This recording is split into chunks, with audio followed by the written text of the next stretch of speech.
everybody. Welcome to day 3 of the NFL free agency period. We appreciate you hanging out with us. Jace Andrews alongside Matthew Peterson. And boy, oh boy, it's been quite a ride over the past couple days. But, Petey, well, there has been some interesting moves, and now we kind of start to see the dust settle. You got any thoughts so far? Yeah, we got a lot of big spending in the first 2 days of free agency. That was the thing that jumped out to me the most.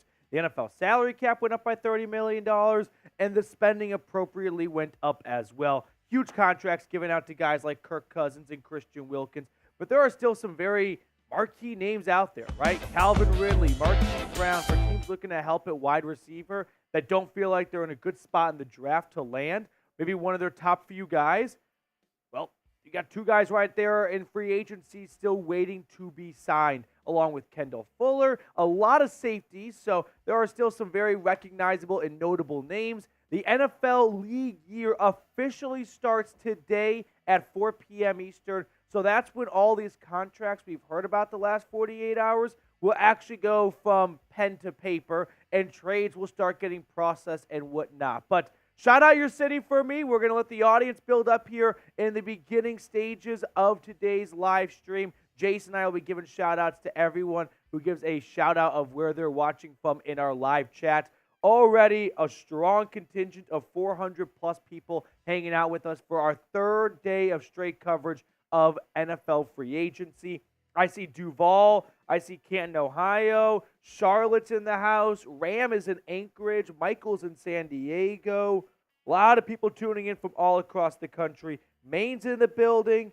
Can we get across seas? Can we get overseas? Can we see who the furthest person tuned in is today?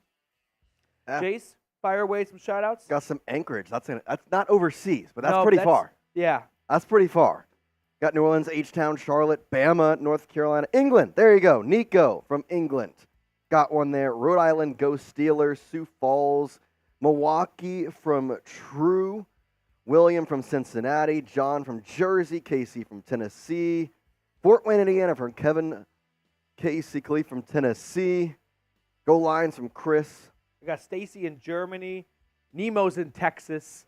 All right, let's catch up on some of the signings that went down sort of towards the end of last night and then kind of catching up to this morning. Jonathan Owen signed a 2-year deal to join Chicago secondary, $4.5 million. Dan Skipper, he's going to the Detroit Lions. Raekwon Davis is staying or going to Indianapolis, I should say, on a 2-year, $14 million contract. We've got Danielle Hunter, 2 years, $49 million. The rumor was the Falcons offered Danielle Hunter a contract, and he opted to go home to the Houston Texans and getting a little bit more guaranteed money as well. Yeah, no surprise there. You obviously want to try and make sure you get back home. And Danielle Hunter, he seemed like a perfect fit. You trade away Jonathan Grenard. He goes to the Minnesota Vikings. You get back Danielle Hunter. After that, you're losing him. So Jordan Poyer also happened last night. He got with the Miami Dolphins. And then Willie Gay Jr., fun fact, I actually predicted he would go to the Saints on our first day we were talking about this. I think you said that no less than 10 times in the last 24 hours. Oh, I am so proud of myself. Jace, if you walk into the bathroom, there's no one else in there but him, and he's like, I fucking called it. I predicted it. Listen, I'm going to say it. I don't blame you. I would be too. Isaiah McKenzie, a wide receiver. He is going to the New York Giants. How about C.J. Gardner-Johnson going back to Philadelphia? Jace, do you like the reunion? I think it works perfectly. The secondary there struggled last year. I think it was partially due to the coaching, but C.J. Gardner-Johnson, good fit. Funny, though, considering the way he spoke about the Eagles fans just a year ago. Yeah, so that's very true. We'll see how that goes. Another name that might catch your eye, Austin Hooper, tight end. At one time, a 2-time Pro Bowler for the Falcons, and then he got a nice bag from the Browns, and now he's kind of hopped around a little bit, and his most recent stop is going to be the New England Patriots. They love 2 tight ends there in New England, don't they? They sure do. And we got our first Super Chat of the day. Let's roll. If you want to get on screen and you want to share a question, a take, a comment, or an opinion, Super Chat, and we'll throw it on for all 717-plus people watching to see. We'll look at that Super Chat in a second. Eric Kendricks in the middle of the night, he signed with the San Francisco 49ers. I would love to sit down with an NFL GM, pick their brain, and do ask, why the 1 a.m. signings? Like, are you truly in fear of him leaving at 6 a.m.? Could it not wait? San Francisco, what time was it our time? Because was it 1 a.m. in San Francisco? I think it was late at night. Because I know you're saying, I think it was like 3 a.m. San Francisco. I thought it was like 5 a.m. on the East Coast. Oh, boy. Yeah. Well, that's kind of interesting. But Nick Harris, he is going from Cleveland to Seattle, and then Corey Bajorka as a punter, staying put with the Browns. Ronnie Harrison, the safety, he's going to stay put, I believe, in Indianapolis. And then a trade, Morgan Moses. That's got to suck. You go from a contending team like the Ravens, who were in the AFC Championship game, to the Jets. You're thinking, oh, yeah, we just got Derrick Henry. Dude, he we're was going. talking about it last week. He's like, we're going to be building something special here in Baltimore.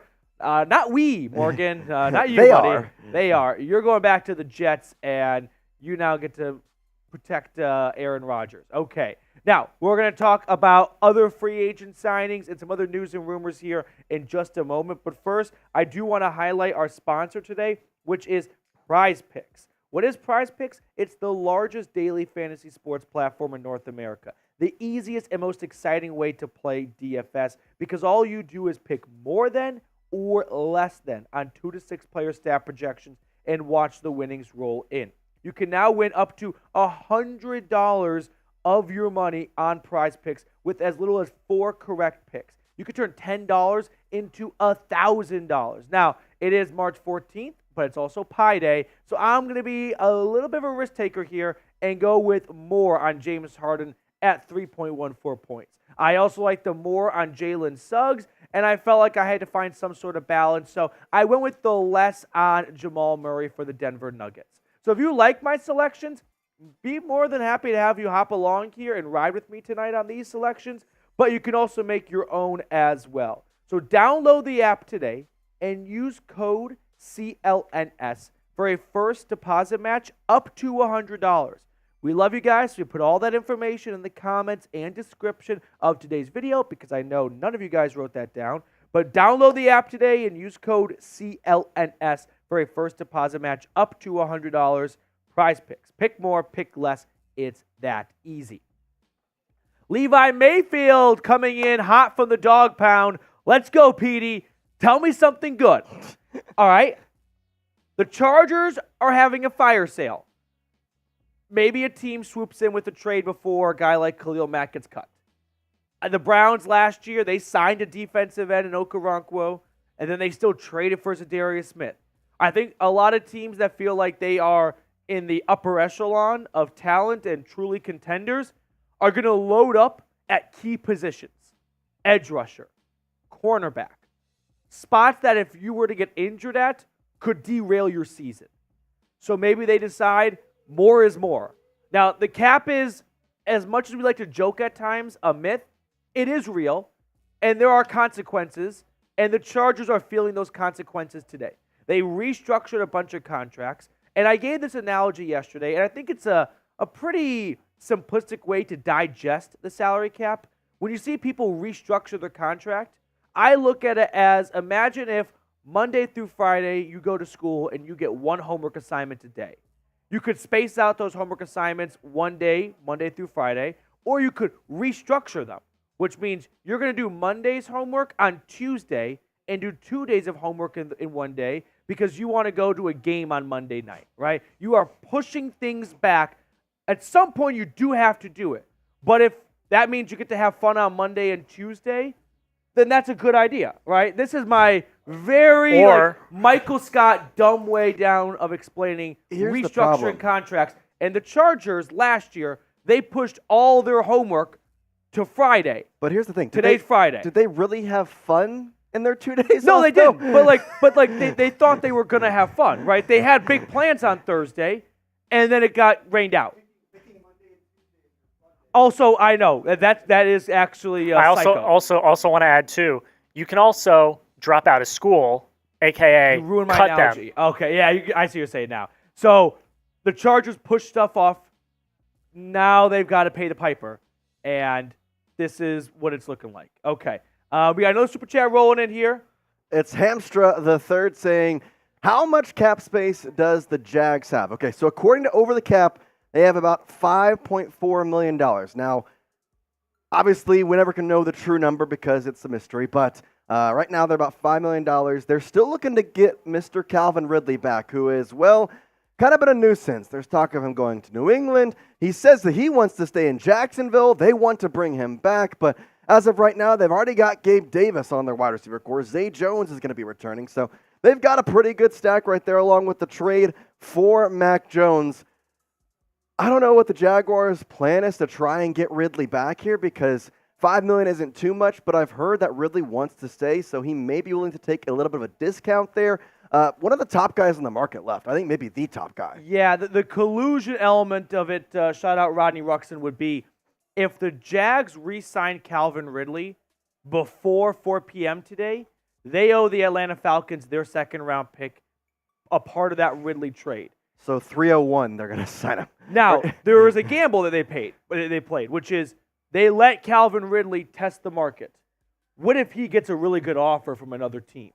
And then he goes back to Jacksonville and says, you guys offered me, let's say, $60 million before. This team's offering me $68. Will you give me $70? And all of a sudden, Jacksonville's gamble either lost them Calvin Ridley or cost them $10 million to avoid graduating from a third-round pick to a second-round pick. So there are pros and cons, but I wouldn't be blown away if you see Calvin Ridley quickly re-sign with Jacksonville if they had a bit of an understanding of, we want you back, but we also want to build a good team, and we want to keep our second-round pick to do that. And maybe Calvin Ridley's on board with that plan. Yeah, I think that's probably something they probably discussed. We'll have to see, though, what happens. Obviously, we'll find out pretty quickly here. We're just a couple, 3 hours away-ish from that becoming a reality. See if he actually signs. So we got another super chat coming in from KJ saying, who will the Seahawks sign in free agency and how much money do they have left to spend on free agents? Please let me know. Well, actually, speaking of the Seahawks, quarterback Artie Burns is now officially returning to Seattle. That happened just moments ago. Signed Pharaoh Brown late last night. Got an offensive tackle this morning. But besides that, they've been pretty quiet, releasing Jamal. It's been a lot of stuff here. They've only signed one outside free agent. That's Pharaoh. Now they've signed two, actually. Pharaoh Brown and then Nick Harris, the former Brown center. They've got, according to Over the Cap, $44.9 million. The salary cap is always a very fluid number because, like you saw this morning, the Chiefs, they want more cap space. You restructure Mahomes' contract. You push your homework till Friday, and you can have more cap space. So don't look at team spending budgets and think that's a finalized number. No, it could easily go up or go down. Who will they sign, KJ? I don't think anybody. I think they are looking to take a minor reset. YK Matt, Renfro to the Saints, he was just cut. The issue is the Saints don't have much money to spend. They're in the same bucket the Chargers find themselves in, which is we have no cap space. They got $15 million. They officially, from what I've seen, they have $15 million now to spend. Okay. They are just under the Chiefs right now. I don't think you're going to see the Saints be big spenders at all. No, not at all, still. I wouldn't rule out Hunter Renfro's asking price is going to be a 1-year, $4 to $5 million contract. So they could definitely swing that, but they might just wait till the draft because this wide receiver class is loaded. Okay. Yeah. All right. So Saints continue to push their homework off till Friday. They've pushed their homework off every single year. They do. That somehow they are negative $100 million. And then what come happened Wednesday, was they get like an extension from the professor. Yeah. So they're on to the next week. Yeah. So if you are enjoying, by the way, the free content we provide here at Chat Sports, and or you just want to get on screen like some of our recent Super Chatters have, here is our Super Chat menu today. $2 Super Chats at Beers Cheers. $5 we will talk about your team. $10. Jason and I have some hot takes cooked up for 2024. I've got a good new one. And this one's a product of the last 48 hours of free agency. $20 we spin the wheel, and $50 it's a beer bong / shotgun. I do want to say, for the hot take that I had on Monday, Drew Lock is a starting quarterback. Seems like that could happen. He might start week 1. Daniel Jones, people love to believe that when the offseason hits, everyone that got injured last year, they're just better. They're just better. No. Time in the offseason, just your body knows, it's the offseason, we get to go back to 100%. No, it's still a knee, and the knee usually takes 11 to 12 months. Correct. Who's the best free agent left on the market? We've talked about Calvin Ridley. Still a couple guys left to be taken off. Justin Simmons still on the board. Who do y'all think is the best one left? I think it's getting thinner as we go on. Obviously, day 3 now. you're starting to see those names become less and less of, importance around them. So who do we got here? We have a couple of people chiming in. Justin Simmons from Vincent saying he's the best one left. Justin Fields is going to be a running back in 2024, says Mason. I do think Justin Simmons is the best all-around football player on the market right now. The guy has led the NFL in interceptions since 2016. He just plays a position that's not highly valued, safety, where teams feel like they can get adequate play for a lot less or in the draft. And so now he finds himself in a tough-ish spot where he's getting older and teams are just deciding we don't need to spend big at safety. But wherever Justin Simmons goes, I think that fan base is going to love that signing. He is a ball hawk safety. The guy led the NFL in interceptions in 2022. He missed 5 games. That's a very difficult thing to pull off. To miss a third of the season and lead the league in picks, I think that this would be a home run signing for any team. I'm kind of surprised he hasn't get picked up just because you talk about the draft. This isn't a good safety draft at all. Mm-hmm. Like, I don't really know too many guys that are going to go in the first round. So I feel like somebody's got to pull the trigger eventually here saying, let's pony up here, pay him a little bit, give him the money to come back. Because, like you said, he's been an absolute dog since he's come in the league, and yet he's not signed with anybody. It's so surprising. Yeah. Also, what I want to point out, DJ Reader, still on the board. Love DJ Reader. I somewhat understand it. He's pushing 30. He's coming off a torn quad. He's a run stopper. Like, that's an important muscle to have at full health. But I do agree that I think DJ Reader would make an excellent signing for pretty much any team. Let's run through some of the top free agents available. We got Calvin Ridley, Justin Simmons, Eric Armstead, Tyron Smith. If anyone just wants to have an absolute brick wall at left tackle, that's your man. Marquise Brown also holding out a little bit. Chase Young, Jace, I think he's going to sign a 1-year prove-it deal with 100%. He's got to. Given the way this past year went with questions about him actually wanting to try, just a lot of things. Obviously, the turmoil that was supposedly happening in the Commanders' locker room and then going to San Francisco. Of course, we all know the play where he basically looked like he didn't try. So kind of interesting, but I definitely agree with you. 1-year deal for him. Josh Reynolds, the wide receiver from Detroit, still looking to be signed. Davion Clowney. He's getting up there in age, but that's a former first-round pick who still has a lot of prowess, I think, left. Kendall Fuller, top cornerback on the board. He's been the top cornerback, at least free agent-wise, for a while now. Still not signed. And then DJ Reader, 11, though. Surprising. Hunter Renfrow pops in here after being released literally just hours ago. Do you think he is going to be signed over the next couple of days? Do you think it's going to be a process with that? I don't think any team is looking at Hunter Renfrow and banging the table, get him here now. This one feels like a later March signing, right? Where some teams kind of let the dust settle and they have a better idea as to what their roster needs are. And more importantly, if those players have kind of dropped their asking price a little bit, I don't think you see Hunter Renfrow sign for a bit of time. Odell Beckham Jr., I don't think he's got anything left in him, really. That's a 1-year, $2 million deal with the Chiefs. Yeah, that was a Hail Mary signing by the Ravens. That was a panic signing by Baltimore last offseason to kind of put Lamar Jackson's concerns at ease, and it really did not work out super well. We got another super chat rolling in from Mr. Mike Jones. We'll check that out in just a little bit here. We've also got some other free agents to watch for, so there are still some really good names on the open market right now, and your team could be the team that signs your favorite player next. We saw Harrison Bryant just a few minutes ago. He got signed by the Las Vegas Raiders, who have spent a good amount of change so far, almost all of it going to one man, Christian Wilkins, but they add to their tight end room. If you're having a good time, though, hit the thumbs up button. About 10% of the people watching right now have liked today's video. Either Jason and I just suck at our jobs, or you just forgot to hit the thumbs up button. I want to believe it's the latter. I hope it's the second. I really do too. So if you haven't liked the video yet, please go ahead and do so. We are closing in on the league year kicking off, which will be at 3 p.m. Central, 4 p.m. Eastern. That's when all these contracts go from pen to paper. And Jace, we've seen it once so far. We might get a second case of, does a player change his mind?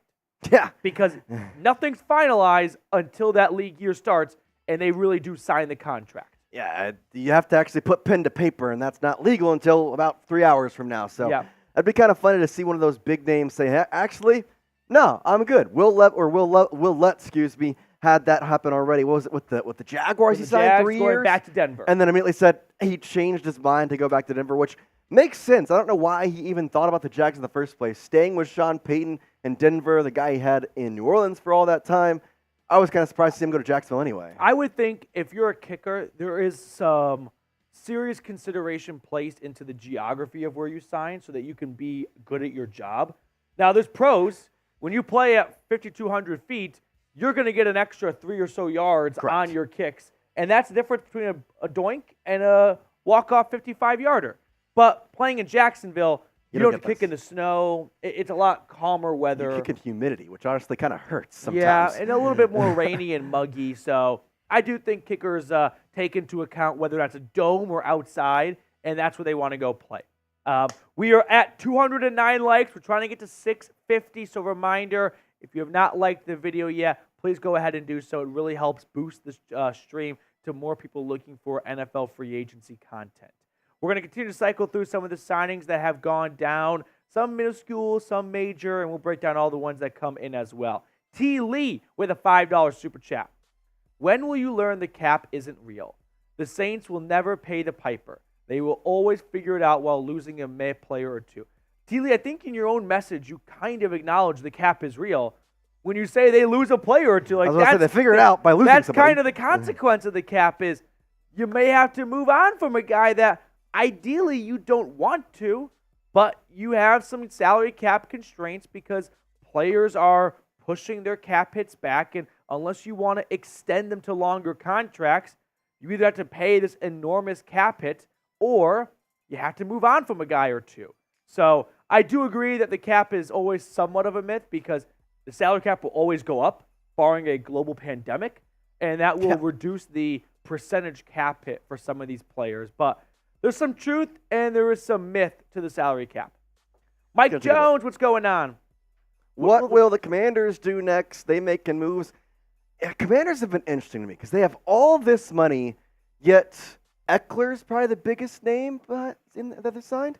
They signed Frankie Louvu, on the linebacker from Carolina, Dorrance Armstrong. So maybe because the running back, the name pops a little bit more. But they spent a lot already.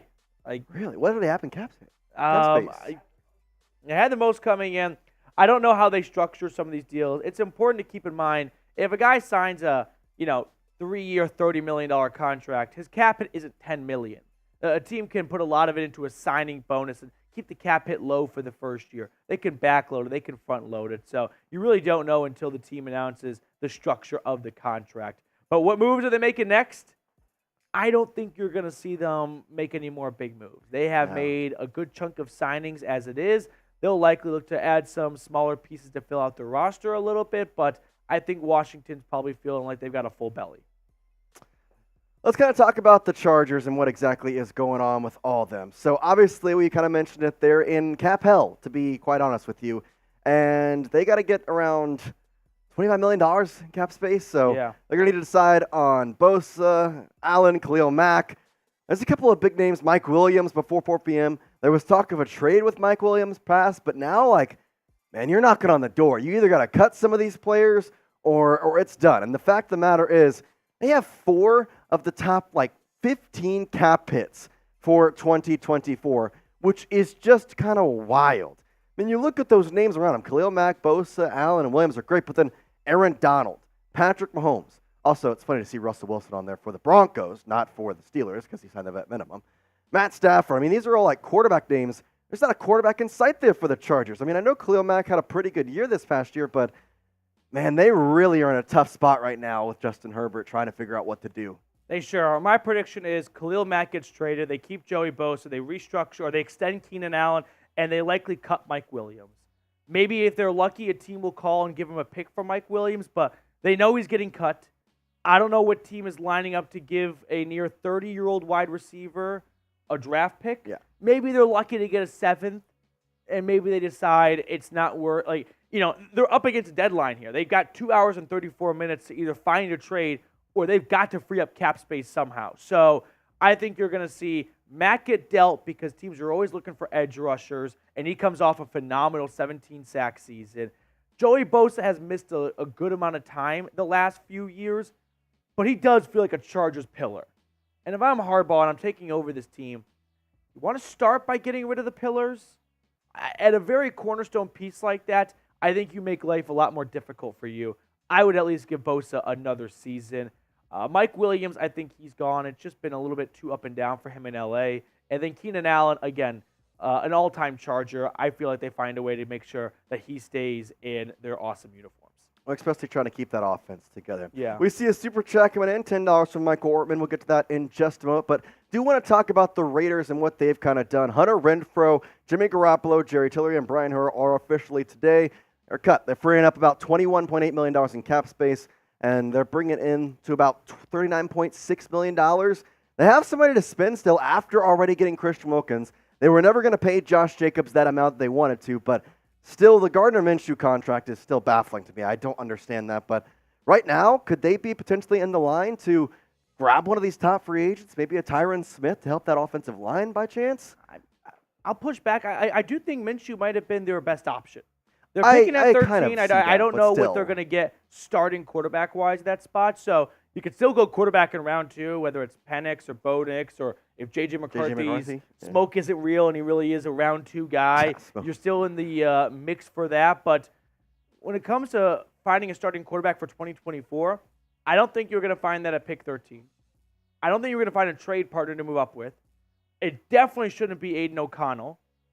And so that leaves you with rolling the dice on hopefully a round 2 quarterback can start, or you go get a guy who had a really good season for Indianapolis last year. Yeah. I would think as a new head coach and GM, they'd want to put their eggs in the let's roll with Gardner Minshew for a year, and then we'll find a quarterback in the draft and see how it rolls out. Shador Sanders, you are a Raider. Yeah. Let's talk about the Vikings. They tried to extend Justin Jefferson last offseason, and Kwesi, man, he's been trying to make this team really good. I like the moves he's made. Obviously, losing Kirk Cousins hurts, but they obviously have no plan to trade Justin Jefferson either. No, I found it funny. The Bengals' official social media account tweeted out something saying, we're really going to my friend from Kroger rumors, because there was a tweet going viral of a girl who worked at Kroger saying she was best friends with Joe Burrow's girlfriend and that a Justin Jefferson trade was in the works. Yeah, I feel I don't know what's happening right now. There's no way Justin Jefferson gets moved. Not a chance. I understand moving out from Kirk Cousins makes it look a little bit gloomy in Minneapolis right now, long term, but you got a Hall of Fame wide receiver in Justin Jefferson. If you want to sign your death warrant as a GM and be known for the guy that traded away an all-time great, go ahead and do it. I don't feel like it's a very smart decision.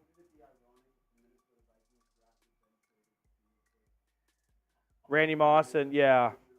Mm-hmm.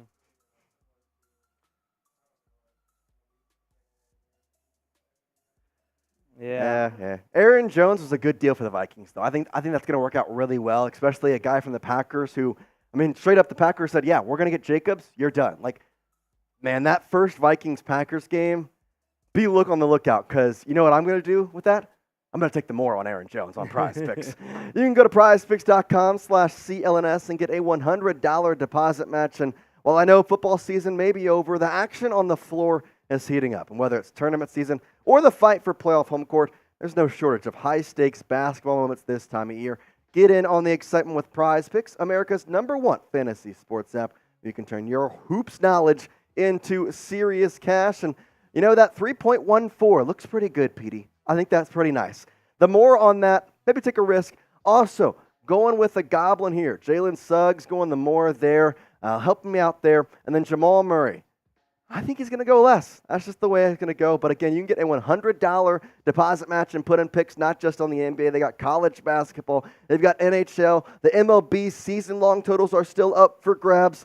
Plus, if you're doing basketball, PrizePicks offers an injury insurance. So what that means is your entry is going to stay in play even if one of your players gets injured. So if somebody leaves in the first half and then does not return in the second, that player projection won't count against the rest of your entry, as that will stay live. Quick withdrawals, easy gameplay, and an enormous selection of players and stat types, so it makes PrizePicks the #1 daily fantasy sports app. Go to PrizePicks.com/CLNS and use the code CLNS for that first deposit match up to $100. We'll put that link in the chat because I know you're not writing that down. It's right there on the bottom of the screen as well. Michael Ortman comes in with a $5 super chat saying, with all the QB moves with less QBs to come off early in the draft, dropping Nix, McCarthy, etc. further down, I think we could see J.J. McCarthy become a second-round pick, to be honest, if that happens. Well, I feel like every single draft this happens to a quarterback. And sometimes it's real and sometimes it's not. Malik Willis was a first-rounder. No, he wasn't. He was a third-rounder. No. Will Levis was a top-5 pick. No, he was a second-rounder. Yeah. Anthony Richardson was a first-rounder. Yes, he was a first-rounder. So I do feel like there is just so much smoke around JJ that it's tough to believe that he won't go round 1, whereas the other smoke kind of was like Reddit rumors of like, was in the urinal, and the guy on the phone next to me said his friend was a friend of the friend who said he might go number 1 overall. And that's where it started. So I do think there's a good chance J.J. McCarthy will go top 10. I think Bo Nix and Michael Penix are round 2 to round 3 guys. I wouldn't be surprised if either of those players actually fall to round 3 in the draft. Teams may just feel like there are just better overall players available. And if they wanted a quarterback, they would have maybe made a move for them in the first round. 24 Edit says, do you think Emmanuel Forbes can be elite? Nope. There's your answer. I never understood the pick last year. Wasn't Christian Gonzalez available when they took Emmanuel Forbes? Maybe I got my draft order wrong, but You're right. he's Yeah. dramatically undersized. He's got good speed and whatnot, but he was benched last year. He was picked on. I did not like the pick from the moment it happened. To be elite, no. Maybe he could become an average-ish starter one day, but Emmanuel, if you're watching, prove me wrong, dude. I'm sorry. I'm not buying in, though. Gonzo, though. Great pick for the Patriots. Love that pick. Jimmy Productions coming in with a $5 super chat saying, I think the Jets are a sleeper for Justin Fields. Would be a backup and a future starter. The problem is the market for Justin Fields, it crashed. It's gone. There's nothing there. He is viewed as close to Drew Lock type thing. It's now what I'm hearing. So I think Justin Fields will end up yielding a third during the NFL draft. I think you're going to see a team go into the draft. There'll probably be a few teams that want to take a quarterback, a team like the Jets, for example, that feel like, all right, well, we know Aaron Rodgers is not here long term. Same goes for a team like the Seattle Seahawks. And so maybe one of those teams, if they've got a Michael Penix or a Bo Nix circled in round 2 or round 3, and they get selected before they're on the clock, then they decide, okay, let's call Chicago and let's use this pick on a different quarterback because we were planning on using this pick on a QB all along, and our number 1 guy is taken. So I feel like the Jets have maybe a chance of going for Justin Fields, but I also think they don't want to start putting some headlines around New York City about, we have Aaron Rodgers, but we've already gotten his replacement.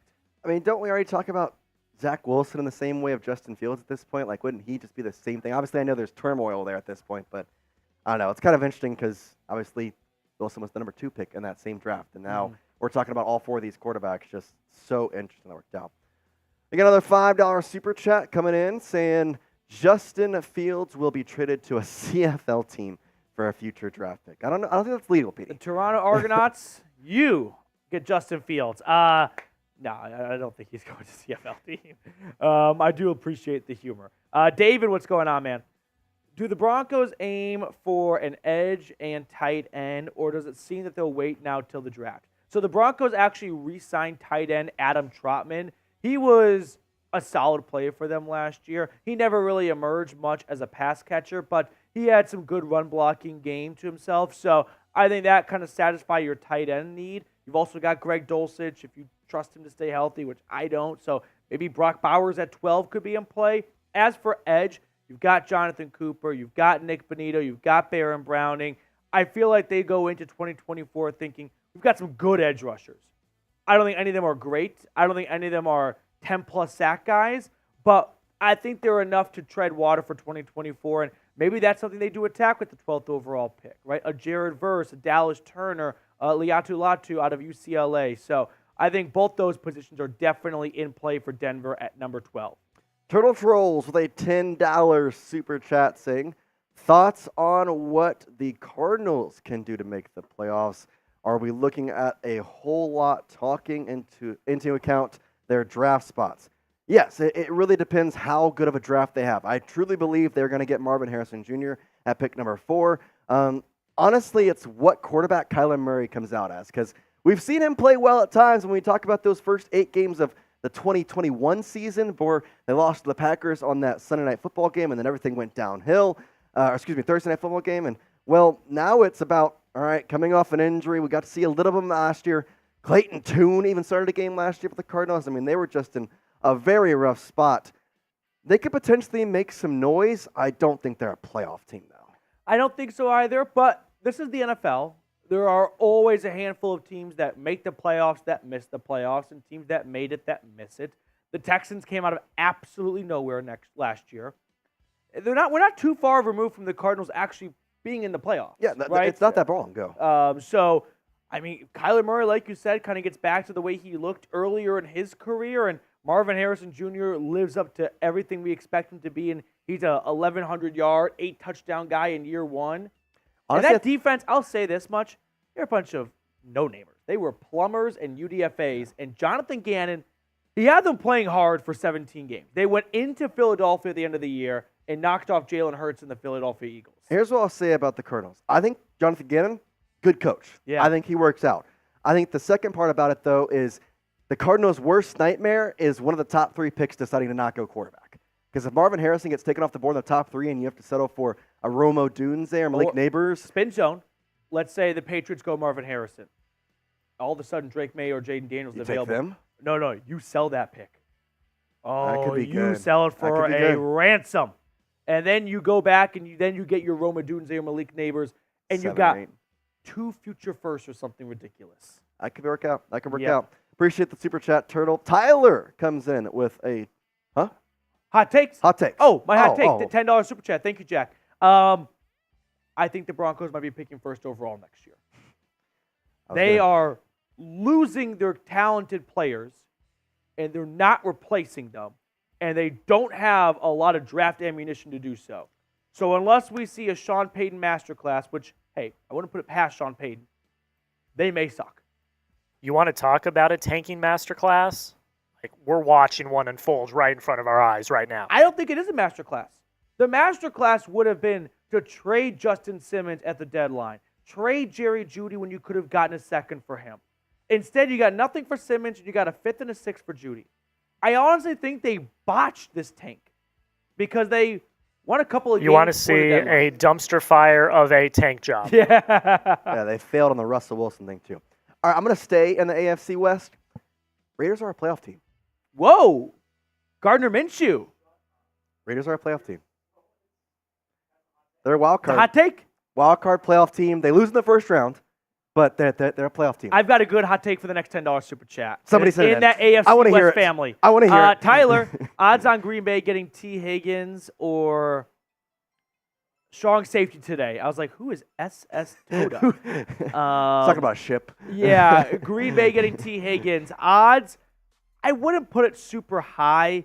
That's it. Tyler, I presume you're a Packers fan, so you should know better than anyone that when it comes to splash moves, that's not really Green Bay's specialty. They've got a new regime somewhat in place over the last few years, and so maybe they kind of have a different train of thought with Aaron Rodgers gone, and they feel like they've got to make some splash moves to help Jordan Love. But I would be surprised if Green Bay is the team that truly pulls the trigger on a T. Higgins trade. As for strong safety, they signed Xavier McKinney. I know they lost Darnell Savage. That's already a lot of money going to the safety room with Xavier McKinney. I think you wait till the draft to fill out the rest of your safety room. Well, on top of which, they think they already did make a pretty decent move with Josh Jacobs there. So they're Yep. trying to do something. Levi comes in with a $5 super chat saying, think AB is going to make any splashes. Andrew Berry is definitely no stranger to making trades. That's the way he likes to operate. He likes to acquire his talent via trades and not free agency. Biggest contract he's ever given out was Dalvin Tomlinson, $57 million. Before that, Austin Hooper. So could he make a trade with the Chargers? Khalil Mack is a name to keep an eye on. He traded for Zadarius Smith last year after signing Okoronkwo. So I know they re-signed Zadarius Smith, but that did not stop him from adding another edge rusher last year. Can you imagine a Myles Garrett, Khalil Mack, Zadarius Smith, and Obo Okoronkwo edge rushing unit? That's one that just might win the Super Bowl with P.J. Walker starting at quarterback. Or Jameis Winston. Yeah. We got Scott Wallace, a $5 super chat, a first-timer. Shout out, Scott. We really appreciate y'all coming on this show. And then the Horse Collar podcast saying, Snead to Atlanta. That could happen, but I'm hearing rumors, the top 2 teams right now, Titans, Colts. Those are the top 2. It seems as though the Chiefs are apparently going to trade him. Even though they cleared up some cap space, and at this point they have a chance to extend Snead, I think because in the next couple of years they're going to be paying Chris Jones a lot of money, they're going to be paying Patrick Mahomes a lot of money, they're probably going to want to try and keep Travis Kelce's for as long as he's in the league. It's time to kind of give up on one asset here. I don't know. I feel like they could find a way to make L'Jarius Sneed work out. If I feel like really they want could, to. but I don't know if they're willing to do that at this point, Yeah, given he's been on the market so but long. to answer your question about going to Atlanta specifically, you got A.J. Terrell. So Yeah, you're good. do the Falcons, who, by the way, is entering the last year of his contract, do they see him long-term? It's a new head coach. They brought in Jimmy Lake to be their defensive coordinator. His masters came in defensive back. So he'll probably have a very strong opinion as to whether or not A.J. Terrell is worthy of a 3-4-year contract extension. And if they don't think Terrell is that dominant CB1, well, then maybe they do make a move for L'Jarius Sneed, and they roll with Sneed and Terrell for a season, let Terrell walk in free agency, and they've got their new cornerback 1 in L'Jarius Sneed. So I think the Titans are a more likely destination for L'Jarius Sneed, but I wouldn't rule out the Falcons completely. So you look at our super chat menu. Every $2, we got a beers cheers. Which, going by the on. way, Bad Boy Scout, I forgot my beers already. We definitely owe we owe a lot. a lot of beers cheers. So we're going to some beer chugging to make up for it. $5, we'll talk about your team. $10, we got some hot takes. Already heard one. Coors Latte? I'll be dead. $20, we're getting a wheel spin going. Haven't had one of those just yet. $50, we're doing a beer bong or a shotgun. I want another 10 because I'm curious to see what PD's hot take is. You were adamant. You're like, I got one ready. So. I got a good one. Oh man, I want to hear. I got a good one. I'm excited for it. Go to $10 myself. Mm-hmm. All right. Well, a couple of moves going on right now. Harrison Bryant makes it a 1-year deal with the Las Vegas Raiders. So another deal down in Sin City. Tight end for the what do you think Browns about that? last year. Go on, yeah. Yeah. I just know he's not a household name. That's all. Correct. Jeremy Reeves, 2-year deal, and then Kyle Juszczyk, having $1.75 million in cap space, but he will stay with the San Francisco 49ers. So there you go. A couple of moves that happened literally just a couple like now. So, yeah. Shout out your favorite team here. We'll talk about them. And you want to play the game again? Oh, you close your eyes. Oh, I love this game. Yeah. Oh, that different game. Okay, different game. I was thinking, yeah. Well, yeah. 30 seconds. We'll keep going. Type your team name into the chat. When it gets closer to 10, I'm going to count down. PD's going to see the first one. We'll talk about that team. So spam whoever you want us to talk about, your favorite team, somebody you find interesting. Spam it in the chat. By the way, Jordan Whitehead to the Buccaneers. Just in. Keep spamming those. All right, 10. Ready, PD? 9, 8, 45, 6, 37, 4, 3, 2.5, 1. Look. I've got NC Show Falcons. NC Show with the Falcons. Okay. We'll talk about Atlanta for a moment because they have been one of the, just biggest spenders in free agency, right? They went out and they got Kirk Cousins. And then they really added on to that by bringing in Darnell Mooney from Chicago. Now, I felt like a 3-year, $39 million contract for Mooney was a bit on the high end for a guy with back-to-back 400-ish yard seasons. But I do think Darnell Mooney in a play-action-driven offense, which is what Kirk Cousins did a lot of with Kevin O'Connell in Minnesota, put him in a dome, and that Southern guy who went to Tulane is going to feast. So I do like the Darnell Mooney signing. I like the Darnell Mooney as a player. I think $39 million was a bit of an overpay, but that somewhat is the nature of free agency. Let's see if they bring back a Calais Campbell because they have not addressed edge rusher yet, and that was, yet again, another need for them. Maybe they put that off into the draft, but all things considered, they got Kirk Cousins, the best quarterback option for them in 2024. They've already given him another wide receiver to throw to. More work to be done, though. If Atlanta feels like Cousins and Mooney is enough to turn a 7-win team into a 10-11-win playoff caliber team, I think they will be disappointed in 2024. Before we move on, who do they draft at pick number 7? Pick number 8, and I'll tell you right now, it has already been submitted, so no other team can take this guy from 1 through 7. All right. It's Dallas Turner out of Alabama. All right. If you spend $39 million on Darnell Mooney, a wide receiver in free agency, and you hire a defensive coach, what name do you think he's going to be pounding the table for in April? That's fair. the number one pass rusher out of Alabama, Dallas Turner. So Dallas Turner, if you're watching, congratulations. I would hop on Zillow, start looking at homes in Atlanta. My suggestion would be to find Call one Kirk. closer to Flowery Branch. That's where the Falcons practice. It's not all that close to downtown Atlanta, so no Buckhead probably, but you get a good spot by Lake Lanier. Yeah. There you go. All right. Shout out your favorite team. You want me to do it this time? Yep. Let's do it. Okay. Start- Keep spamming my your turn. team. Give it 10 or so seconds. Let the pot start to boil. I'll close my eyes. Don't and worry. then I won't cheat. That's how you Won't close your eyes? You do 2 hands? Yeah, a little kid. What the? I would not want to play hide and seek with you. All right, we ready? Peekaboo. PD. 5, 4, 3, 2, 1, open. Panthers. Yeah, Panther, this other one too from, I think, Jordan Reynolds. Yep. Let's talk about the worst team in football, shall we? Okay. The first thing I want to bring up, the Deontay Johnson trade last night. I've heard mixed reviews. Did the Panthers win the trade or did the Steelers win the trade? Because I think the Panthers won it. I feel would like it was say, pretty good. Yeah, you got a much more proven player in Johnson, Deontay Johnson, than what you gave up. And you know, it was day 3 picks, being swapped. So the thing with Deontay Johnson is I do think you are picking up yet another Pittsburgh Steeler diva That's the wide problem. receiver. Exactly. And I think the Steelers did a great job of maintaining those divas, but can the Panthers do that?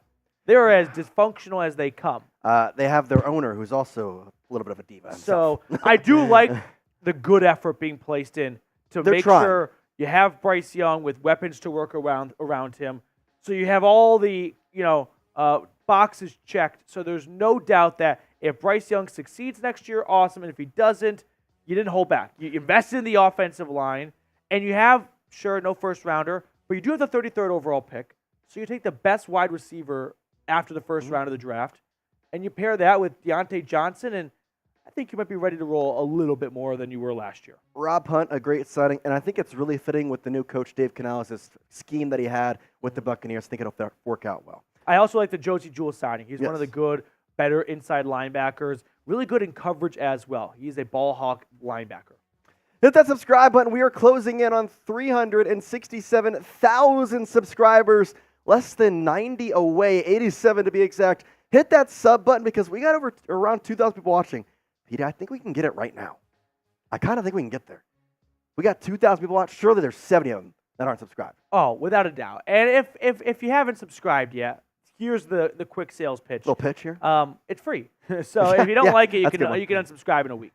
Like, you know, Free return. you know, it's not one of those like subscribe and then give us You're your stuck credit for card life. information. Yeah. And if you get to unsubscribe, we charge you. So yeah, no mother's maiden name or Don't need anything the social like security that. number, So nothing. Just hit that sub button. hit the sub button indeed and help us reach our Hey, there it next big goes. milestone of 367,000 subscribers. Pretty crazy.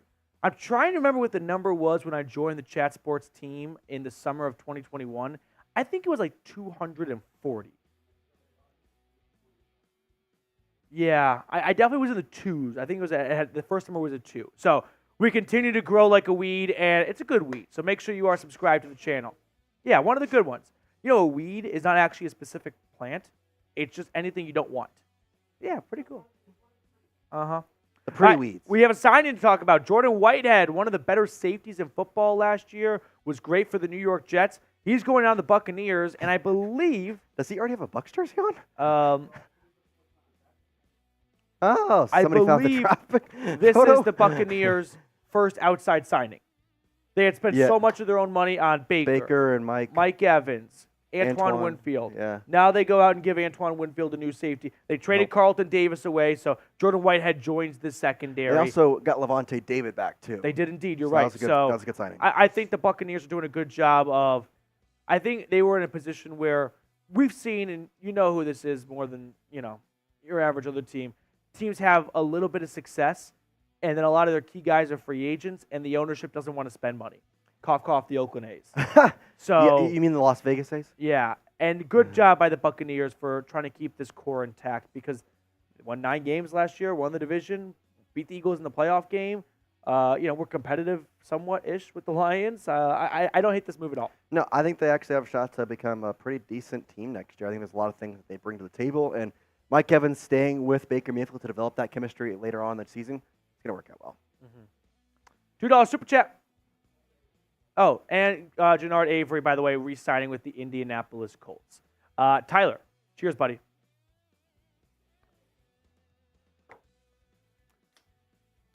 I think. Oh, we're talking about the Packers. I was like, Brian Gutekunst, has been very aggressive. I think we get safety Cameron Curl from the Washington Commanders. You're gonna see a team spend for 2 free agents safeties? No, I don't think so. I don't think so. I think Green Bay likely waits to the draft to fill out the rest of that secondary. Maybe a veteran corner, but I don't think you're going to see them spend twice at safety.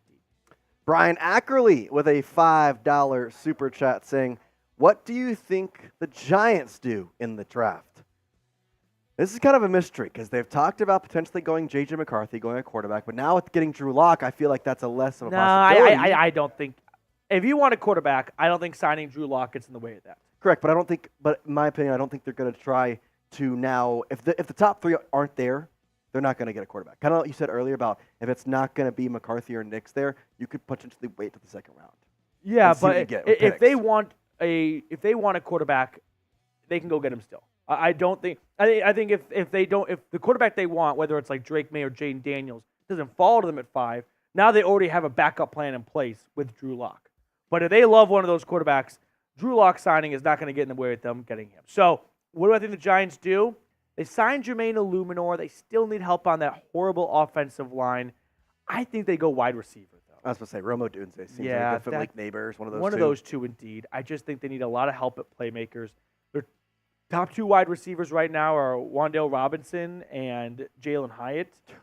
Jalen Hyatt's an awesome player, but I don't think we can confidently say – no bias. Can confidently say he's ready to be a wide receiver 1 or 2 next year. So I think a Rome Odunze or Malik Neighbors would be the safest and overall best pick for the Giants at number 5.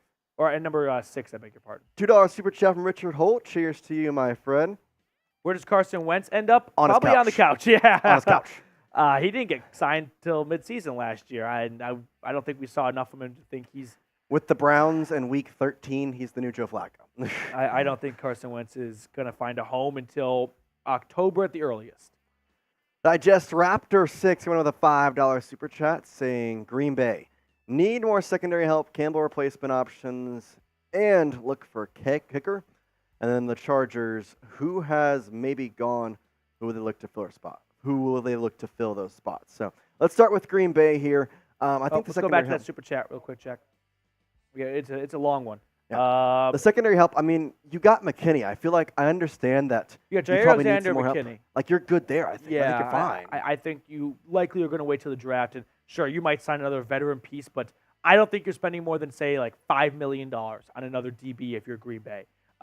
As for replacing Campbell, maybe another Campbell, Calais Campbell, to help on the pass rushing side. I think if he does come back, it'll be with the Falcons where he played last year, but that could be an option.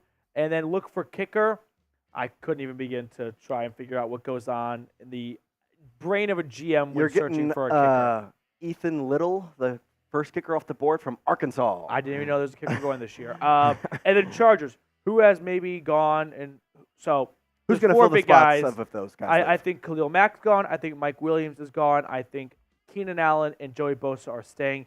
Replacing Khalil Mack, I think, will come in the draft. And then Mike Williams, I think, is also another draft pick. That won't be as early as edge rusher. Look for Quentin Johnson to try and step up after a tough first year. Yeah, that seems to be the best course of action. Stacey Jones with a $2 super chat. Cheers to you, Stacey. You think the Chargers cut Bosa and he goes to San Francisco? I think they would trade him before. I do think there would be a team willing to trade for Bosa. Correct. Before it came to him getting released. He is on a big contract, and maybe he would have to agree to a new contract if he does get traded to a team of his preference like San Francisco. But I don't think Bosa will end up getting released. However, it would be pretty sick to see Nick and Bosas Joey. And Bosas. That'd be unstoppable. I would think. If they're both healthy, that might be one of the best defensive lines in football, if not the best. Yeah, it'd be right up there with the Raiders with Christian Wilkins and Max Crosby, probably. Yep. El Loco Bronco with a $2 first-time super chat. Cheers to you. Petey, Atlanta or Denver, what team is your number one?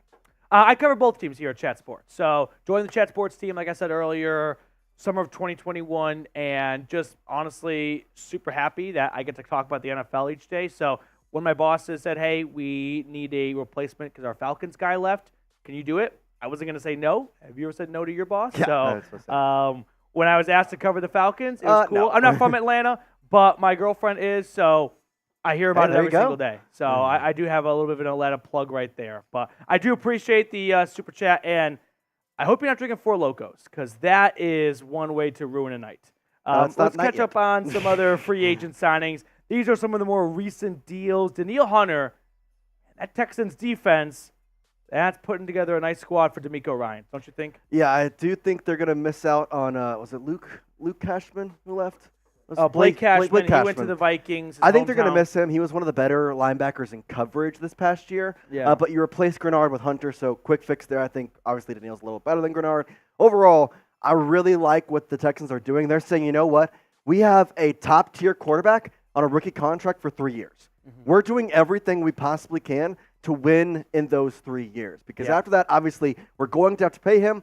Let's make sure by that point we've already racked up hopefully a Super Bowl or two maybe at that point. We'll have to see. Or two. Fuck. Well, listen, big expectations there. Texans, they're putting all their chips on the table right now. Yeah. Other signings, C.J. Gardner-Johnson. He's back on a 3-year, $27 million contract with the Philadelphia Eagles. I think the Eagles' defense needs a lot of work, and they may try to recreate the 2022 defense because the 2023 defense sucked. And that's a piece of the defense that they lost that I'm sure they're happy to have back. Yeah, you're looking so great, undefeated. The quote, Nick Sirianni, can't hear you now, Chiefs fans. He didn't really do much after that, did he? By the way, the Dallas Cowboys are now the only team to have not signed a player in free agency that was not from their own roster. And to quote Jerry Jones, we're all in. That sounds similar. Let me just say, Jason and I are very, very used to an ownership group saying we are going all in and then not doing anything. Verbal meme, Jerry Jones is Michael Scott when he joined the Dunder Mifflin shareholder meeting, and as they were walking off the stage, he yelled, we're going to come back with a 10-step plan, and we'll be out of debt 45-minute 50 days. 45-minute, 45-step plan. We'll be right back. And that was Jerry Jones saying we're all in, and then going to Stephen Jones, and they're like, what are you talking about? We're not signing anyone. That's what just happened, pretty much. That's hilarious. Austin Hooper, the former, where was he playing last? Austin Hooper was at the Raiders last? That's right. Yep. 1-year deal with the Patriots, $4.25 million deal. Pharaoh Brown, former Patriot, goes to the Seahawks on a 1-year deal that happened late last night. Nick Harris, also to the Seahawks, earlier this morning, 1-year deal, $2.5 million. The Seahawks quiet a lot in this free agency. I think they've kind of been a little bit of a disappointing team, to be quite honest with you, with the Seahawks. I would agree. Especially since the cuts they made. It's just so interesting how they went from dramatically over-exceeding expectations 2 years ago. Yeah. Going to the playoffs, losing to the Niners first round. Then they have a bit of a step-back year. They had a bad 5-6 week stretch. They lost a bunch of games. And now they feel like they are finally accepting maybe we should do a bit of a rebuild and not spend big amounts of money so that we find ourselves in, I wouldn't say cap hell or anything like that, but we want to have more flexibility in the future when we feel like we truly are in a win-now spot. So they brought back Leonard Williams, and they made some very other minute signings, and I can't really fault them for it. I don't think they are in a win-now window. No, I don't think they are. I don't think the Seahawks team, as constructed, is going to win playoff games. Mac Hollins is a pseudo-replacement for Gabe Davis, I guess. They don't have much money to spend. Cheaper option. Had a decent year with the Falcons this last year? Not really. He was really good at drawing pass interference calls. Oh, there you go. But a fun special teamer, and he's kind of like Liver King. He doesn't wear shoes.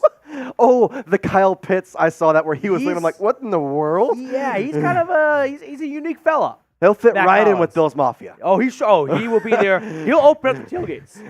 Someone will have to remind him, like kickoffs in 20 minutes. Hey, bro, you got to go. You got to Yeah. dress. Morgan Moses, one of the trades today, 2024 4th round, 6th round pick. That was a funny one just because he was like, oh, yeah, we're going to be a good team. Yeah. Go to the Jets. Not.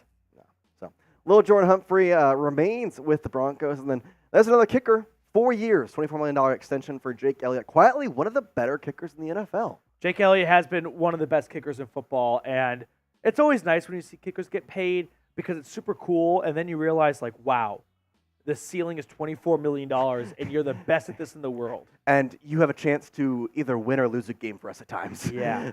I do like the re-signing of Lil Jordan Humphrey for Broncos country watching right now.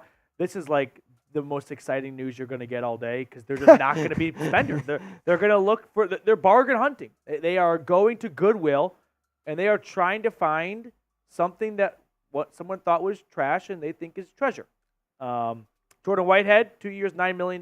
Nice signing for the Buccaneers, bringing back a familiar face. And then to kind of round out some of the recent transactions, Julius Chestnut, fullback, running back, he is back with the Tennessee Titans on a 1-year deal. All right. AJ Cruz here with a $5 super chat saying Chargers $24.5 million over the cap. Where does Bosa, Mack, Mike Williams, or Keenan Allen go? Malik Neighbors at pick number 5. I'll kind of answer this from the back part first, and then I'll let you hit the front part. I think they go Brock Bowers at 5. I like that selection a lot. I just think Brock Bowers is awesome. I think he's and great. And they need help at tight end. Correct. They lose Everett yesterday. Yeah. Brock Bowers is a good fit. That's what I would say as well. Bosa stays. Mack gets traded to the... Back to the Bears. Houston Texans. Oh, okay. I like Put him with Daniil Hunter. That's not bad. Help that D-line. Mike Williams gets cut, and he signs with... I'm looking at the Cowboys right now on TV. That would honestly, that's not a bad fit. They kind of need... They're going to move on from Mike. It's like a Brandon Cooks type signing. Yeah. All right, fine. That's the Cowboys' only move, Mike Williams. And then Keenan Allen stays. Yeah, Keenan Allen definitely stays. Odd F, 182. What are the Broncos doing? Up PD, up Broncos. Odd F, thank you as always for your support here at Chat Sports. I really does mean a lot to me. What are the Broncos doing? Absolutely nothing. That's what they're doing. They have nothing to spend. This is the price of moving on from Russell Wilson and taking on an $85 million dead cap hit. This is why I was so adamantly against them moving on from him, because I don't see how they're going to improve at the position by moving on from him, and they are making the rest of the roster worse because they had to cut Justin Simmons and trade Jerry Jeudy to clear up cap space. It sucks. They're going to have pick number 1 next year, though, at least. I think they're picking number 1 next year. I like that take a lot. I think they're picking number 1 next year. Hey, if you like what Jason and I are spouting out of our mouths, feel free to hit us on Twitter, by the way, at Matthew Petey and at Jace Andrews. Should we do a quick little plug here? If you follow either of us on Twitter, we'll give you a shout out right now on the show. 100%. I got my phone right here, ready. So if you want to have your name said for 1,899 people watching right now, follow either Jace or myself on Twitter, and we'll start shouting people out. Mike Williams. Oh, Mike Williams is released. There it is. Yeah, follow us right here at @JaceSanders_, at Matthew Petey. You follow, you get a shout out to 2,000 people-ish. Pretty good. Mike Williams has been released by the Chargers. Does he go to the Cowboys now? So I will say, Mike Williams, he had a really good start to last year before he tore his ACL. It was really unfortunate because he was coming off a really good season as well. He's got 2,000-yard seasons. He actually hasn't missed as much time as you might think. He's just always on the injury report. Yeah, he's always been hurt. Mamba for life, shout out to you. First one I got on Twitter, follower. Appreciate you, man. Yeah, Mike Williams has been interesting. His injuries has just been the problem. And given he's now an aging wide receiver, I'm curious to see. I know he'll sign somewhere. It's just where and what's the cost. I've got follows coming in from Antone, Shohei Ohtani season. I got Shohei. Can't wait for the Dodgers to win 110 games and lose to the Mariners. No. Sorry. That's the A. That's the Diamondbacks. There you go. In round 1. I got it. Although the Mariners do feel like a team that would beat the Dodgers. I got a good. They do. Kenneth Posey, Ryan Cantner, Andrew Pennington, Matt with the lock, Ryan Kozar, Jeremy Wilson. Appreciate all of you guys for following me on Twitter. Talking NFL over there. What's not to love? Nolan Mangin as well. We've got Colby, Eddie Walton, Tim, Shohei Ohtani season as well. Yep. Andrew Pennington, Willie Davis, and Nolan. Give me a follow. I appreciate all y'all. Aaron, for some good content. Packers fan 1, Jalvarez, Ashton, and Mamba for life. Got Cam as well. Cam Alfrey. Shout out to y'all. Mm-hmm. Appreciate all y'all. So let's talk about the big news, though. I have a Mike Williams destination. Okay. Okay. Mike Williams, you are a New England Patriot because I don't think they're going to get Calvin Ridley. I don't hate that. Speaking of Calvin Ridley, Jeremy Fowler, 2 seconds ago, Patriots are still holding out hope. Jaguars remain optimistic he'll stay with Jacksonville. Yeah. Those are the 2 places. So Mike Williams was on the books for $32 million cap hit. I believe they saved $20 million by moving on from him, and they're $25 million over. So they do have to make a few more moves to be cap complacent. But you had to imagine the Chargers were working the phones, and no one was buying. And they'll wait for him to be a free agent and sign him for dirt cheap there. So I kind of ask you this question. Where does he rank in terms of top free agents now? That's a good question. I think Mike Williams would be in that number 8 through 10 spot. I kind of can see that. I think you've got Calvin Ridley and Marquise Brown probably a little bit above him because of the injury element to it. I like Justin Simmons. I like DJ Reed. I like Tyron Smith. So I think Mike Williams would fall in that 7 to 10-ish range. A couple destinations that popped in my head immediately. The Patriots are one. They've been looking for a wide receiver. I think the name of the game at this point is teams that were looking for a wide receiver that missed out. Chiefs. The Chiefs are one. You've got the Browns. I know that Deshaun Watson played with Mike Williams in college, and if they want to run it back, almost a decade later, that could be something that lures Cleveland to him. The Cowboys haven't done shit, and they've got CeeDee Lamb, but they don't like Michael Gallup anymore. They want to release him or trade him. Maybe Mike Williams, because Brandon Cooks was just a red zone target for them last year. Help out CeeDee Lamb and all that. I can't believe I'm actually mentioning the Cowboys. Shame on me. They're not going to sign him. He would be the one they would sign, though. Yeah, what about the Packers, right? They had a bunch of really low-level wide receivers last year. They all played well, but if they want to make a bigger splash in that room, Mike Williams would do it for you. I mean, hey, cheap, obviously a little older, high upside, though. Yeah. If he can stay healthy. Mm-hmm. It's just the healthiness has been a problem. Where will Mike Williams play next season? Get that in the comment section. Let us know. Give some shout-outs to anybody who has some teams they expect him to play for. Got Titans from Titan Maximum. Wonder what he's a fan of. We got the Colts from R. Jonesy. The Steelers from L1L Chop. Calvin the Alien says Miami. Vincent says the Steelers. Big Rocker Johnson says Calvin Ridley for the Chiefs. And William to the Pats. Not a bad move. Number 2 in Buffalo says Rubicon. I kind of like that. Commanders from Diversity to City. Cameron Alfrey says New York Giants. Steelers from Brinson. I like Oz Giants. from the Bears. Yeah, That's I like an interesting Giants. one. The Bears lost Darnell Mooney, so they've got DJ Moore, and there's a huge drop-off after that.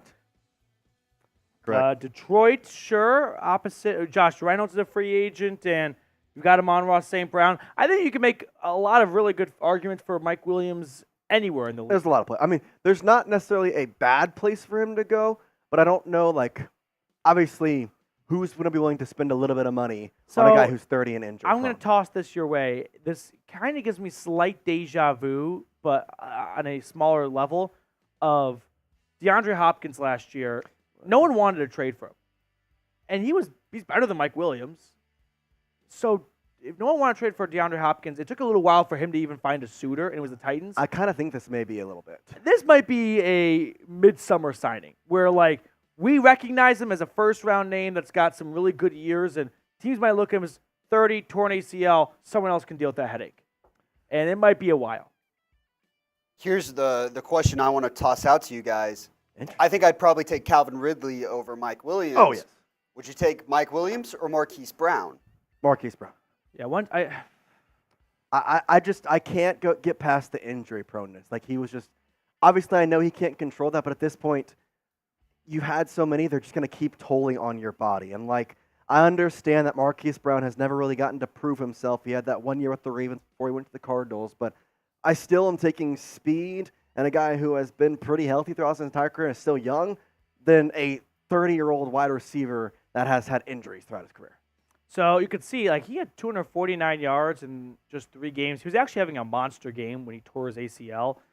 2021, though, that was the final year of, I believe that was a 5th-year option season, and 1,100 yards, 9 touchdowns. That's what cashed him in on a 3-year extension with the Chargers. Missed some time in 2022, but still, like, 895 yards in 13 games. You spread that out over a full season. You got a 1,000-yard guy and 6 or 7 touchdowns. So I think there is some really high upside with Mike Williams, and I think he's going to have a decent market. I think there may be a bit of a lull before he gets signed, though. Just going off of the tentativeness there was to sign DeAndre Hopkins last year, and no one wanted to trade for him. Again, I understand no one's going to trade for Mike Williams' current contract, but I don't think that was ever going to happen anyway. He would have agreed to a new reworked contract. I will say, with that move, they are now officially under the cap. So they are? No other moves needed. Okay, interesting. I thought they had to make one more move. No, I got it from Ian Rappaport saying that's it. The team is now capped. Okay, Ian's on it. So now we wait and see, do they hold on to the other 3? I think they make one more move. I think they shed a little bit more weight. I think they try and trade one of the other guys, to be honest. Yeah, I tend to agree. They're just not in a huge rush to do so now. No, not right now. Now that they've gotten under, it's no point. The one thing I'll add is you also have to have some money stowed away to pay your draft picks. They also have a 5th overall draft pick to pay. Like, those. Yeah. Depending on where you pick in round 1, the salaries are predetermined. So the 5th overall pick is going to get a nice paycheck, and that's going to have a $5 million cap hit. So you got to have some space for that. You also always want to save some money in case you want to do a mid-season signing if an injury pops up. You don't want to be going by the skin of your teeth. Correct. All right, let's hit some super chats. Why don't we? Yeah, why not? Tyler says, has Cheers. every free agent been available since Monday? Not all of them. There's been a couple that were actually available before then that were cut. So, but you got a handful of guys still out there, right? From Calvin Ridley, Marquise Brown, Justin Simmons. Those are just some of the bigger names. Jeremy Stallman's here. What's going on, Jeremy? What's up, Petey? Let's get Khalil Mack anyway he would have. I think wide receiver, we're good. Jeremy, thank you for your super chat. I hope you're having a great day. Longtime viewer at the Browns Report. Khalil Mack or Mike Williams to the Browns. Like, Andrew Berry has been no stranger to making big pursuits for star players, and he tends to do it in trades. We'll see if Mike Williams wants to come to Cleveland and repair with or reteam up with Deshaun Watson from their Clemson days. But I could see the Browns pursuing Williams, although trading for Judy kind of, puts a hurdle in front of that. Although I think Khalil Mack would be a very intriguing option for Cleveland. Jeremy, thank you for the super chat. A $10 super chat from KJ, Hot takes. I've been waiting for this hot take, Petey. You got to lead us off. Let's read this first. Which will be the big name free agent should the Seahawks sign? And they have to do it quickly. Let me know what you think and how much money do the Seahawks have left now to spend on free agents. They got a lot of money to spend, actually. Yeah, they've got a decent amount. Around 40,000-ish. Which big name should the Seahawks sign, though? Can we run through the top free agents remaining, Jack? Okay. Other free agents that Seattle could sign, though, just kind of off the top of my head. Maybe a good they one. lost both their safeties. What about Justin Simmons? Ackerberg. If you can get Justin Simmons for half the price you were paying Quandre Diggs and Jamal Adams. As for hot takes. You have one ready, man. I think this is the hottest one I've cooked up. Are you ready? You go ahead, man. I don't have one yet. I got to think of one. Chargers go into Arrowhead and beat the Chiefs round 1 of the playoffs next season. Harbaugh statement game. I think the Chiefs feel like after winning 2 Super Bowls can kind of sleepwalk a little bit all the way to the big dance, and maybe the Chargers can come in there and shock them. I know. That's the whole point of the hot take, by the way. No one's ever going to call the Chiefs losing. Correct. But it's going to happen at some point. Mm-hmm. And why not Herbert and Harbaugh? That'd be fun. I'll go with a hot take. And I don't know how hot this one is. Maybe it's not as hot as I think it is. Jets win the AFC East. With Rodgers, it just... Patriots are in a bad situation. They'll have a rookie QB. Uh-huh. The Bills and the Dolphins are in cap hell.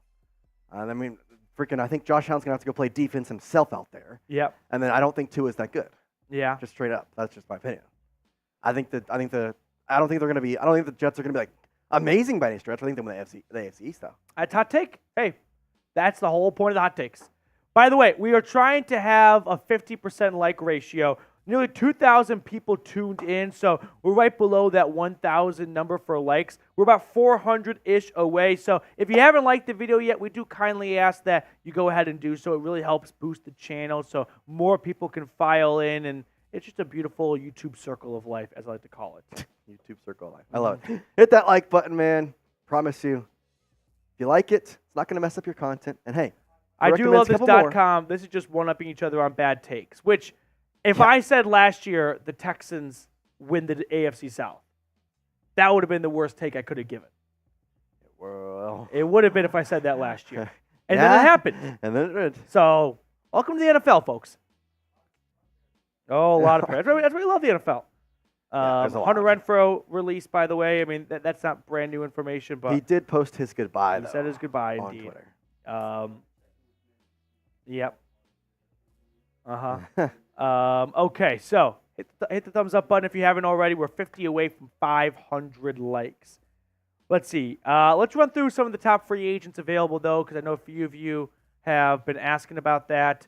Number one, we got Calvin Ridley, Jags wide receiver. It seems like it's either New England or Jacksonville. Where does he go, Jace? I'm saying going to be staying with Jacksonville. It seems like that's what Ridley wants to do. Given New England has been hot on his tail this entire time, the fact of the matter is this. If it would have been New England, I feel like it would have already happened by now. Because of that whole thing of the whole cap space it's going to take away, I just don't think that Ridley is sitting here waiting for the Patriots to make an offer.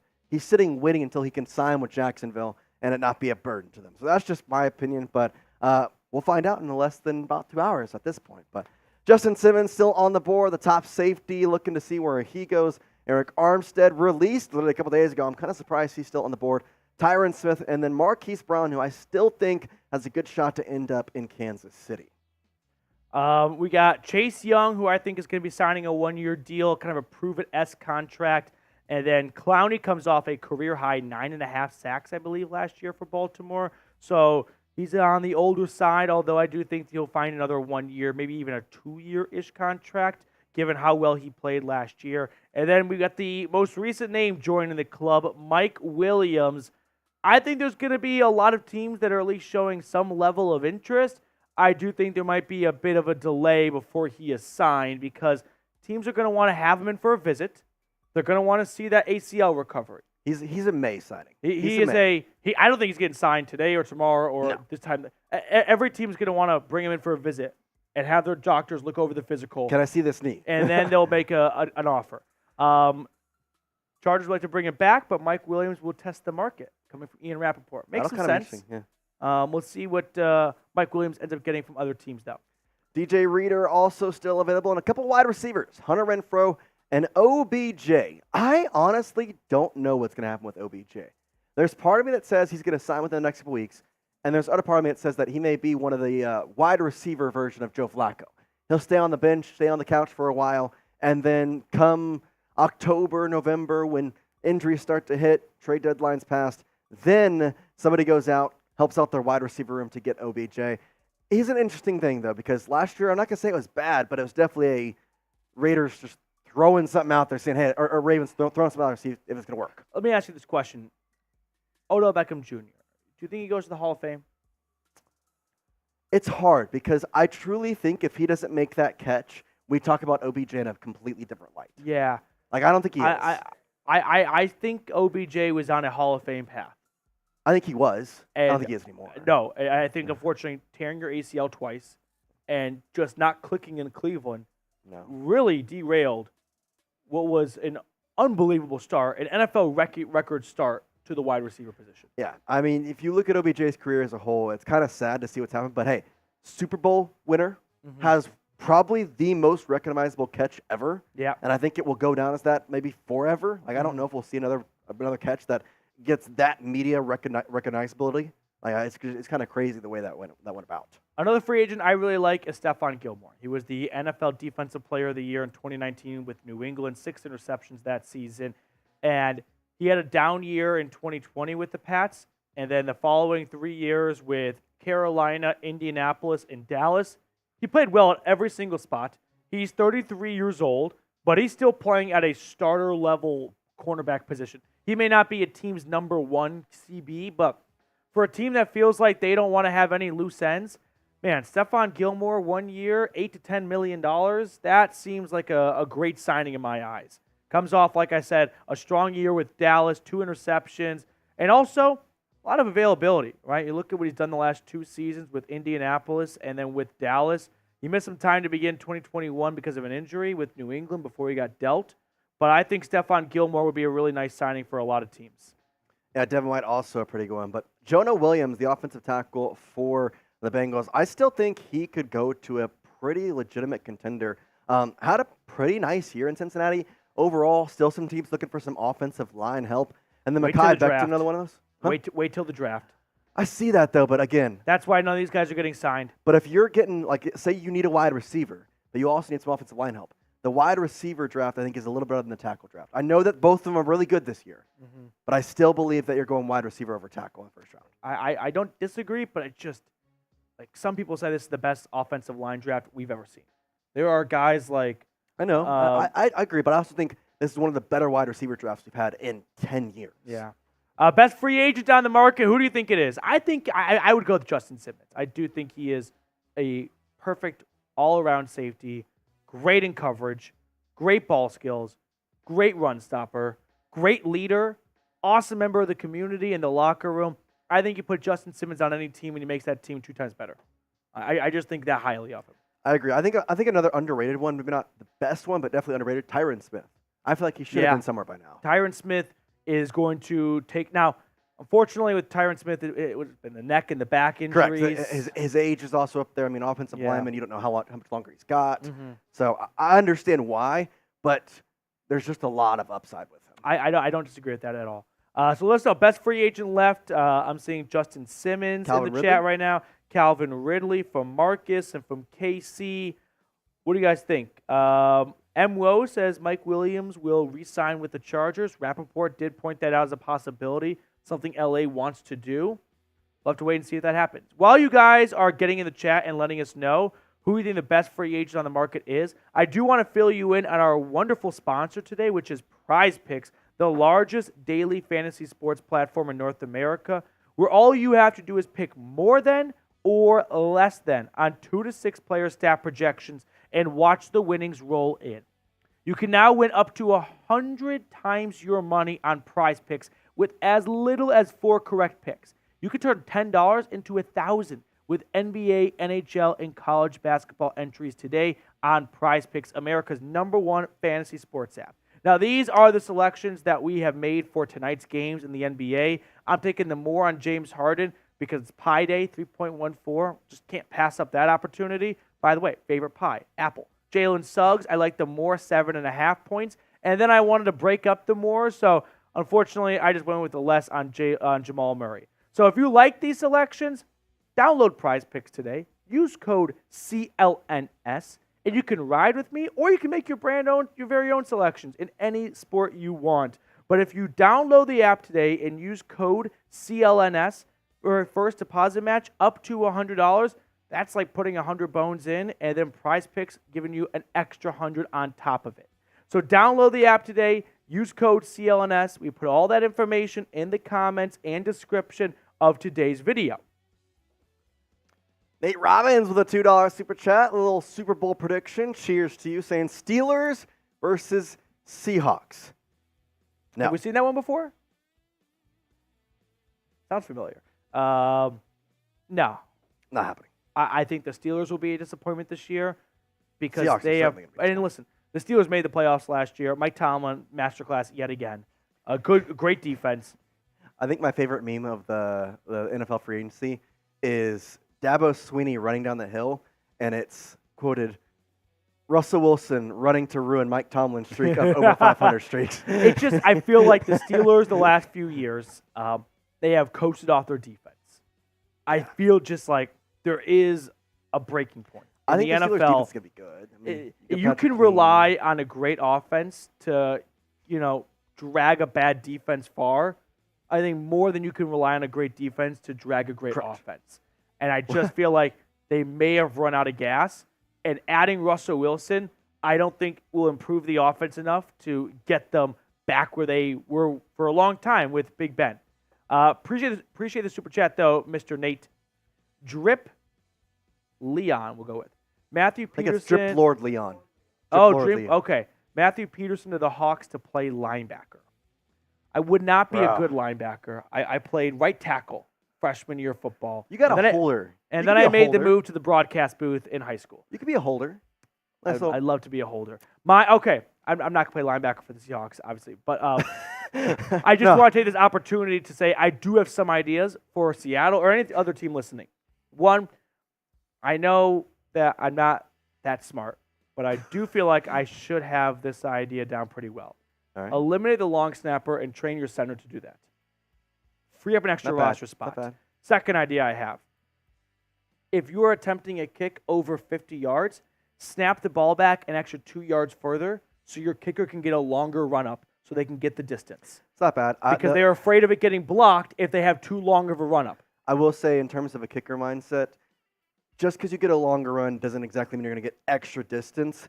Usually with those longer field goals, they do go 8 yards, not 7. I'd say 2 extra. So you're saying you want to be like 10 yards back. Because we know they have the leg. They do it on kickoffs all the time. Correct. Because they But- get a but- long run up. But again, it's different when you have the kicking tee where you can place it perfectly to where you got a guy literally grabbing this thing and putting it right there. Like Right, but if you're running an it's extra different. if you're running extra 2 yards, You should, as an NFL kicker, you should be able to do that. Correct. snap it back 2 yards further. And one other thing. If you know it's like a Hail Mary as a quarterback, and for example, not Hail Mary, 4th and 3, kind of like in the Super Bowl with the 49ers and the Chiefs when San Francisco went for it on 4th down and they didn't get it because they passed and they turned the ball over. On 3rd down, I beg your pardon. I'm not doing a great job of illustrating this moment, but the point I want to make here is if you're going to pass it on 4th and short, I would have your quarterback in like 10 yards of shotgun so that if they bring the pass rush, you have more time to get the ball out. Bring out that's why you train your center to be a long snapper because Yeah, perfect. Exactly. Okay. So, no, I won't play for Seattle because they won't take me, but that would be really cool. Matthew Peterson as GM, or as Roger Goodell replacement. Jeremy, what's going on, buddy? Just heard in Cleveland that Greg Newsome is on the trade block from an unknown source. Is this any truth? I am really struggling to believe the Browns are going to trade Greg Newsome. They are in a win-now window.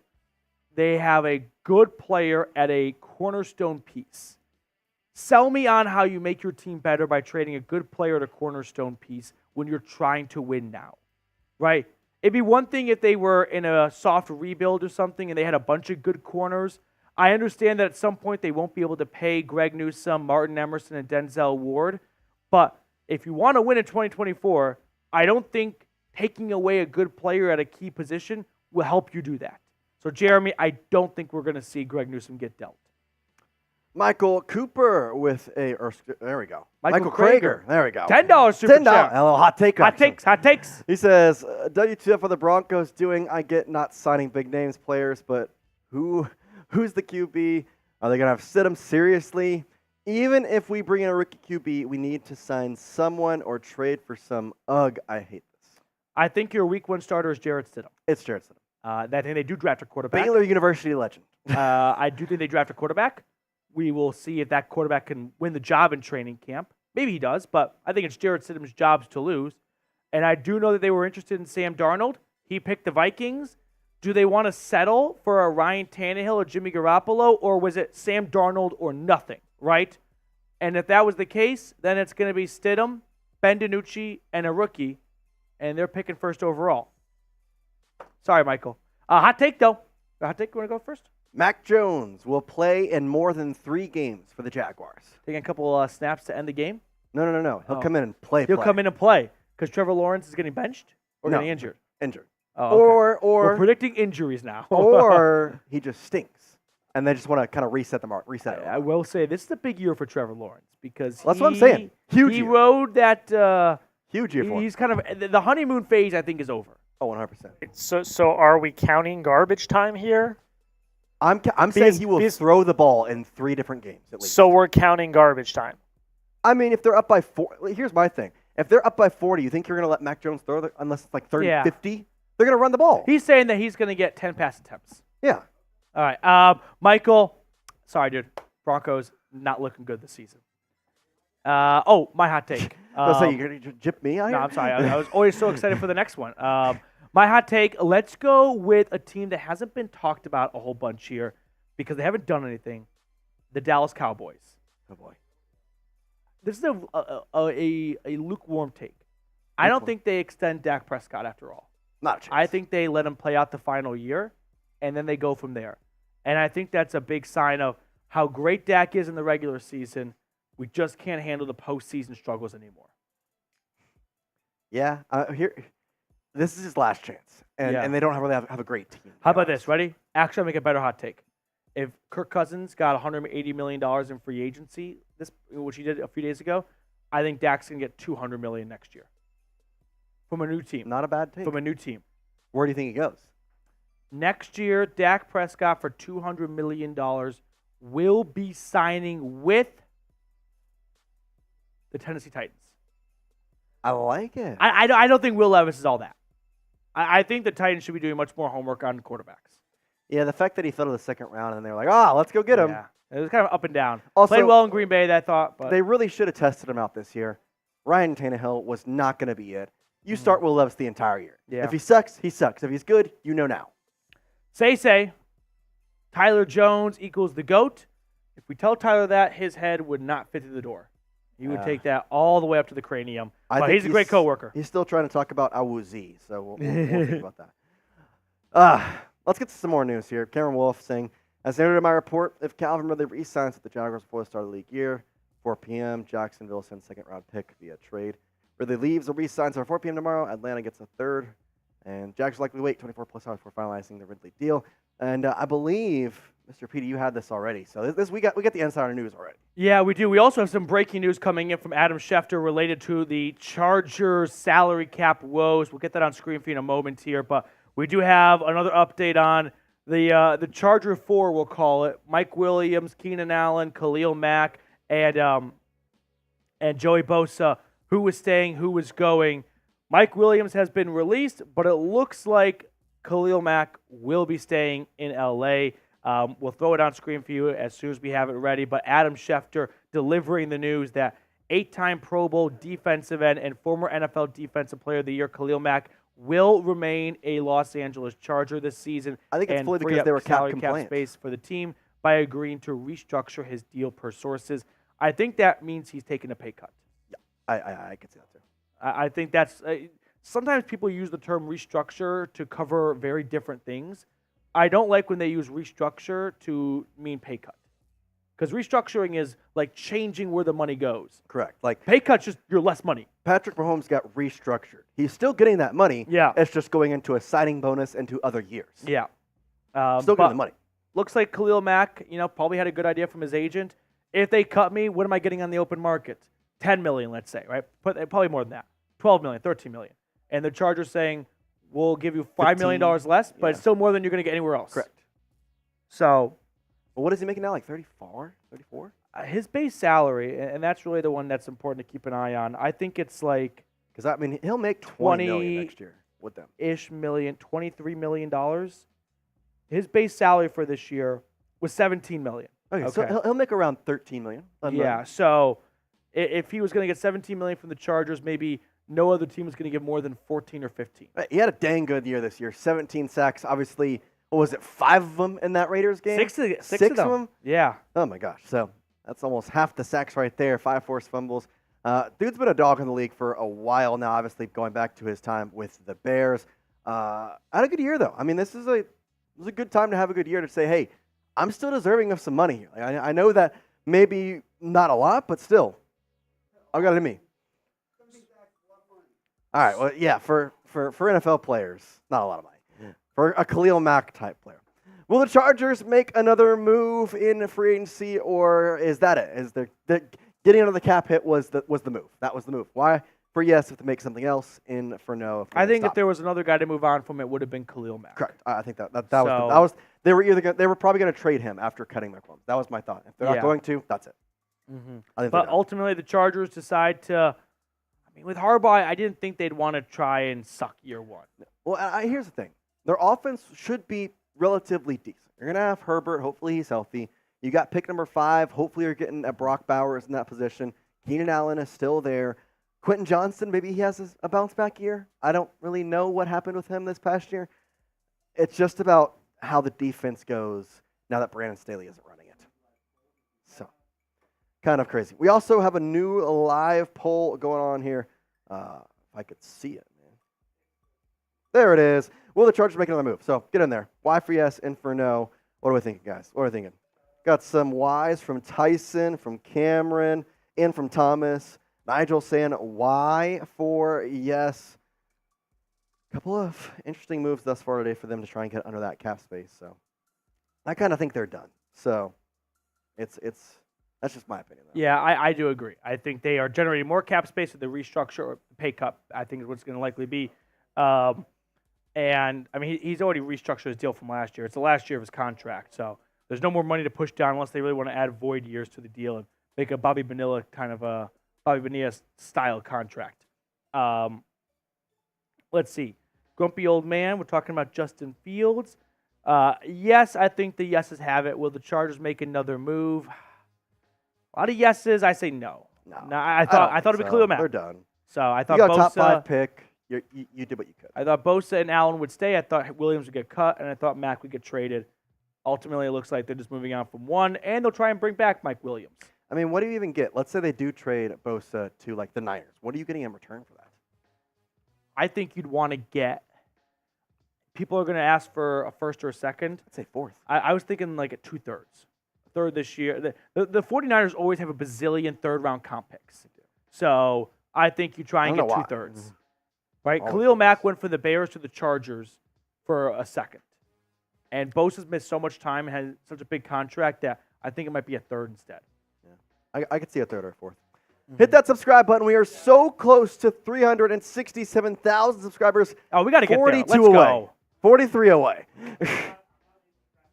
Producer Jack says we're not leaving this counter right now until we reach 366, 367,000. Did we drop some? What happened? Dude, I don't know what's in this Coors Latte. Can't count all the sun. Coors Latte. Yeah. Oh, man.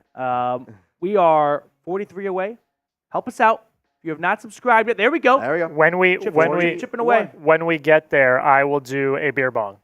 You're doing a beer bong? I'll do it. Really? When we get to that sub, yeah. We got to get to that goal. Did not expect that. Jack Lauder rated it. Look, it's you got to dig deep for free agency, and that's what we're doing. Believe me, I know. It's just I'm Topanga. I'm shocked. Okay, we're almost there. 30. Okay, now we got to get there. 23 more. Come on. Not 23 more. 33 more. 31 more. Oh, maybe no more subs. Come on. That's a pretty. Let's just leave it at that. 6969. That was pretty cool. That was nice. Someone screenshot that. Can we go back? So 28 subs away. Let's go. Who's it going to be? 27, 26. Count it down with us. New Year style. 26 to go. Don't blue ball us here. We're almost there. Well, you got 2,000 Let's go. Watching. There it is. 24 to go. 23. Oh, we got to get there. 22. 22. 21. 21. 20. 20. Oh, it's New Year's all over again. Let's go. Come on, people. 19. Cody Massey, Matthew the Jinx. Yeah. May have gotten Justin Fields to the Falcons wrong. It was either me or some other Matthew guy on the channel. I heard Cannot confirm or deny. There was another Matthew guy that showed up one day. It looked like me too. Handsome fella. Pedro, hey, I have a question. I'm a 49er fan. What do you guys think about? What do you think about the Niners are doing with the defense up front?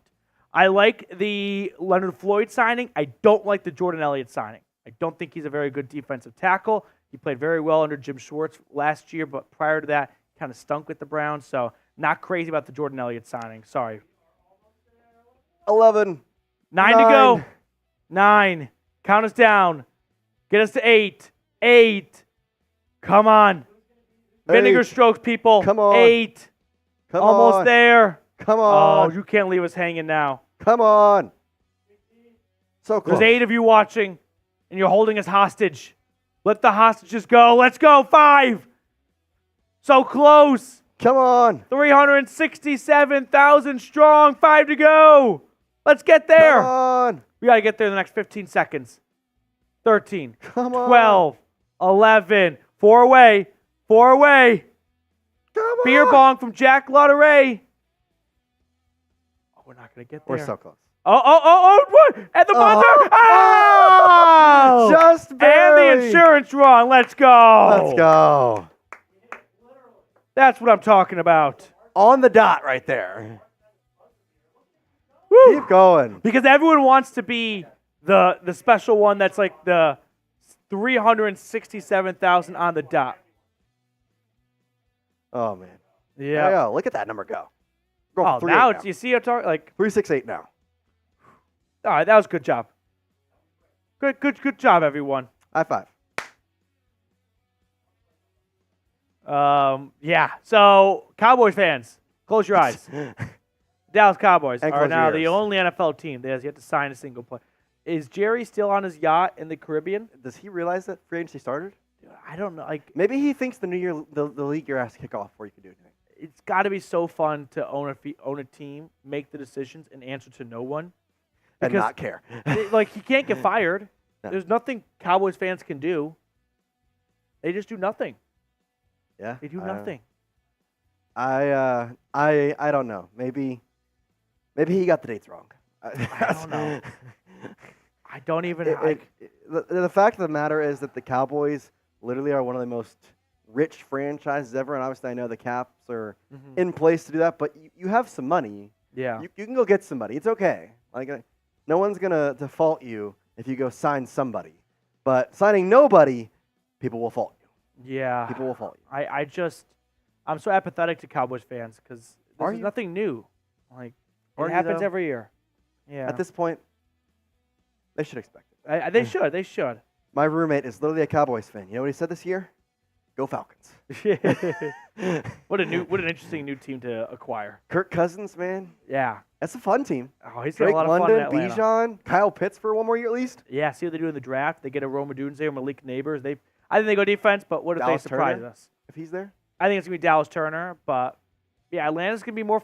Atlanta was one of 2 teams last year that did not play a primetime game. Think about that. I'm not Like, surprised. talk about just not even being interesting enough to go on Thursday Night Football in the NFL's eyes. That's a tough pill to swallow. Okay. All right, I got Rise Up Falcons from Lit Central. Check out Falcons today, my man. Let's see what the chat is saying. No, Khalil Mack is staying in L.A. The Bills are signing. Oh no, the Panthers are signing former Bills cornerback Dane Jackson. So another signing to add into the mix right here. We are a little over an hour away from the new league year beginning. Bring me full Jack screen. Lotteray is about to do his beer Murbanga. You gotta show him what the apparatus you're using is. It's a mermaid, and they kind of made like a topless mermaid too. It's a little pervy. It's decapitated. Yeah, she's also decapitated. So yeah. Stop. Oh Okay. jeez. Here we go. Okay, here we go. All right. Chug, chug, chug, chug, chug, chug, chug, chug, chug. Don't spill it on yourself. Chug, chug, chug, chug, chug, chug, chug. He's never done this. Mid-game thoughts? Oh, that was awful. Oh, that's horrible. The things that producers do for subscribers So is I've disgusting. done a Murbanga before. It's just so much liquid, man. It's horrible. All I right. hate it every time. Super chat menu. $2 super chat. It's beers. Cheers. My mouth is getting a little bit dry. $5. We talk about your team. $10. We give you a hot take for 2024. Some are calling them bad takes.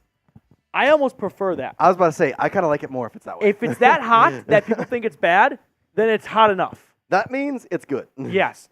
$20. We haven't got a $20 super chat yet, have we? No, we have not. $20. We got a fun wheel, kind of a mystery wheel. Next, by the way, okay, we got to get the wheel check, spin check. cherry popped here.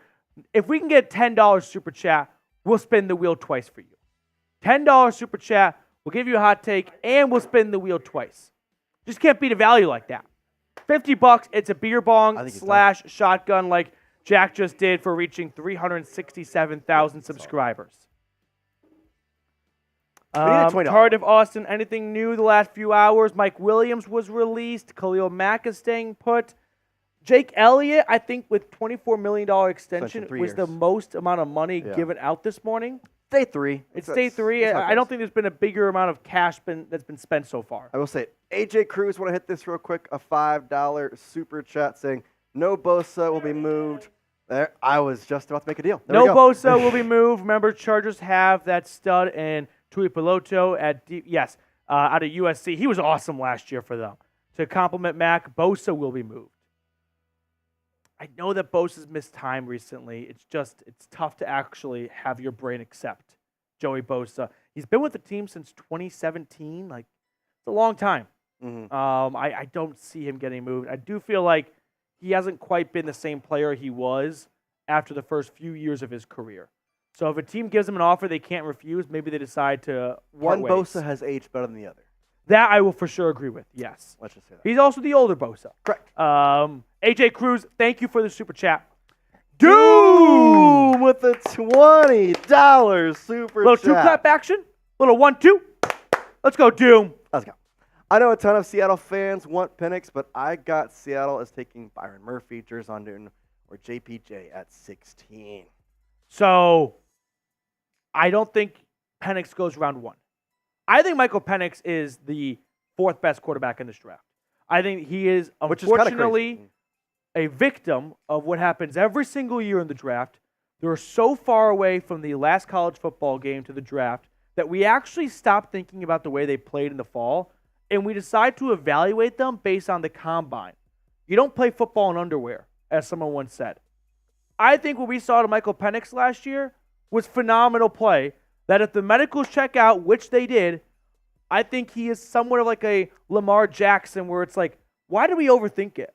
Why didn't he go earlier in the draft? Somebody's going to get a really nice pick in round 2 or 3, and they're going to be like, ha, losers. But I really do like Byron Murphy out of Texas. Jerzon Johnny Newton from Illinois, one of the best interior defensive linemen at generating pressures. No one did it better than him at Urbana-Champaign the last 2 years.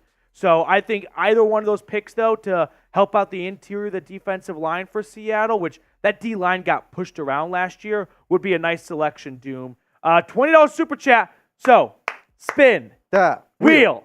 Spin that wheel. Spin that wheel. Spin that wheel. Spin that wheel. Tick, tick, tick, tick, tick, tick, tick, tick, tick, tick. Oh, let's get it going. Let's go. Oh, okay. Let's go. We're getting a little cardio in. I'm ready, man. Take your shoes off. Bro, I You was ready. getting ready for this. I'm ready, bro. Are we ready? Oh, yeah. Ready? Okay. I wanted to kind of synchronize it. Are you counting? 5. There's 5. There we go. We give him extra. Little bonus one. Yeah, little 6. Get the blood going. Bro, Little wake me up. I'm ready. I was ready for that. Okay. BJ Ward. Spin that motherfucking wheel right now times 2.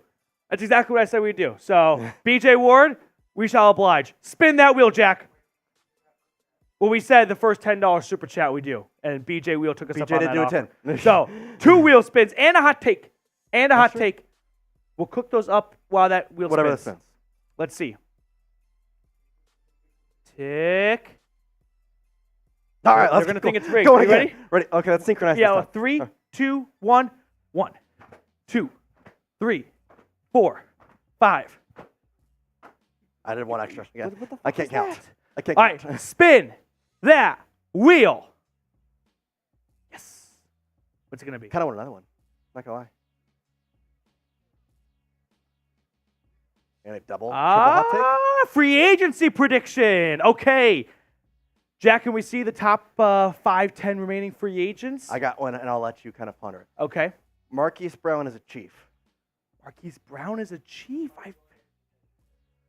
Producer Jack says Mike Williams is a Patriot. I think Eric Armstead is a Detroit Lion. I like it. That's my free agency prediction. NFL hot take. I got one. Go, because I had one and I lost it.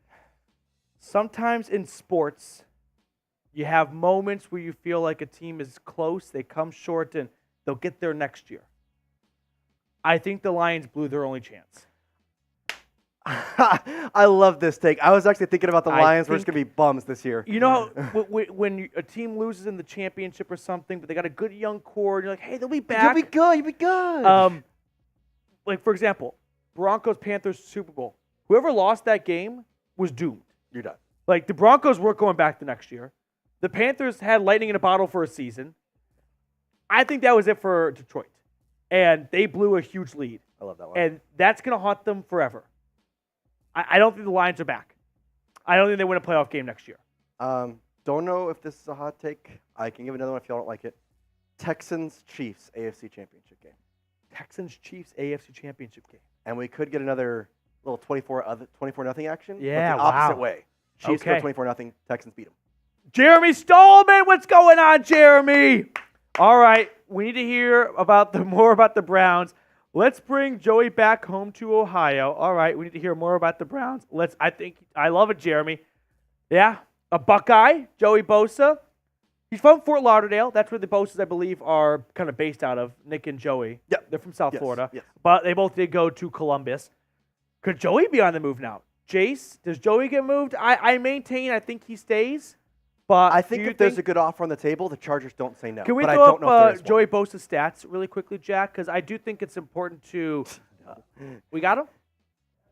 I know, yeah. I do think it's important to kind of go over Joey Bosa's usage. I like or a trade, but I think the Chargers' asking price for him may be a little more steep than people are willing to give, given he's only played 14 games in the past 2 seasons. He hasn't played a full season since when?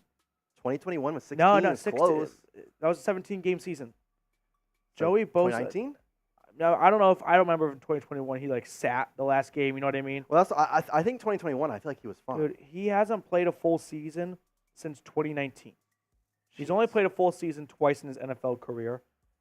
And he comes off 6.5 and 2.5 sack years because he missed so much time. I still think he's a really good football player. He's 28 years old. He'll turn 29 this summer. But maybe the Chargers decide the amount of time you've missed the last 2 years, if someone's willing to give us a good draft pick, we just can't say no to that. Yeah, well, So- that's my thing. I think if they're definitely listening to offers, but they're waiting for a good one. They're Yeah. not just going to give them away. They're waiting for one they can't say no to. Correct. I completely echo that thought as well. Jeremy, thank you so much for the super chat. We'll wait and see if the Browns do anything. Little wheel Okay. spin for him? Are we all caught up on I got a wheel super spin for chats? him, though. Yeah, $20 super chat. You're spot on. Spin that wheel. Spin that wheel. There we go. Tick, tick, tick, tick, tick, tick, Tick. tick, tick, tick, tick. Beer chug. Cheers to Jeremy Stallman, Cheers. to NFL free agency.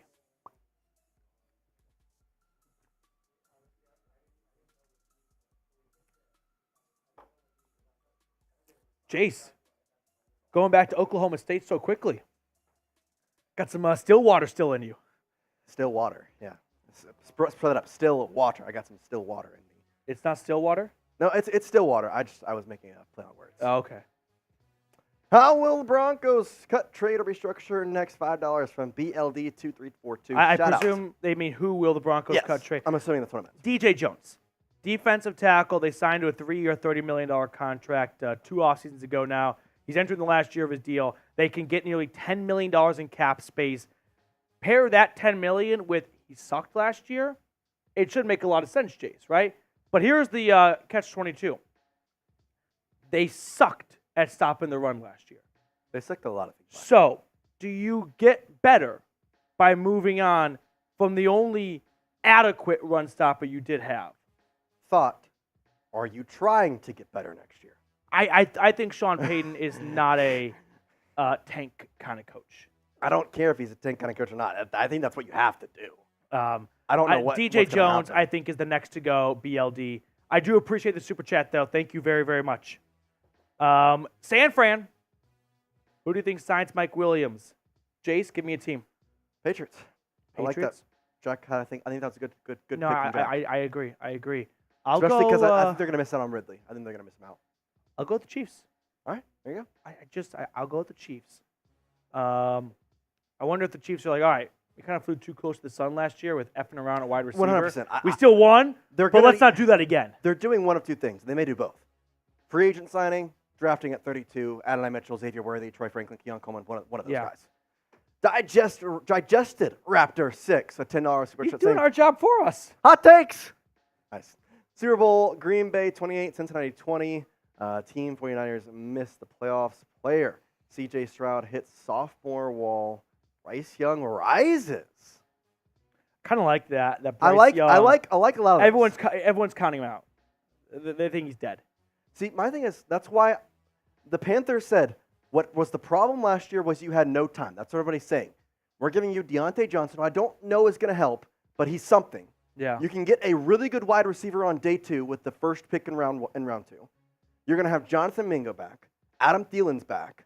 You got a good offensive line now, I think, with Robert Hunt helping bolster up that line. Yeah. They're saying, we're giving you every chance to be good. Go be it. Uh-huh. And if they suck again, they have their first-round pick, and they go get Shedeur Sanders. Correct. Or goodbye, Quinn Bryce. Ewers. Goodbye, Bryce. Green Bay, Cincinnati in the Super Bowl. Joe Burrow's going to get hurt. I'm sorry. You said C.J. Stroud hits a sophomore wall. I think Jordan Love hits a sophomore wall. I think Jordan Love has a sophomore rise. I think he's going to be better than last year. Interesting. If you want a shout-out, type me right now in the chat. We'll start giving shout-outs here. We are a little over an hour away from 3 p.m. Central, 4 p.m. Eastern, the official start of the new league year. There should be a football game today for the new league year, like a Hall of Fame kind of game. Here's what they should do. They either need to do that or go ahead, sorry. Combine with the USFL and be like, hey, let's get something on. What if today was the day where the worst 2 teams played for the first overall pick? Oh, that'd be that's always like the ultimate sports man cave dream. Today would be a good day to do that. But here's the thing. The GM's up in the press box watching the game. Yeah, we're not going to have the first round pick. We need to get Mike Williams on the phone now. I'm seeing Kev Dog. I see Andrew Pennington. We've got Tyson Rangel, JR. Zach, Bruce, Andrew, JR. Denzel. Okay, let's do this again. Velasquez. Ready? Ben like special. Let's see if you can go without repeating. You Correct. ready? Brody McCormick. Caden Cole. Barkley. Zach. G. Bradshaw. Tyson. Nick's Galaxy. Brody.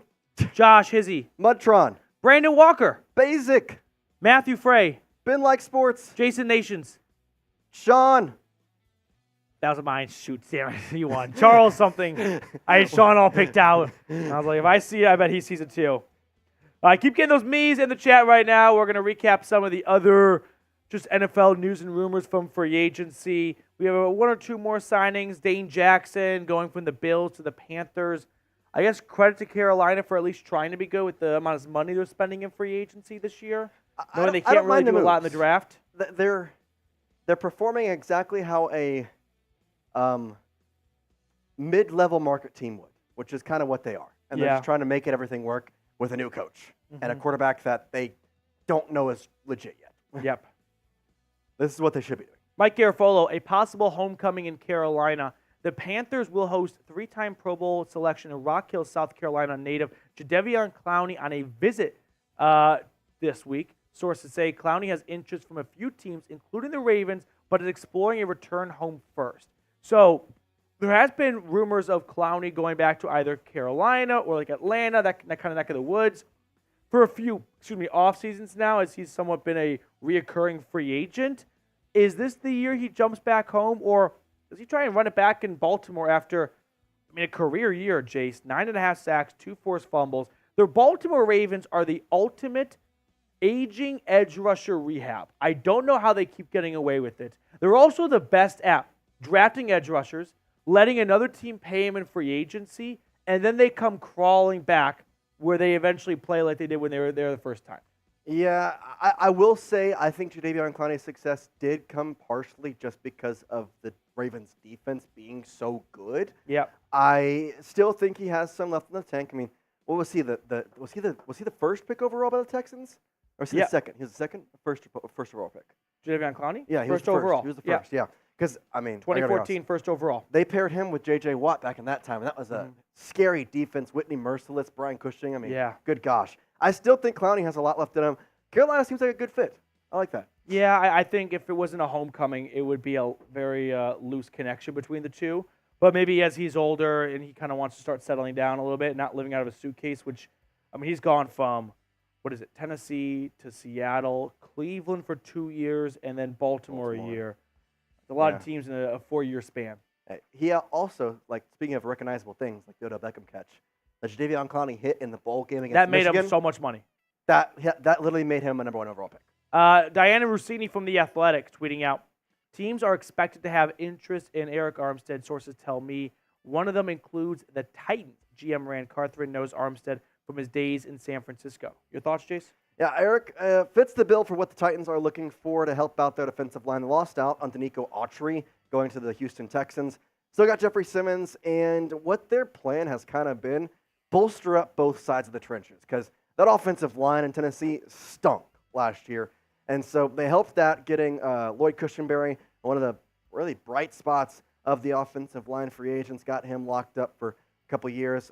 Eric Armstead fits the bill for a lot of different reasons. Had a decent year this past year, 5 sacks in 12 games played. Obviously, you have to go back to 2021 before he played his full season where he got 6 sacks, but a good depth role fill and potentially could make a really, really good defensive line with Jeffrey Simmons. I do like the connection of Rand Carthon having this time, in San Francisco overlap, of course, and it does feel like the Titans, at least from an ownership level, they're very tired of sucking lately. They're done, yeah. They were done with it. They moved on from They said, we're from done Mike with Vrabel. Vrabel. Yeah, So if Rand Carthon says, if you give me the green light to spend, I'm going to do it. $50 million, $75 million this year, and I can turn that into wins, I think they'll green light it, right? Unlike the Cowboys. Yeah. Jerry Jones is still sitting on his yacht wondering where the next cheese board is coming. We need a 50% like ratio here, and we are actually ever so close. We have 613 likes. 200 away. Yeah, not much. We can get there. Easy. Like the video. Screw you. Like the video. Whoa. They haven't liked the video yet. Whoa. Like the video. It's not rocket science. Thumbs up. We're at 614. Thumbs up. Let's get ourselves to 850. 630. I don't go into your home and take a dump in your foyer and leave. That's how I view not liking the video. All right. Apples to apples. That's apples to rotten apples, but sure. Yeah, I like it. G. Bradshaw, I like it. Here we go. We got Rangers videos, sports highlight. Let's go. Should we talk about Dane Jackson? He's going to the Carolina Panthers on what's a pretty lucrative contract. It's a 2-year deal worth up to $14.5 million. So once again, like we're talking about with the Bills, with the Panthers, they're not afraid to spend in free agency this year, right? Robert Hunt, $100 million contract. Was that the biggest contract we saw? Was that yesterday or was that 2 days ago? That was day one. It was day one. Okay, then Yeah, it wasn't that was the day biggest one. contract, but that was still a day big one. one. Definitely a big one. $14.5 million. So the Panthers secondary, which, it's got J.C. Horn, but unfortunately he's just missed so much time despite being such a promising prospect out of South Carolina. They add some extra depth, and they add a starter in Dane Jackson, who had a good run in Buffalo where their secondary was often beat up, and they were always rotating guys. Yeah, I think this is a pretty good pickup from Dane for the Carolina Panthers. Once again, their defense last year was severely underrated. Number 2 in the NFL in terms of yards allowed per game. Mm-hmm. Now, it hurt because they just couldn't score because their offense was just so much of a trash can. They literally had so many problems with their front 7. Bryce Young never looked comfortable. Even when he did, the offense never clicked. This is a way to help keep that defense solid, given you lost a couple of guys. Just continuing to make sure that Dave Canales has everything he needs to try and succeed in year 1. Mm-hmm. Okay. Are we going to run through a tracker, boys? Is that the plan of attack right now? Okie dokie. We're going to recap all the signings that have gone down. Really from, what time was the Eric Kendrick signing this morning? He Eric signed. Kendrick. I was about to say, it had to be I want to know what 6. time it went down on both coasts. That's what I saw, yeah. Let's see. Eric Kendricks, 49ers are signing him 5:15 a.m.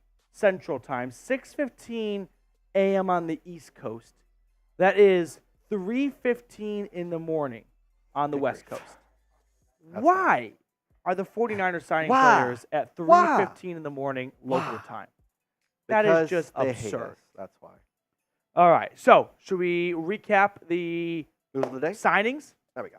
Here we go. You have Eric Kendricks, former first-round pick by the Chargers. He goes to the 49ers, where they lost Dre Greenlaw to an Achilles in the Super Bowl, as we all remember. We'll wait and see how much time he misses. Yeah. If it's a 12-month recovery, then he's out the whole year, right? If it's a, I don't know, 9-month, then maybe he's back like November, December. What a return that would be if the Niners make the Super Bowl again. It's just like he Yeah. comes out. I'm ready now. It's a real bummer. But Kendricks will fill that void until he's ready to return. Nick Harris, he goes to Seattle, one of the very few outside signings so far by the Seahawks. Corey Bojorquez, a really good punter last year. He re-signs in Cleveland. And then, Jace, we have Matt Collins going up to Buffalo to replace Gabe Davis. Yeah, Matt Collins, underrated signing, I think. I think he's still got some prowess. Obviously, no shoes, fits in well with Bills Mafia. I don't know what the Bills' plan is because they really had to cut their entire defense. And to my knowledge, they haven't really signed anybody on defense that is worth noting. So Matt Collins helps in the offense. They also gave $5 million to Mitch Trubisky for the next 2 years. Yeah. Still kind of weird about that. Ronnie Harrison returns to the Colts. I like that signing. I think that it's a good one to try and help that secondary that they've been talking about interest in potentially getting L'Jarius Sneed. You make sure that even if that doesn't happen, your secondary is still in a decent spot. The Jets are trying to solidify their offensive line. Mekhi Becton's a free agent, and I don't think he's coming back because Morgan Moses just got signed, and it's a traded. I beg your pardon. It's a 4th-round pick swap going from 134 to 112 for the Baltimore Ravens, and they pick up an additional 6th-rounder. And that was not the only trade so far today, Jace. Malik Collins, he's a 7th-round pick-worthy guy, and he's off to the San Francisco 49ers. I think the Niners won that one. Not a bad trade. You give up a 7th-round pick. You get a guy to help out on the defensive line. Somewhat of help after releasing Eric Armstead, but not a bad give-up for a 7th-round there. Malik Collins, obviously that one. And then you have Lil Jordan Humphrey returning to the Broncos. I know, P, you mentioned you like that one. And then Jake Elliott. Nice to see him getting some money. 4 years, not 3, 4 years. $24 million. Quietly, I would say the 3rd best kicker in the NFL. Justin Tucker, Harrison Butker, Jake Elliott. Sounds about right. Sounds about right. Yeah. Lil Jordan Humphrey, like we mentioned. How about Harrison Bryant? He's off to the Raiders. He'll team up with Michael Mayer, the now 2nd-year man out of Notre Dame in the tight end room. Jordan Whitehead, he goes back to Tampa Bay where he was drafted on a 2-year, $9 million contract. Moving along here, so much more smaller names between these teams, but Khalil Mack, not a free agent, actually. He stays put in the LA Chargers. He does rework his contract, a.k.a., I think, taking a pay cut. Yeah. And then Matt Pryor, a longtime backup offensive lineman with versatility. Chicago has been relatively quiet so far in free agency. They swung for DeAndre Swift, I think what I call the first free agent signing of the entire period.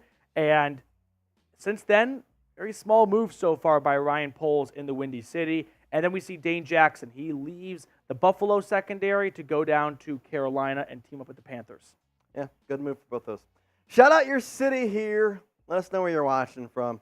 Let's see what's going on. Where is our 16,000 chat sports guys at? Very curious to see where everyone is tuning in from. Anyone across the pond? Like, what is the most represented part of the country? You know what I mean? Fair enough. I see Jacksonville, Maryland. Duval County, Fargo, Connecticut, Carolina, Baltimore, Jacksonville. Ohio. Where's Strongsville? Ohio. That's Ohio. Nashville. I see Nashville, tighten up. New Hampshire. Atlanta. Houston. Jacksonville again. Scorpion from Cleveland. What's up, Scorpion? South Carolina. The grumpy old man from Clinton, South Carolina. Detroit's being represented. Sports Highlight Hut from Houston. Got a couple Gage in Tennessee. Gaming with Tato from Rhode Island. We have Maine from Mr. Walker. Tim from Shreveport. Knights in Charlotte. Lucas from Massachusetts. Ooh, Layden over in Jamaica. Yordi from El Paso. Tim's in Shreveport, Louisiana. Russell from Cedar Rapids, Iowa. Scott's in Pittsburgh. Finn Hude from Hamburg, Germany. Nick in Omaha. Bobby from Battlesboro, Vermont. Missouri from Hannah something, man? Hannah something, man? I can't read. If you guys want a real shout out, put a real name in. Brian Jula from Houston, Texas. Yeah, I mean, what are we doing here? Some of these names. I see Miami. Andrew Drone, go Cleveland Browns. Vampirella from Australia, Vienna. Gerald Jack, Toledo, Ohio. Zach from Miami. Brent Henley, San Diego. Miami. All right. Miami. Jace, you want to fill them in? Oh, I PrizePicks? have got some deals for them, man. I've got some deals because you can go to prizepicks.com/CLNS and use code CLNS for a first deposit match of up to $100. Don't know what PrizePicks is? Guess what? It's the largest daily fantasy sports platform in North America, and they are the easiest and most exciting way to play DFS. It's just you against the numbers. Instead of battling thousands of other players, including pros and sharks, you pick more than or less than on 2 to 6 player stat projections, and you watch the winnings roll in. You can check it out at prizepicks.com/CLNS, and using code CLNS, you're going to get that first deposit match of up to $100. I'm telling you, go use it now. You can kind of tail me and Petey. We got some similar picks here for Pie Day. James Harden, you said favorite pie, cherry. My favorite pie, chocolate pecan. Jalen Suggs, I've got the more on 7.5 points. Little demon there, goblin there. Little nice little action. Jamal Murray, still coming back from kind of being up to full strength. I'm going to be a little less on him on the 21.5 points. Testing my skills on PrizePicks over the past 8 months now has been really, really exciting. And if you have the skills, you can turn $10 into $250 with just a few taps. PrizePicks also offers weekly promotions that can lead to big payouts like Taco Tuesday, just like yesterday. Each Tuesday, PrizePicks discounts select player projections up to 25% to provide even more value. Once again, go to prizepicks.com/CLNS and using code CLNS, you're going to get that $100 deposit match. Shout out to PrizePicks. It's daily fantasy sports made easy. Michael Krager with a $2 super chat. Shout out to you. Cheers to Michael Krager. Michael Thomas to Denver. Why or in? Yes or no? I like how Michael's adopted the chat sports lingo. I know. Jargon, I love it. Y or N. Why for We're yes and no. simplistic people here. Sophisticated. They know what's going on. I know, first off, I'm inclined to say yes because all of Sean Payton's signings have been former players. Malcolm Roach is an example of that. Happened earlier this week. I just don't see them spending. However, I don't think Michael Thomas has a big market. So I wouldn't be shocked if Michael Thomas is the latest New Orleans Bronco or the Denver Saints. So, Did you say New Orleans Bronco? Yeah. New Orleans Broncos or the Denver Saints, because that's all of the Denver Broncos roster. It's just former Saints. So Sean Payton. I'll go with yes. I'll go with yes, Michael. Sean Payton. That's fair. Another super chat flying in here. We'll catch up on all the supers. If you want to get on screen like Michael, you're more than welcome to super chat. Greatly appreciate the support. And if you have a question, a comment, a take you want to share with everyone, super chat, and we'll throw it on for everyone to see. New York G-Men, who can the Giants still sign? Justin Nobody. Simmons? I mean, I don't think they're going to be signing any more guys, honestly. I think they're done. How about a running back? A.J. Dillon or Aaron Jones? Aaron Jones is with the Vikings. Oh, shoot, you're right. Then A.J. Dillon. Wrong Packers running back. A.J. Dillon, I think, might be it. I think that's the only running back left. Yeah, there's not a lot of good ones. J.K. Dobbins needs to be signed. Does he? He deserves, bro. He's just been injury prone. I know, so why does he need to be signed then? Like, listen, Okay, J.K. fine. Dobbins. No one signed Mike Williams then either. I remember J.K. Dobbins, the story came out that he was almost like demanding a contract extension from the Ravens. And I was like, dude, you haven't played. He missed all of 2021, and then he basically missed all of 2023. He had 8 carries this year. So the crazy thing is, J.K. Dobbins, he averages 5.8 yards a carry. That's what I'm saying. If you're going to give Mike Williams a shot, who's 30 and has had injury problems, give J.K. a shot. Yeah. Don't have to be that much. Well, now, if he's asking for a lot, that's his fault. Mm-hmm. But I'm saying 1 year, $3 million. Come on.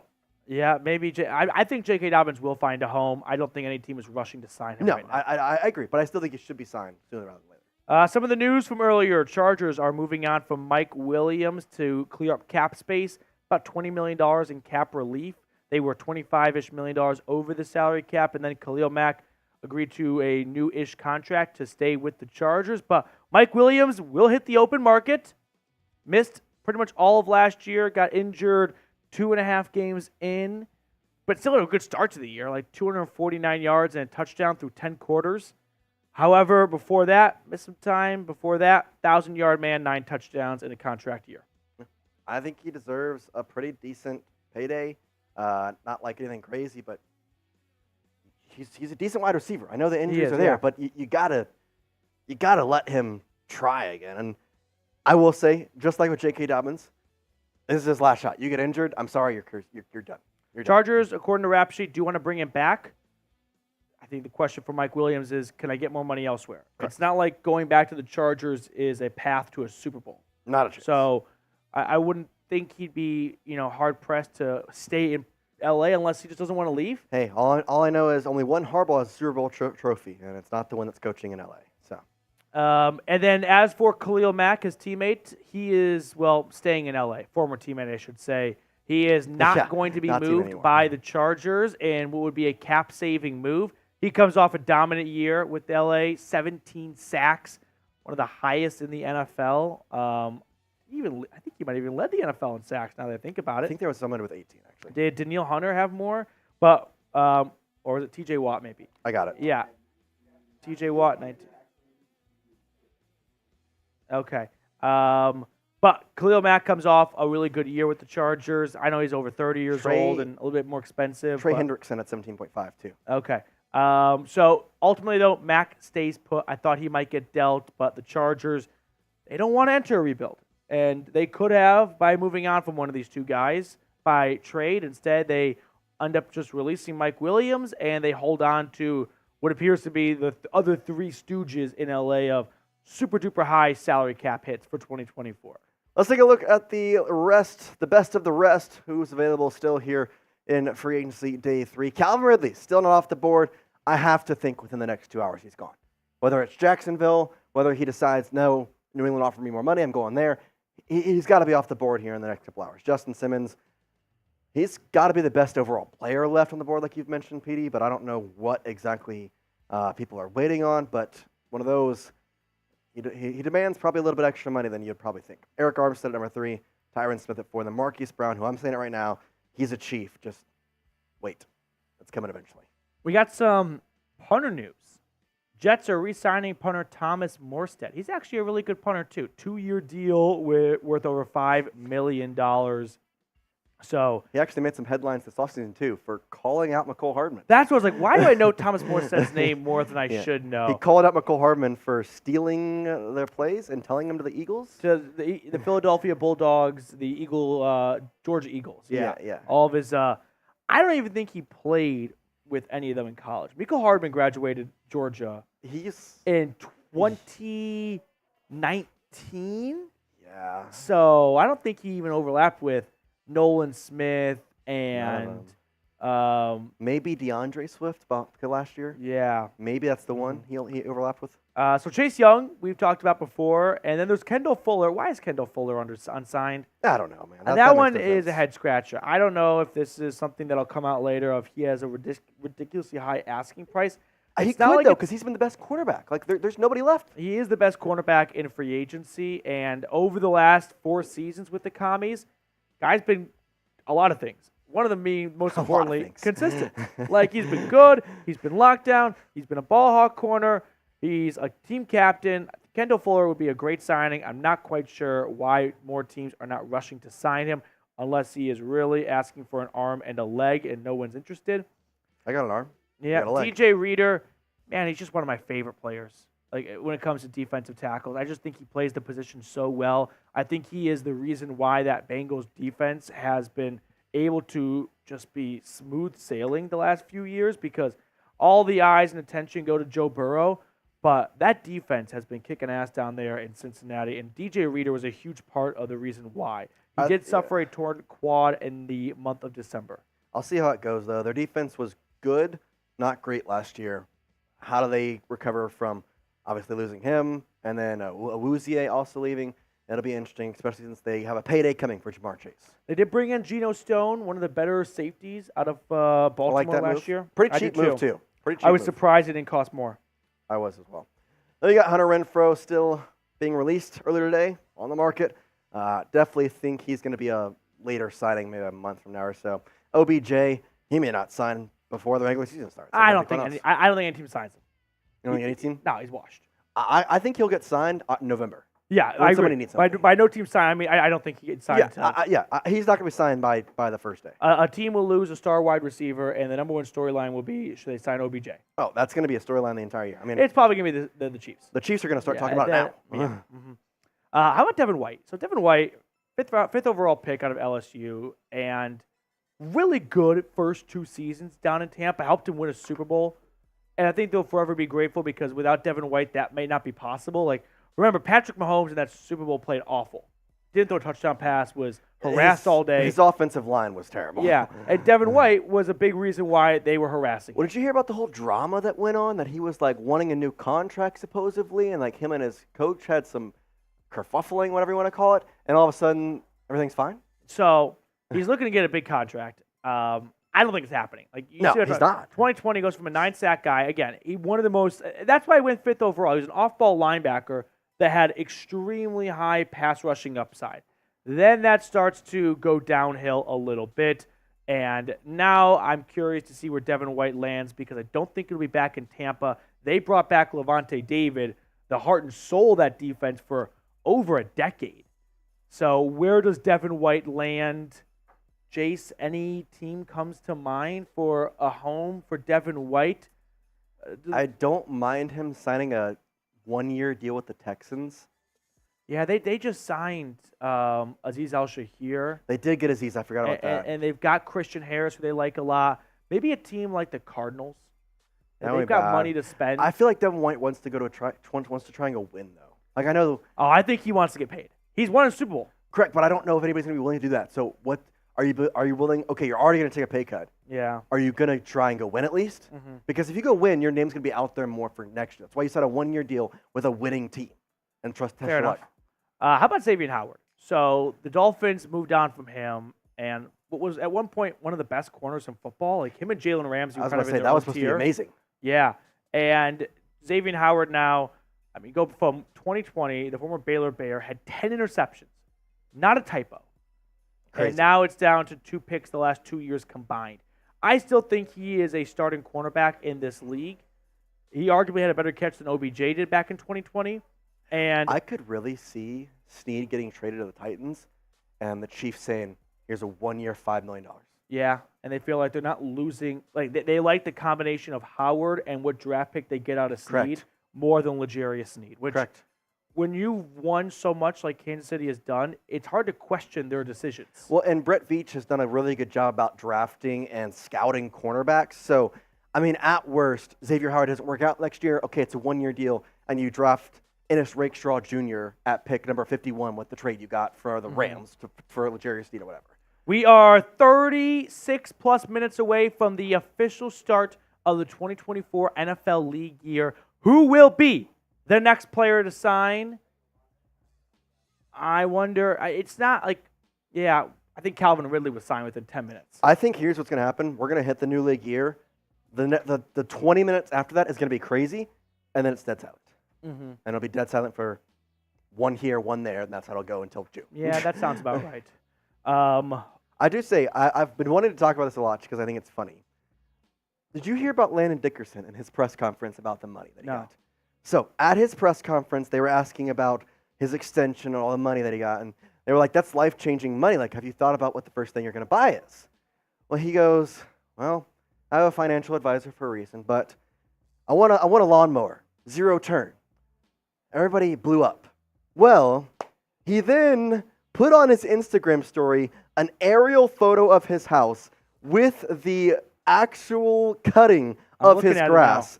And it looks great. And he goes, y'all thought I was playing about the lawn? I take pride in my stripes. This looks like an MLB center field that he has cut out here. What a lawn. That's insane. Nice pool in the That's backyard. great. He's got like an island lawn in the middle there, a little circle. Yeah. Like that's doing well. Good That's for doing him. well. I like it. Good for him. Not how I would spend my time. No, not at all. No. But hey, when you're an offensive lineman and you got some time in the offseason, Yep. go for it. Michael Krager, $2 super chat. Michael quietly putting together a strong case for MVP today. Been doing great. I think he's making a good chipping away effort at it. Denver needs to tank for Shador and draft best available. Yeah, luckily they kind of replenish all their draft picks next year. They go back from rounds 1 through 7 pretty much. This next year's quarterback class, I'm not super sold on. Quinn Ewers and Shador Sanders. Who else? What does Quinn Ewers look like without Xavier Worthy and A.D. Mitchell next year? We'll find out. In Shador, the SEC, by the way. Shador Sanders, how does he fare in a back-to-back year where maybe you leave some of the – well, no, I was about to make fun of the Pac-12, but they were really good last year. Honestly, it's kind of as wild in some ways, if you're looking for a quarterback, you got to wait a couple years. Well, here's the thing. This happens every year, though. No one had Jaden Daniels pegged as a top 3 pick. I agree, but And it I comes just out of don't know nowhere. who's going to pop out. I will say Jackson Arnold, I think will be great from Oklahoma. Yeah. I think he's going to be like the next big guy that's going to be taken. Like, I think he'll be the next, not to this level, but Caleb Williams type guy. Interesting. He'll be a top guy. $2 super chat is a beers cheers as Sam, the OU grad. I don't like OU, but Bangs I the like table. Jackson Arnold. I think he's great. I do like Jace is really showering Oklahoma players with confidence. Listen, and Oklahoma players, that was now that one. He doesn't have Who's to the other face one? them once a year. Who's the other $5 one? to talk about your team. $10. Jason and I are dishing out what I call hot takes. Some call bad takes. Some people. Well, hey, when they are actually good this year and they work out, Oh, I can't we'll wait have for receipts. receipts. $20. It's a wheel spin. Who doesn't like spinning a wheel? It's an all-time feeling in this country. you want to make a deal If here? I'm thinking of top sounds, it's ice cream truck and wheel spin ticker. Yeah, I like Hard that. to beat that. I was at a bachelor party a month ago. Ice cream truck in Fort Lauderdale. Had not heard that since I was 6 years old. We went outside. It was gone. Fun We were like, fact. is that an ice cream If you truck? ever want an ice cream truck, there's one that sits right next to my apartment. Like Really? most Saturdays, it just I'd sits be- there. It never I'd- plays the music, but it's always there. I'd be 10 times fatter. Yeah. Okay, so some of the notable free agents still out there that we've been circling for a while. Calvin Ridley, does he go back to Jacksonville? If you don't know the details behind the situation, if Calvin Ridley signs with a team in the next 32 minutes, the Jacksonville Jaguars will owe the Atlanta Falcons their second-round pick for this year's draft. If he does not re-sign with the team, then, if he re-signs with the Jags in the next 32 minutes, then they owe the Atlanta Falcons their second-round pick. If he re-signs with the Jags in 33 minutes, Or leaves in the next 32. or leaves, then it's a third-round pick. So yeah. you go from a third to a second if you bring it back in the next 32 minutes. There's got to be someone of agreement right now saying, hey, we will sign you as soon as we hit that new league year. I Because know. he wants to be in Jacksonville. And the fact of the matter is the Patriots have consistently said, we are strongly pursuing him. I have to think Calvin Ridley's just sitting there like, decline. Decline. Decline. I kind of wonder, like, was it that great of a season last year in Jacksonville? You felt like I really want to run it back compared That's to why- if oh, New I'm England's wondering offering if- more money. I'm wondering if Jacksonville said, hey, we really want you back to try and go for something, and they said, we'll give you this. But the thing is, he better know that could switch up in 32 minutes. Like maybe they're just saying that so he doesn't leave. Yeah, and then the other side of the coin is, like, they signed Gabe Davis to a 3-year, was it $39 million That was contract? kind of a lot for Gabe, who's up and down. That felt like that was Calvin Ridley's money. Correct. Well, that was my thought. As soon as he signed, I was like, oh, no way Calvin really goes back. And now it's like, oh, yeah, Calvin wants to go back. With what? Like, Speaking of wide receivers, T. Higgins. Jace, T. Higgins is a blank in 2024. man, I thought he was going to be a Viking for a second. There was rumors going around that he was going to be traded for Justin Jefferson and a couple first-round picks. But honestly, I think he's a Titan. I think he's you a stole the Titan. word of my mouth there. Like, goes back home. He's from Tennessee. Clemson-bred guy. That's not too far. Right. So pretty nice area for him.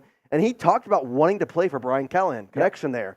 And then they franchise tagged him. And you could tell it wasn't a, we're franchise tagging him because we want to keep him. It was a, we're franchise tagging him because we know he's going to leave if he doesn't. And so he was pissed.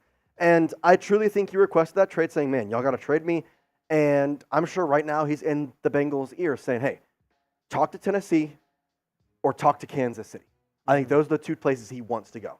I could see that. I think the Titans would be a really logical and excellent spot for him. And to they land. could extend him right away. Like, they have the money for it. Yeah, they I absolutely mean, the could. 4 years for $20 million each year, right now, on the table. This in from Jonathan Jones earlier. With Carolina now in possession of picks 33 and 39, there have been some talk of packaging those in a trade for a player like T. Higgins.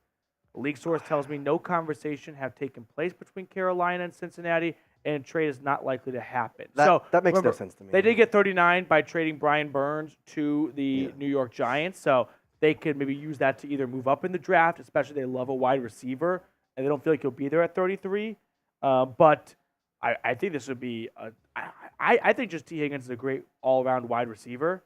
I agree, but that's just 2 draft picks for him seems, I don't know, it seems too much for me when you're trying to build out the entire offense. Like 1 player for potentially 2 good wide receivers, or one good wide receiver and a help on the defense, I think it's a little too rich. I like to look especially at, when you're saying this is the year for Bryce Young. Yeah, I like to look at when it comes to trade value for players, if they enter the draft this year with their current contract situation, where would they go? Does T. Higgins go to 33 if he is entered into this year's draft?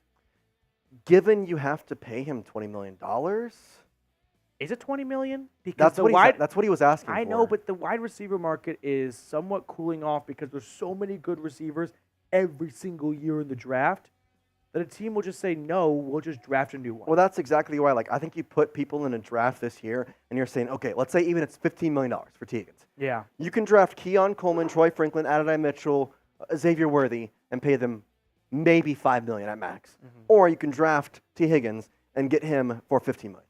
I think I'm gonna take one of the other ones. That's just the way I'm going. I think T. Higgins will sign like a 3-year, $50 million contract. 3-year, Not $50 bad. million. I can see that. Yeah. I think in maybe 3 years, $50 million with incentives could be worth up to 60. Jonathan Bullard, he is re-signing with the Minnesota Vikings, pairing it back with the interior they had last season on the run, alongside Harrison Phillips. So 2 really good interior run-stopping DTs, and the Vikings doing a solid job of, if it ain't broke, don't fix it. Run it back this very next year. So I like this re-signing by Minnesota. Yeah, good signing here. And again, Kwesi, man, I like the moves he made. I don't. You don't? Grenard? Grenard's nice. I think it's a mistake letting Kirk Cousins leave. I agree. Well, here's my thing. If they didn't do that, I think they're looked at as huge winners. But they're using the Kirk Cousins money to kind of build their team around him. Yeah. Now, if they can extend Jefferson, we'll see what happens. Follow us on Twitter. We can get some shout-outs here over the next 12 minutes if you follow. You can get PD at Matthew PD on X, Twitter, whatever you want to call it, or at Jace Andrews _ Get some shout-outs here to anybody who follows over the next couple minutes. So we'll have our phones out and be looking over at that. So it's in the chat right now, or we're getting in the chat right now, as producer Jack says. So I got recent follows from Mark Kearns, Shane, Westmoreland, Colty Bolty, Golden, the House of Cards. So hit us up on Twitter if you want to get a shout out here live on NFL Daily. Follow either myself or Jace, like you said, with our handles on screen. We are 27 minutes away from the official start of the league year, where I expect to see Calvin Ridley be the first name off the board afterwards. I mean, I'm taking over/under here, 5 minutes. No, I think we're a little bit longer than that. 10? Yeah, I think there'll be some level of we don't want to. Let's take a poll in the room here because I know we have Sam and he loves these. Yeah. Over/under 10 minutes for Calvin Ridley to sign. I'll take the over. I think it might be like a 15, 20-minute thing. Jack? I'm going to go more. Take the more. I like it. Duncan not following me on Twitter. Appreciate you, Duncan. Hit us up for a shout-out if you want to have your name said for 1,633 people watching. We got more from what's the lowest camp of NFL free agency, the Cowboys. Nothing Jane to report on Slater. any extension here in Dallas. And while I was told something could be cooking with A.J. Dillon, pot may have made it to the stove, but water hasn't even boiled. I just would love to have a sit-down. Can I just sit with Jerry understand. Jones and see what's happening right now? Jace, different Jace. Appreciate your follow on Twitter. You're welcome. Yeah. And no calls to Ezekiel Elliott right now. Ran that down. Gosh, I can't imagine He how did just post a photo of he's been uncooked cereal with cheese and 2 hot dogs in it. 2 raw hot dogs. Yeah. Cowboys are cooking. Yeah. He We is know the meme. like dying on the inside, but he's putting it. I was about to say, they're live, so I just want to see his face. Can we get a live look in on the main feed of Tom Downey? Oh, that'd be ideal. That'd be awesome. Just throw him up right over on the right for us. Just watch his face. And no calls. Can we super chat on the Cowboys channel from the Chat Sports channel saying, what's going on in Dallas? Aggie 2021. Thank you. Are the Aggies going to be good next year? No. No, I don't think so. Sorry, Aggie. You don't want to follow me on The Twitter. Aggies are going to have a good game against the Longhorns. Yep. And that's about all they can root for. If they win that game, The rest of the year, it doesn't matter. Jace with the S. Thanks for the follow. Yeah, I don't know. College football is an interesting landscape now. It's hard to predict with NIL and all that stuff. All true. Less than 25 minutes to go. We're going to run through some of the recent signings. If you're just joining us and you kind of need to get a refresher on what's happened so far to begin day 3 of NFL free agency, we've got you covered here. We had a signing at, what do we say, 3 a.m. local time on the West Coast, because that's the most optimal time to make deals. That's when they were up walking the streets of San Francisco saying, we should call them. Yeah. So we'll run through some of those free agent signings that have gone down here. Still waiting for some more new-ish signings. It's been pretty I think slow. at this point, we're probably waiting until the new year. Yeah. I think we've outlasted everything else. Ooh, producer Jack, I like it. Shout out your least favorite team. I think we're going to see a lot of Cowboys in the chat, don't you? Cowboys, Chiefs, Patriots. Those are the top 3. Let's see. Who is Falcons from Parker? So I got a Saints fan watching right now. Or a Panthers fan. It might be Trace Gerard's burner. Cowboys, Texans. Why are you hitting the Texans? We got Bills. Again, these are least favorite teams. Steelers, Cowboys, Green Bay, Lions. Cowboys, Ravens. Oh boy. Live looking up for Tom. Oh, we're doing some bootleg audio. You've kind of run that race. Let him come back and retire as a Cowboy. I'm fully on board with that one. What's up, Chris? Sam just messaged me and said, we've got a request from the friendly folks over here on Maine with a wellness check for Tom. And I've been down this road before. I know how to handle it. Expected but disappointing still, you know? I've been down this road. I know how it goes. Don't do shit. I saw the tweet last night. Our expectations were low, but holy fuck. It's how this team operates. Tom is unwell. He's unwell. I was about to say, wellness check, not well. He's unwell and doing a surprisingly good job. Having known Tom for almost 4 years now, he's doing a surprisingly good job of covering it up. We've seen worse from Tom Downey, that's for sure. Yeah. I was about to say, go back to the Cowboys playoff game 2 months ago. All right, keep those teams coming to the chat here. Broncos, Eagles, Steelers. Bears, Vikings, Packers. I wonder who he's a fan of. 21 minutes away from the start of the 2024 NFL League year. Yeah.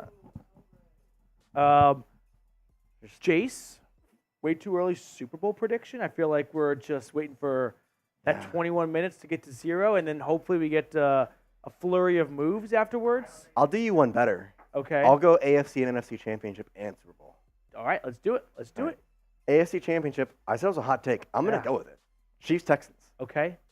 I will say my AFC Championship game is I picked against the Chiefs every single week this past postseason. I had good reason. Actually, I don't have good reason. It was a bad idea. But never pick against Patrick. I'm fading them this year, and hopefully it works out. I will say I'll go with, man, it feels wide.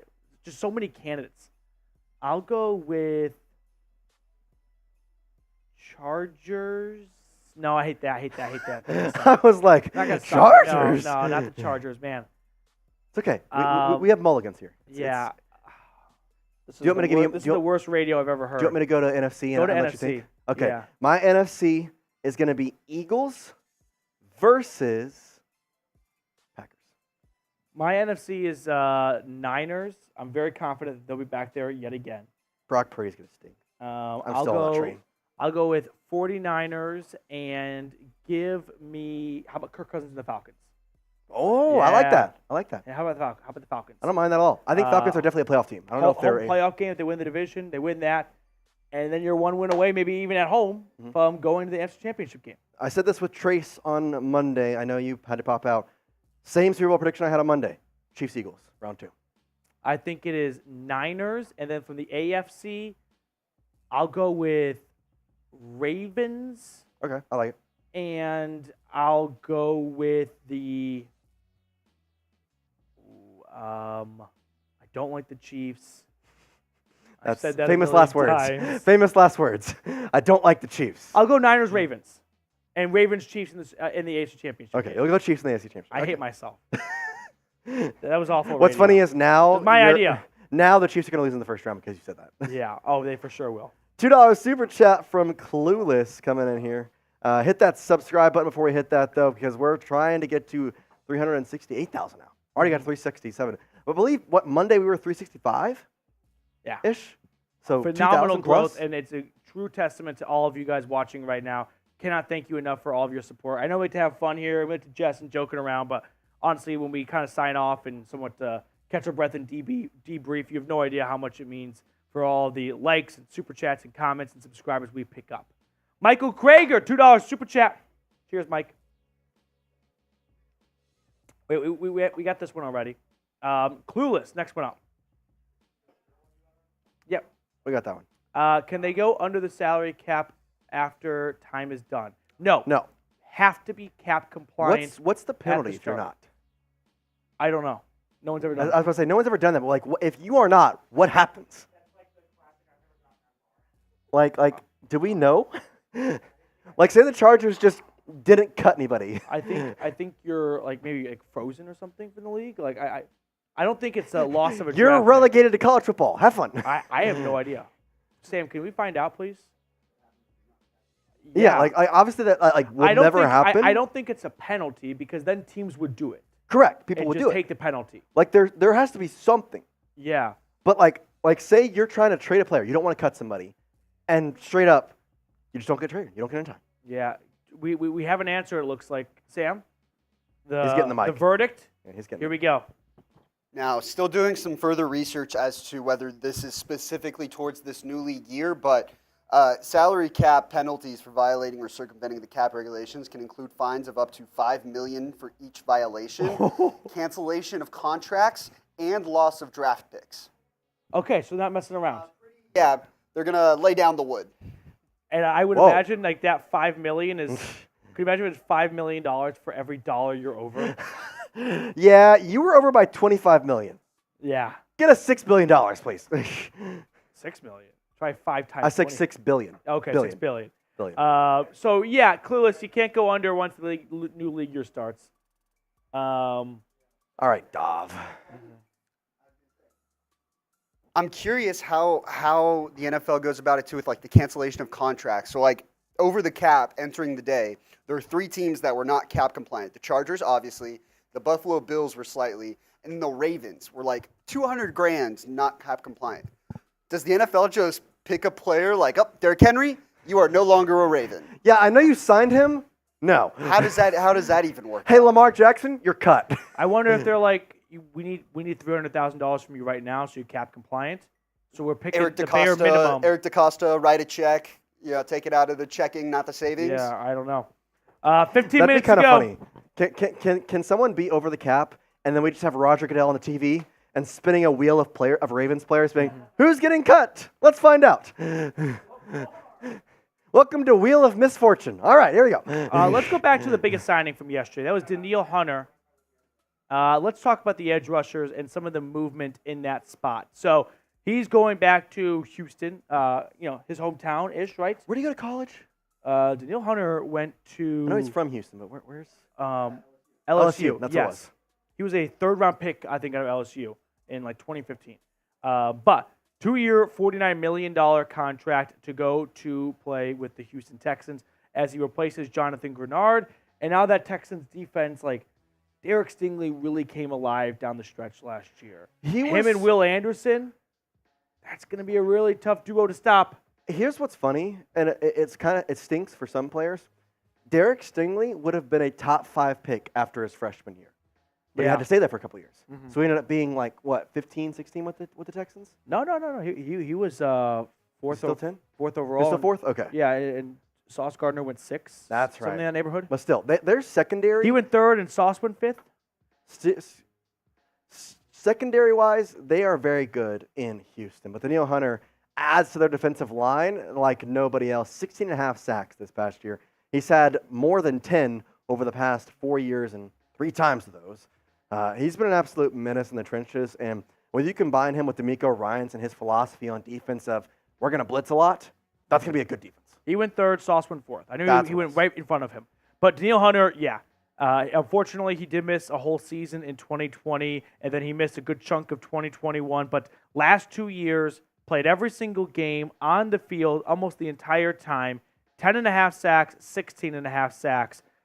Of course, has a great year when he hits free agency, and he is on the What a move surprise. down to Houston, where the Texans, credit to them and salute to them. I know that they are feeling that kind of added pressure of, oh gosh, we really have something in C.J. Stroud. We got to capitalize these next few years while he's on his rookie contract. And I think this is a great way to do it. And Danielle Hunter, that's a good investment right there on the defensive side. And now I think you turn to the draft to build up that receiving core. And that offensive line, it's patchy. It needs some work still. Another guy to keep an eye on is Chase Young. I've got concerns about Chase Young. Everybody from an does. That's why off he's the- not yeah, signed.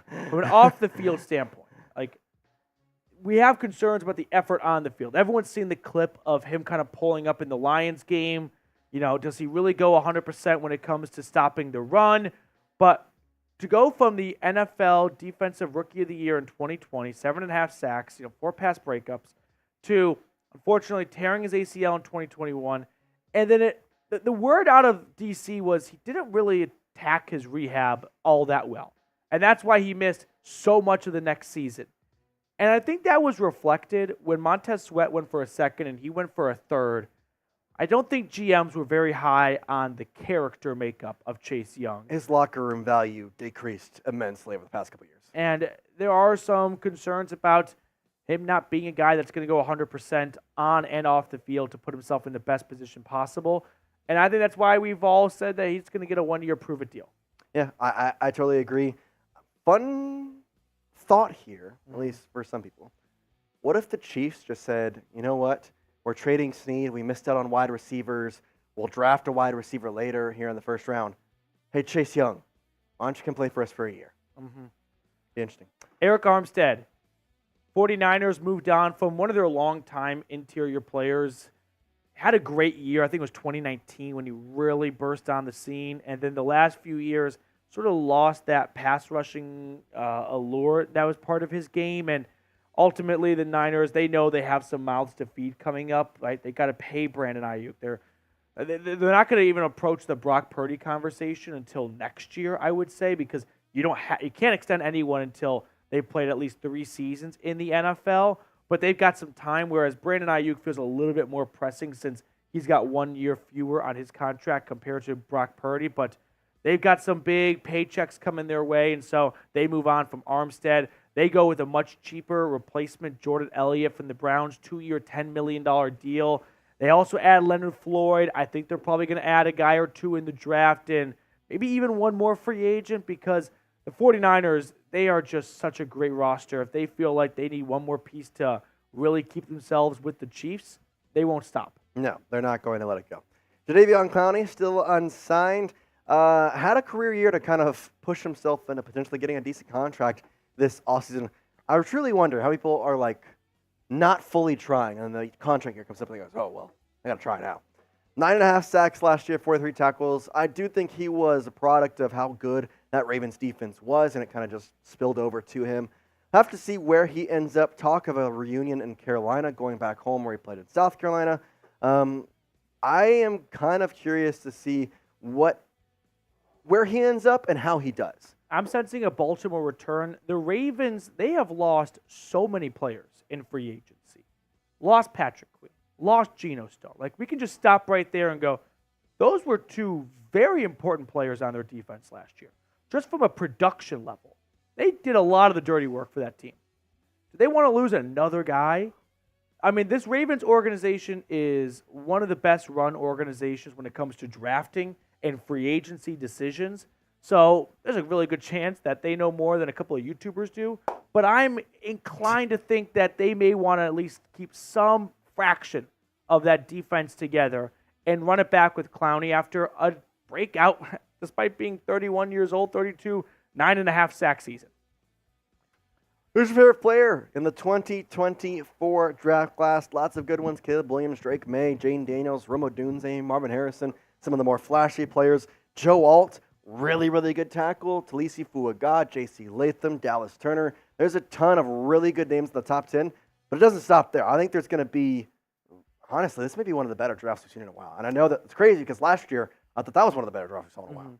I really like, if we're going past the top 10 names, because the funny thing about the draft is in January, February, March, even the beginning stages of April, everyone sounds great. Correct. Everybody does. Everybody sounds great. And I think that's a product of, I think it's one of the nicer things we do as a country. We don't really tear down prospects before the draft. No.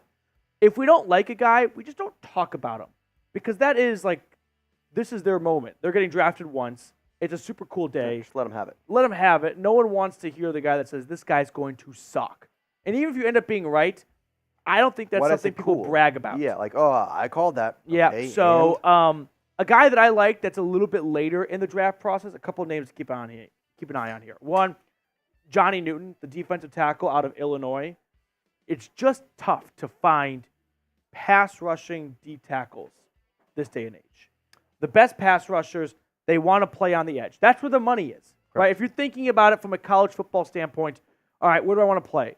I got a good sense of finding the quarterback. I want to get on the edge as soon as I can in my career so I can cash in a big paycheck.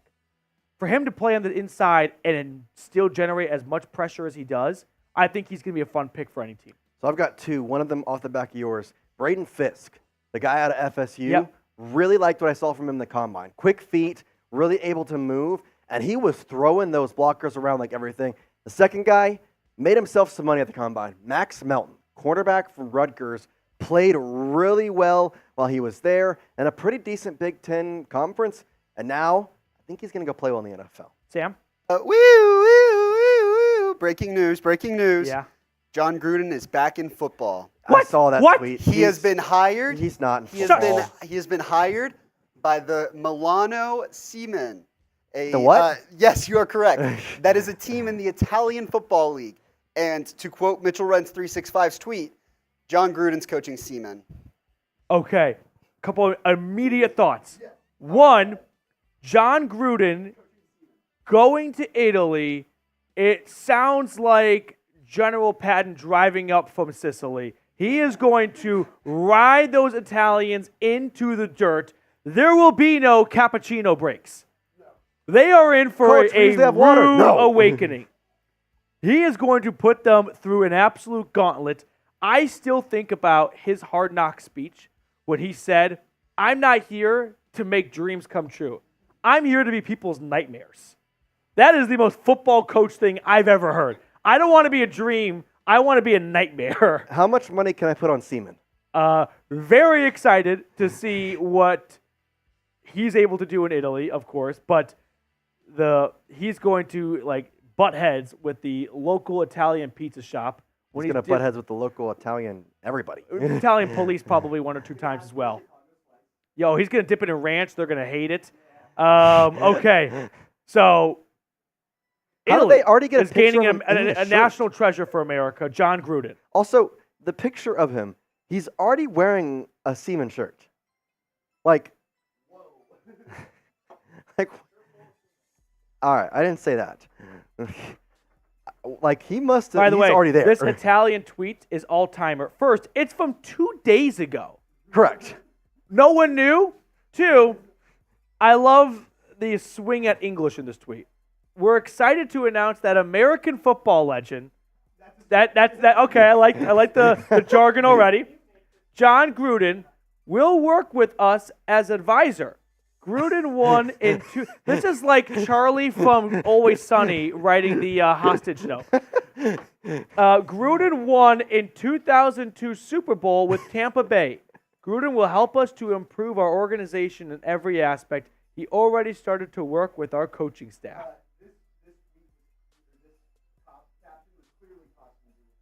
Yeah. I'm excited. Jordan Schultz, what's going on?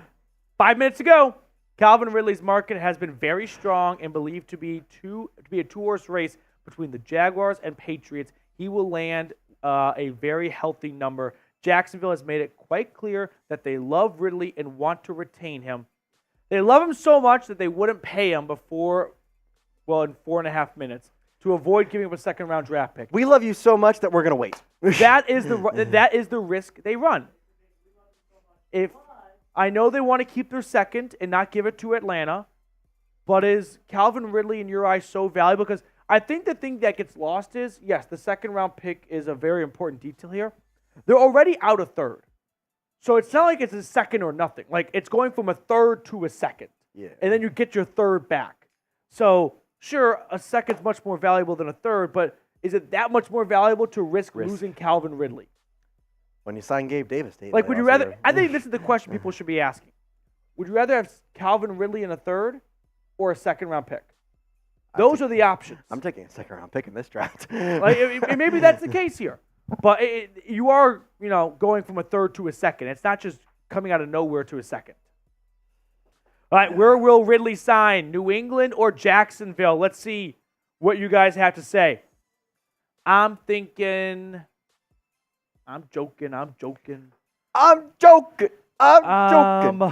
Give me that. I'll go with the Patriots. Jaguars. Patriots. Live poll, get in there, vote. It'll be in here in a second. There it goes. I'm going Jacksonville. I don't think he's a Patriot. Because if he was a Patriot, I feel like it would happen already. I know. It's just that they just paid Gabe Davis. Well, so here's what's going to happen. Jacksonville, he's going to have the contract over from New England in his hands. Yeah. He's going to go to Jacksonville and say, okay, y'all can sign me now. If you give me more than this, I'll take it. Yeah. They'll say yes, and he won't even go back to the Patriots. Uh-huh. They'll just say, okay, boom. All right, before the new league year begins and 2024 football is here, Super Chat menu reminder for any new viewers tuning in. $2 Super Chat to Beers Cheers. $5, talk about your team, answer any questions you may have, or if you have an opinion you want to share with the class, you're more than welcome to. $10, Jason and I are dishing out hot takes. $20, we have fun wheel spin, and you're just un-American if you don't like spinning a wheel. There's a bar that we go to every so often down here in Dallas. It's got a wheel. I just spin that all night long. $50, beer bong / shotgun. Still looking for our first one. We'll have a race. Oh, deal? I got a deal. How about 2 wheel spins for $10? 2 wheel spins for $10. Half Someone the wants to price. throw a 20. I'll do a Merbonga. Merbonga for 20. $30 off right there. 2 wheel spins for 10. Yep. All right. Here we go. We are 90-ish seconds away from the new league year starting. Let's go. Football, baby. Not really, but it feels like it. Get ready. There it is. Where is... I've never heard of Milano. Milan. Oh, it's Milan? I was gonna say, Okay. it's got to be Milan, right? I guess so. Where do they play? Milan. I know the stadium. Dumbos. Oh, I'm like any Like, of are us they have playing a in a working soccer knowledge stadium of here? the Italian Football League stadium Correct. situation. Like, are they playing in like a I will soccer say stadium? there are quietly a bunch of European leagues. I know Poland has one, England has one, Germany has one. They all have a football league. Yeah. I mean, in terms of the way the NFL is, the NFL alone is a worldwide sport. John Gruden, off across the pond. John Gruden, you are a seaman. 50 seconds to go. Let's go. New league year. Let's get some signings afterwards. Apparently, there are actually 2 teams in Milano. So Rivals. John Gruden somehow lucked out with the Seamen instead of the Rhinos. Oh, he chose that. He said rhinos or seamen. Okay. 30 Who seconds and thought counting. of that? What's New Milano league year. seaman in Italian? It's not as fun as the legal tampering countdown. I just want a signing. Literally, Someone make a signing. as soon as it goes, Jacksonville signs Calvin Ridley. They better. 9, I'm getting cranky. 8, 7, 6, 5, 4, 3, 2, 1. Calvin Ridley Yeah. can sign now. Calvin Sign. Ridley, sign now. Sign, Ridley. Do the signing. Do the signing. Do the signing. Sign. Well, we're going to get a lot of alerts here of official signings. Like Saquon's going to officially sign. Oh, yeah, that's the worst. We're going to get a bunch of official signings here. And It's you know, official. You know one of them's going to pop in there like, oh, Calvin Ridley, and then it's going to get folded over. This is the worst tweet of all time for me and Rappaport. I love Rappaport. I think he's great. But he says, welcome to the 2024 league year. Free agency can now begin. No, Ian. Free agency began 3 days ago. Mm-hmm. Oh, come on. Someone do a signing. I'm getting hungry. I'm getting hangry. Yeah, here's the worst part. Yeah. It's just like, I can't wait to see the generic tweets from the teams. We got our guy. He's back. Yeah, he's back. He's for home. Sure. Staying here. Malik Collins, little Jordan Humphrey, Deal equals Jake done. Elliott. Like this is what we're talking about. Jake Elliott's got the most amount of money that any one player has gotten today, and it's a kicker. A kicker has my cashed gosh. in more than any other player so far. The Titans have tendered Jack Gibson. I don't care about Jack Gibbons. UDFA backup linebacker. Get out of town, Jack. Give me some meat on the bone. I want Ridley. Well, that's Give me the tenders. Ridley. There's a lot of meat on tenders. No. Give me the Ridley tweet. Give Do me the the Riddler. Ridley tweet. Adam, do it. Ah, there it is. Eagles. Back in PA. Welcome to the city of better love. Saquon. Oh, screw them. I'm telling you, we're going to get a bunch of these. Do the Ridley tweet. Someone do it. Come on. All right. Well, to keep things a little bit more interesting than just yelling, do the Ridley tweet. I did see the I think it's bottom. pretty interesting. I saw the bottom. It kind of reminded me of the Bryce Huff signing with Philly. Beyond the Ridley tweet, do the Eagles trade the Josh Sweat or Hassan Reddick tweet? Like, where do you think one of those two guys go? I don't know, man. I do agree that it does feel What's like, the market for Sweat? I think he's a really good player, and I think he's Second round? Third round? I think you could get a second or a third. The issue is, of course, teams really take into account the contract more than just the stats. And that tends to get lost on fans, right? Who will be the next player signed? Like Josh Sweat last year, he had how many sacks? He had 6.5 sacks last year after, like every Eagle in 2022, an 11-sack season. So, Yeah, I saw that.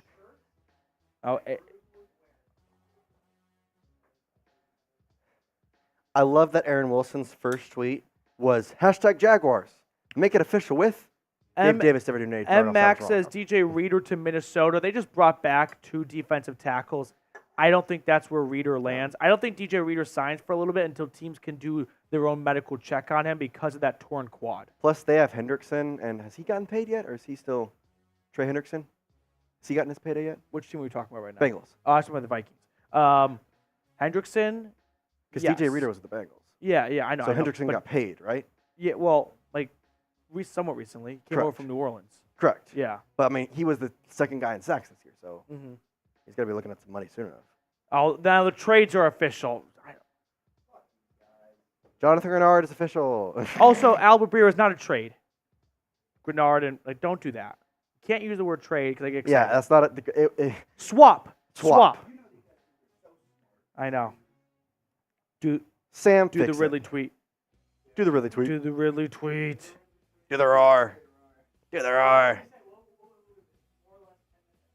I think I put Yeah. like 15. Do we want to push a live line across here? Because it's seeming like more. All right, I'm going to force Sam to go under more than 30 minutes. More or less 30 minutes.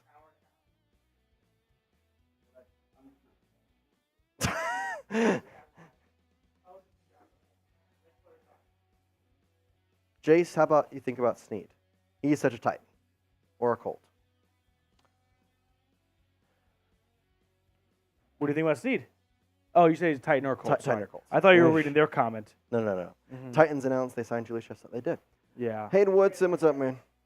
Joey Bosa was traded to Washington. He was not traded to Washington. JC.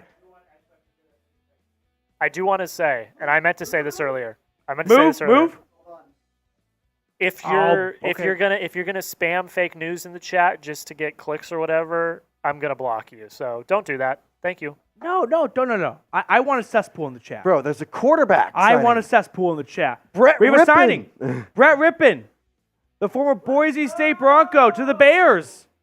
So Chicago has a new competition for the backup job behind Caleb Williams. Man, he's going to be third string. It's going to be Caleb Williams, Justin Fields, and then Brett Rippon. Justin Fields will not be on that roster to open up the season. They're going to cut him? Yeah. So Brett Rippon. Brett Rippon. He was with the Jets most recently. He was actually with the Rams Must have before the that. Rams, yeah. And then he went over to the Jets to help him out at the end of the year because it's They need like help. we were looking for a spark. So we turned to Brett Rippon, all-timer. Yep. Not Brett Rippon. Tim Boyle. Yeah. UConn couldn't complete 50% of his passes. So And yet is in the league. Brett Rippon steps into Chicago, and he'll compete for the backup job. Obviously, Caleb Williams will be the starter, and then Tyson Bagent, who started 4 games last year for Chicago. I think it'll be him and Rippon duking it out for the backup gig, and then likely though maybe they want to roll with 3 quarterbacks, so they'll just keep all 3 guys. I could see them maybe drafting one or UDFA beyond just Caleb Williams. But Brett Rippon, he made some starts with the Broncos, and then he went over to the Rams. He had some appearances when Matt Stafford was going through some injuries. Ultimately, we're talking about the lowest level backup here. I've watched this guy play, and hey, I'm happy that he's able to get another NFL contract. That's awesome, but I don't think any Bears fan watching should feel like, all right, if Brett Rippon gets his number called, we're in a good spot. No. This is the Alex Moran of the NFL right now. Saquon and Derrick Henry are both official. Hit that like button. We're pretty close to a 50% like ratio. We need about, 250, 230-ish, Yeah, 220? we're very close. Like a little under 250 to go. I see Brex asking, where do you think Justin Simmons will go? I had heard some chatter about the Titans for Justin Simmons. They seem to be in on a lot of people. They sure do. You're right. So that could be a destination for Justin Simmons. I have heard people, though, who have said we're in on everybody and then not signed anybody. Uh-huh. Baseball. Evidently, Simmons, and I mean, deservingly so, he's got a pretty high asking price. And I don't blame why. He's been the ball hawk safety. He leads the NFL in interceptions since he came in the league. That's a pretty cool stat to have in your back pocket going to negotiations. Hey, I know that you want to give me this much, but... Yeah. So that I could see Tennessee maybe signing Justin Simmons. I always felt like the Rams would be a good fit for him. Rams would also lurk. Let's see if the Rams spend any money. They have not really done a whole lot of shopping so far in free agency. They kind of need to get their books back in order with all the draft picks and signings they've made and whatnot over the last few years. They may kind of catch their breath this offseason because they're back in the first round for the first time ever. Yeah. Since I think they took Jared Goff. Think about that for a moment. Yeah. It's kind of wild. Mm-hmm. So we do have a signing. It's Brett Rippon. UDFA went to the Broncos, then to the Rams, then to the Jets, and now with the Bears. We'll see if Chicago has him duke it out with Tyson Bagent for the backup role, or if they just simply plan on rolling with Caleb Williams, Bagent, and Rippon as their 3 quarterbacks. I like... I told you, it's the cheesiest stuff. I think there's a... That comment. is nightmare fuel for Titans fans. They hate the Ravens from those playoff battles they had. So to see Derrick Henry go to Baltimore of all places does not sit well with them. I think this is one of my favorite comments of the day on our live chat. Taco Frog says, Cowboys social media team gets to rest easy today. They've gotten to rest easy for the past couple days. That's a really good one. Let's run through some of the top NFL free agents, shall we? So Calvin Ridley, do the tweet at him, or Ian, or even Jordan. Justin Simmons, or who? How about Yep. he breaks it himself? Calvin, tweet that you've been signed. Armstead, released by the Niners. I think he's second all-time in San Francisco 49ers history in sacks. He had a really good, earlier stretch of his career. Tyron Smith, he's just an absolute boulder of a left tackle. I think Tyron Smith will likely be one of those offensive tackles that signs in training camp. If an injury pops up or a team doesn't like what they're seeing at that spot, once they actually put the pads on. Chase Young, Jadeveon Clowney, Kendall Fuller, Mike Williams, DJ Reader, Hunter Renfrow, goes where, everyone? Third and Renfro, as Mitchell Renz calls him. He is a blank. I don't know. I don't know either. Devin White, Stefon Gilmore, Steven Nelson. How about Hunter Renfro to the Texans? Don't mind it. Yeah, they're always looking like a wide receiver by committee team. Or the Patriots, that would be, oh, you're so right. If Bill was still there, he would have been a Patriot a long time ago. He'd have been a Patriot as soon as he was released. I think he would have just kidnapped him after the Patriots-Raiders played. He would have been like, no, you're coming with me, son. Come on. Let's go. You're with Jules and the rest of the club we have here. Chargers earlier, they released Mike Williams, so he'll be able to test free agency. LA does want to find a way to bring him back, but if he gets a bigger offer elsewhere, I would be surprised if he turned it down. He's 30 years old, coming off an ACL injury. This may be the last time he gets a near double-digit contract number. However, Khalil Mack staying put in LA. Looks like the Chargers are looking to keep most of the band together.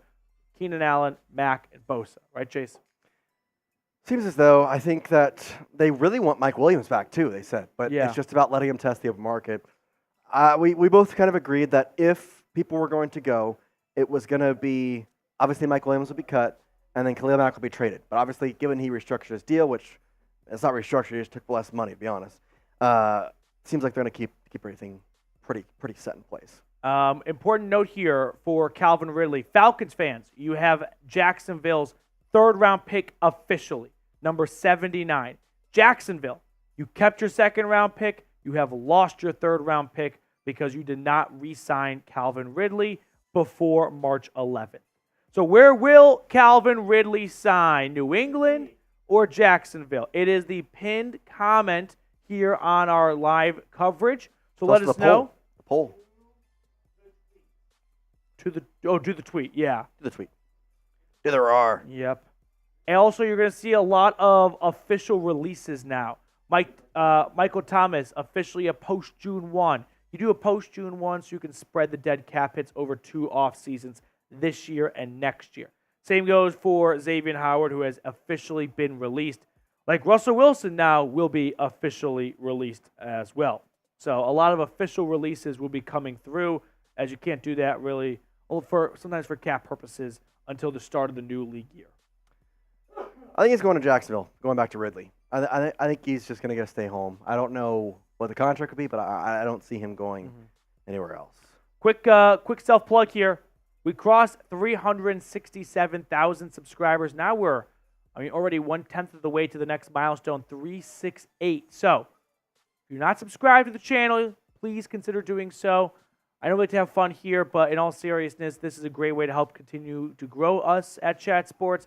And what does that look like on our end? We can make more hires, right? We can get more hosts for maybe your favorite team that we don't have a permanent host for, but if you want to, like, is Ramscast back today? Is Ramcast here? I have not seen Ramcast. If you want to see us get a Rams channel off the ground, we need a Rams guy. And more subscribers, well, that just means more opportunities. That's true. More subscribers, more shows, more channels, more everything here at Chat Sports. Yep. Okay. Producer Sam wants some shout-outs. Aiden the GOAT, B Moose Gaming, any sign? Rip it. Okay. Barry tell you Jr., Jacksonville, fire away, Jace. You want to do something fun here? Fire I away. feel like we haven't had a super chat in a while. And I feel No. like that really helps the vibes in the entire room. Vibes are down right now. I'm going to run to the restroom real quick. If we get a $5 super chat, that's all, Merbonga. $5. $5 Merbonga while I run to the bathroom. While Jace goes to the bathroom. So, all right. 5 minutes or whatever long it takes. Whoa, it's a long pee. Yeah, it'll be quicker than Okay. that, but y'all got time. Go. Is that what it is? Yeah. All right, here we go. Super chat menu, though, $2 super chat. It's a beers cheers. The Mountains are losing the blue. I do not want to have a warm warm drink earlier. I was thinking of you. $5 to talk about your team. $10 hot take. Got some good takes so far. We're ready to fire it off. I got some more in the chamber. I'm ready to unload. And so if you are looking to, live on the wild side for 2024, $20, it's a wheel spin. $50 beer bong / shotgun, which right now Jace is offering for $5 for as long as he's in the bathroom. So he's out of the office right now. So he said 5 minutes. Levi Mayfield said, look no further. Let's go. That's what I'm talking about, Levi. Jace will come back to a nice Murbonga waiting for him. Let's go, Levi Mayfield, representing the dog pound. You know, it's kind of a fun game here. I've got a Browns fan sending in a super chat from Levi Mayfield. What other fan base is going to step up to the plate and match the Cleveland Browns right now? Dog pound is first when it comes to super chats for the new league year. Who's going to hang with them? We got the Steelers fans out there, Ravens, Bengals. Do you want to let the Browns win the AFC North for the first time in franchise history? Because right now, Levi Mayfield is running away with it. Let's see what fan base can step up. Oh, here we go. Another $5 super chat rolling in. We've got a 5-piecer following Levi Mayfield from another Levi. Levi Barrett. Beer bong times 2. You know, he didn't say he would do just one. So I say we max it out. He's up to 2 right now. Let's make it pay. I don't know what fan base Levi represents, but he definitely represents the best country in the world. Thank you for your service, Levi. All right. Waiting for, this is important news here. The Broncos will designate quarterback Russell Wilson as a post-June 1 release. So the release is not yet official, but will take place soon. So we have Michael Thomas as a post-June 1 cut. You got 2 Murbongas coming your way. 2. Michael Thomas post-June 1. That spreads the dead cap hit over 2 off seasons. And then Russell Wilson. But first, Michael Thomas. He is a long ways away removed from his 2019 NFL record-setting season, 149 grabs. Fortunately, injuries have just derailed what was looking to be a very promising career. Now you got to wonder, does Michael Thomas reunite with Sean Payton in Denver? Let us know where you think Michael Thomas will land down below in the comment section. Also, Xavier Howard officially released. There are a lot of officials being made here because the new league year has started, like Arik Armstead right now. But as for Xavier Howard, I still think he's a starting cornerback in this league. He is very far removed from that 10-interception season in 2020, but I still feel like this is a guy that can start for pretty much every team in the National Football League, maybe with an exception of a few loaded secondaries, but any team looking to find a veteran CB2, if they don't want to hand that job over to a rookie because they want to have some more guaranteed production this year, Xavier Howard would be a wonderful addition. Now, like I was just talking about earlier, Jonathan Jones with a very important scoop, actually, or a news item here. Denver will designate quarterback Russell Wilson as a post-June 1 release. So they have an $85 million dead cap hit. If you don't know what dead cap hit is, it is money allocated of your cap budget to a player not on your team. So $85 million of their budget taken away, but they don't want to have it all be in 2024, so instead they spread it over 2024 and 2025. For 2024, it'll be about a $35 million dead cap hit, and then for 2025, it'll be a near $49 million dead cap hit. So almost $50 million next offseason already stripped from the books, and 34-ish million for this offseason because the Broncos wanted to move on from Russell Wilson, which, hey, was he underwhelming? Yes. Was he living up to the contract or trade? Absolutely not. Was he so bad the last year that you had to move on from him to take on an $85 million dead cap hit? I don't think so. I think this is Sean Payton just wanting to get his own guy in, and he didn't want to do another season of a previously acquired player before him. Super Chat menu. Chase, with your flamingo. The floor is yours, buddy. All right. You ready? And off he goes. Spam your chugs in the chat right now. Jace Andrews ringing in the new year like he only knows how with a nice flamingo Murbonga beer bong. Bird beer bong is the sticker on top of this pink flamingo. Okay. Credit to Jace. What a man. Pretty good. Mike Mueller. Go Broncos. Now let's trade for Sam Howell. I don't hate this. I think Sam Howell's got a interesting trade market because they're going to go quarterback at number 2. I think they may very well hold on to Sam Howell unless they get an offer they really feel like they can't refuse, and the next offseason that offer won't be there. But every team should have learned from this past season, and this happens every 2 or 3 years, that half of the teams are going to play their backup quarterback. Having Sam Howell as your backup in Washington next year, not a bad idea. No, I mean, considering he's a starter this year, I like him as a backup QB. I don't think he was ever going to be a starter. I like him as a backup. If, Drake May or Jaden Daniels just doesn't really work out like you thought it would. I feel like they have to go Jaden Daniels. They've tried the North Carolina quarterback. No, I think Drake May is a good pick for them at number 2. I've got concerns about Jaden Daniels' frame and his ability to throw over the middle of the field. I think Drake Sounds May like is the much exact same more- concerns of Bryce Young. Yeah, very good point. Mike, appreciate your super chat, though. $5 super chat. Trade for Sam Howell. I'm game. I don't want to see Denver give up a third, though. They give up the third-round pick. They have 1 pick in the first 2 days of the draft. Unless they move back from 12, that's a tough deck of cards to work with to kind of start a rebuild.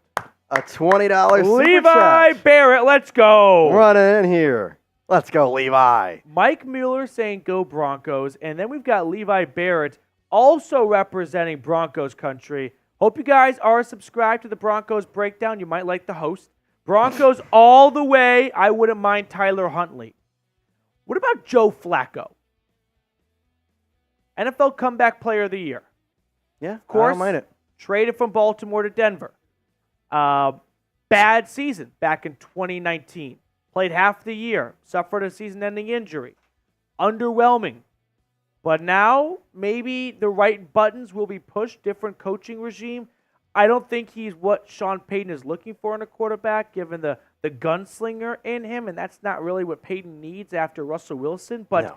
I mean, the top free agent quarterbacks, Joe Flacco, Jimmy Garoppolo, Ryan Tannehill, Mason Rudolph, Tyler Huntley.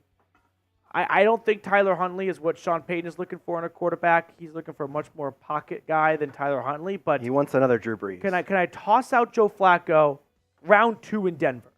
You've already got the edits. You don't need to make a jersey swap.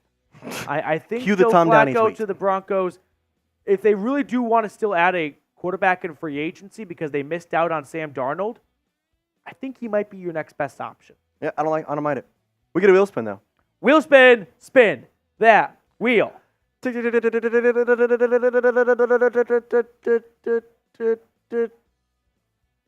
again. Here we go. Double spin.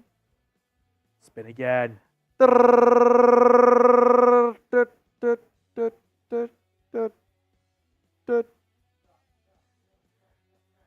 Shots. We need some shots. For now, I'll take my beer swig because I didn't have my shot glass ready with me.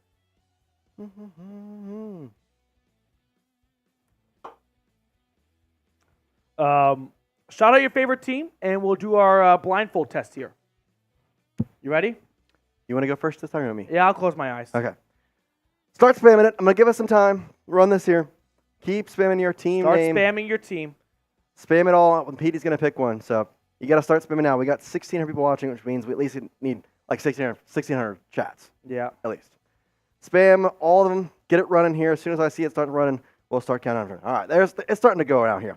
All right. Ready, Petey? Yeah, I'm ready. 10, 9, 8, 7, 75, 5, 4, 3, 2, 1. Look.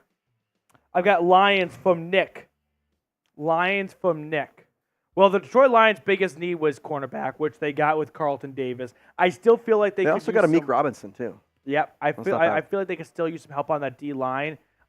They signed Marcus Davenport. Why? He's not good. $10 million to. Let's just run through Marcus Davenport stats for a second here. Well, you look at that. I'm going to say mine. I think DJ Reader really fits with the Lions if they can Yeah, get him. exactly. I would agree. I like DJ Reader. Guy had 2 sacks last year. What am I missing? He had 2 sacks last year. What am I missing? Half a sack the season before that, and he continues to steal money from NFC North teams. He's robbing them. Like, credit to him for getting the bag, but this one was a head scratcher. I like the Carlton Davis acquisition a lot. Graham Glasgow was a nice move as well because he was a nice utility guy in their offensive line, plus a homecoming for him. So good for him for getting another paycheck. He went from being benched in Denver to 3-year, $20 million with the Lions on a new contract. But I think for the Lions, a DJ Reader signing would move mountains for that fan base. I think it'd be great. Really helps out the defensive front five. Yep. Honestly, though, I don't know what they're going to do because they've kind of made some good moves, but like you said, some interesting ones as well. Yeah, Jeremy Fowler had a very noteworthy tweet from a few seconds ago. I want to share with you guys here. He says, 2 noteworthy days for the suddenly cap-compliant Chargers. Friday, Joey Bosa's $7 million roster bonus due. Sunday, Keenan Allen's $5 million roster bonus due. That could trigger some action/urgency if a team wants to entertain Los Angeles in a potential trade. Now, Schefter already said that Khalil Mack is off the table. Correct.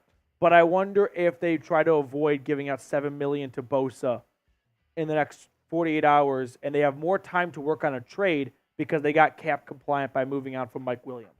Yeah, I could really see trying to find a way to work one of those out, but interesting just because now it kind of creates some more tension there. Mm-hmm. All right, eyes closed. No. Oh yeah, your turn. All right, ready? Start spamming your favorite team. Jace will open his eyes and pick at team he sees in the chat first. We're getting a bit delirious here now. It's been what's 4 hours? 3.5 hours On day 3 too. We've been at this for a while. All right, here we go. Yeah, it's a go to bed at 1 a.m., up at 7 a.m. kind of week here. 3, 2, 1, open. Bears. The Bears. Let's talk about the Bears. It's back-to-back off seasons with plenty of money to spend. Plenty of excitement with the draft. And with the draft, and there's not been a whole lot of spending. Like, we can look at the Bears' free agency acquisitions. They traded for Ryan Bates, who they actually tried to sign, and then the Bills swooped in and placed, he was a restricted free agent, so went back to Buffalo. They added Kevin Byard, by free agency earlier because they moved on from Eddie Jackson. DeAndre Swift looks to be the bell cow back for them on an $8 million deal. I'm a little head-scratching from Ryan Poles' lack of movement so far in free agency. And it's not a good team last year. Especially since the first move he made was to get DeAndre Swift. Yeah. The running back room last year was a committee. Roshan Johnson, Khalil Herbert, Deontay Foreman. They all took turns being either good or injured. But we saw Joe Mixon, who I think, he's not better than DeAndre Swift at this point just because DeAndre is younger, but they got him on a 1-year deal for what in Houston? Yeah. Not much. So no, I think it's an overpay. Yeah, 100%. For DeAndre Swift. Which, they have the money so they can, but being that it was an overpay as the first one was surprising. Yeah. So I'm a little bit underwhelmed, especially because I understand maybe they feel like their pass rushing issues were solved with the trade of Montez Sweat. But opposite of him, there's absolutely no one. Unique Ngakoue was a bust of a signing last year, broke his ankle down the stretch, didn't produce before that anyway. What if the Bears actually DeMarcus end up Walker doing didn't do anything? What some people wanted? What if they pair Sweat and Chase Young back up and get Chase Young for a 1-year deal? I don't know if that's a good pairing. Was it that good in Washington? It was. Sweat was better, but yeah. At this point, you're trying to get that defensive line work. And if you sign him on a 1-year prove-it deal, listen, this is your 1-year prove-it deal. So if you stink this year, your deal next year is going to stink. I just wonder if they feel like they can't spend big contracts on defensive ends after rewarding Montez Sweat with a new contract after trading for him. So their idea is let's go to the draft for that. Dallas Turner, if he's still there. Dallas Turner, you need help at wide receiver. You just lost Darnell Mooney. You don't want to take Caleb Williams and then have one guy to throw to. First is Caleb Williams. Second pick is Odunze or Neighbors. Probably Odunze. And then at that point in your second round, you got to get second rounder. Okay, third round, I guess you got to go for an interior. Could you get Tavondre Sweat, interior? Yeah. I know he's big and there's concerns about that, but still. They went inside defensive tackle twice in the draft last year. Zach Pickens and Javon Dexter. So did they work at all? Dexter, they each had some moments. Dexter played better than Pickens, but they were both rookies. I'm not going to judge too much.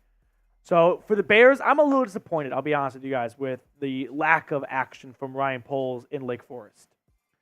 $5 super chat from Thunder Enigma. Dolphins for life, go Fins. Jace, the Dolphins going to be good next year, you think? They have lost some really important pass rushers. They were the one-trick pony last year. Look at our offense. That's all we can do. Yeah. And when that fails, we stink. And they faced some good defenses later in the season. The Ravens before the playoffs and the Chiefs in the playoffs. Obviously, cold weather helped that, but they just weren't good. And I don't think that Tua is this franchise quarterback that everybody makes him out to be. I like Tua. I don't think he's good. He led the NFL in passing last year. Correct, but he has Tyreek Hill. I think a lot of quarterbacks could lead the NFL in passing with Tyreek Hill. I mean, just to wipe it all away because of Tyreek Hill, that seems a little bit of an overreaction. Not all the way. I still my thing is he wouldn't lead the NFL. He would be pretty high. But I just don't think he's ever going to. Yeah, but that can be said for every single NFL passing leader with their number one wide receiver. I understand, but I kind of compare Tua to a Dak Prescott type, where like he'll win when it doesn't matter, but when it matters, it seems like he doesn't win. I think people are a little bit too harsh on Tua, and I just think fans in general, they've got this such short-sightedness of like, not that great, pull the plug. You got to ask yourself, who are you going to get that's better, right? It's tough to find quarterbacks in the draft. They never hit free agency. They are the ultimate lottery pick. You've got a guy that's taken you to the playoffs the last 2 years. I'm not saying they should move on from him. I just don't think they're ever going to go to the Super Bowl with him. I understand that if you can't go to the Super Bowl with that quarterback, maybe you're wasting your time, but also maybe you're not going to find one that's better. I'm correct. I'm not saying they should move on from him. Yeah. I'm just saying I know. they have a ceiling with Tua. They have a ceiling. I think it's a pretty high ceiling.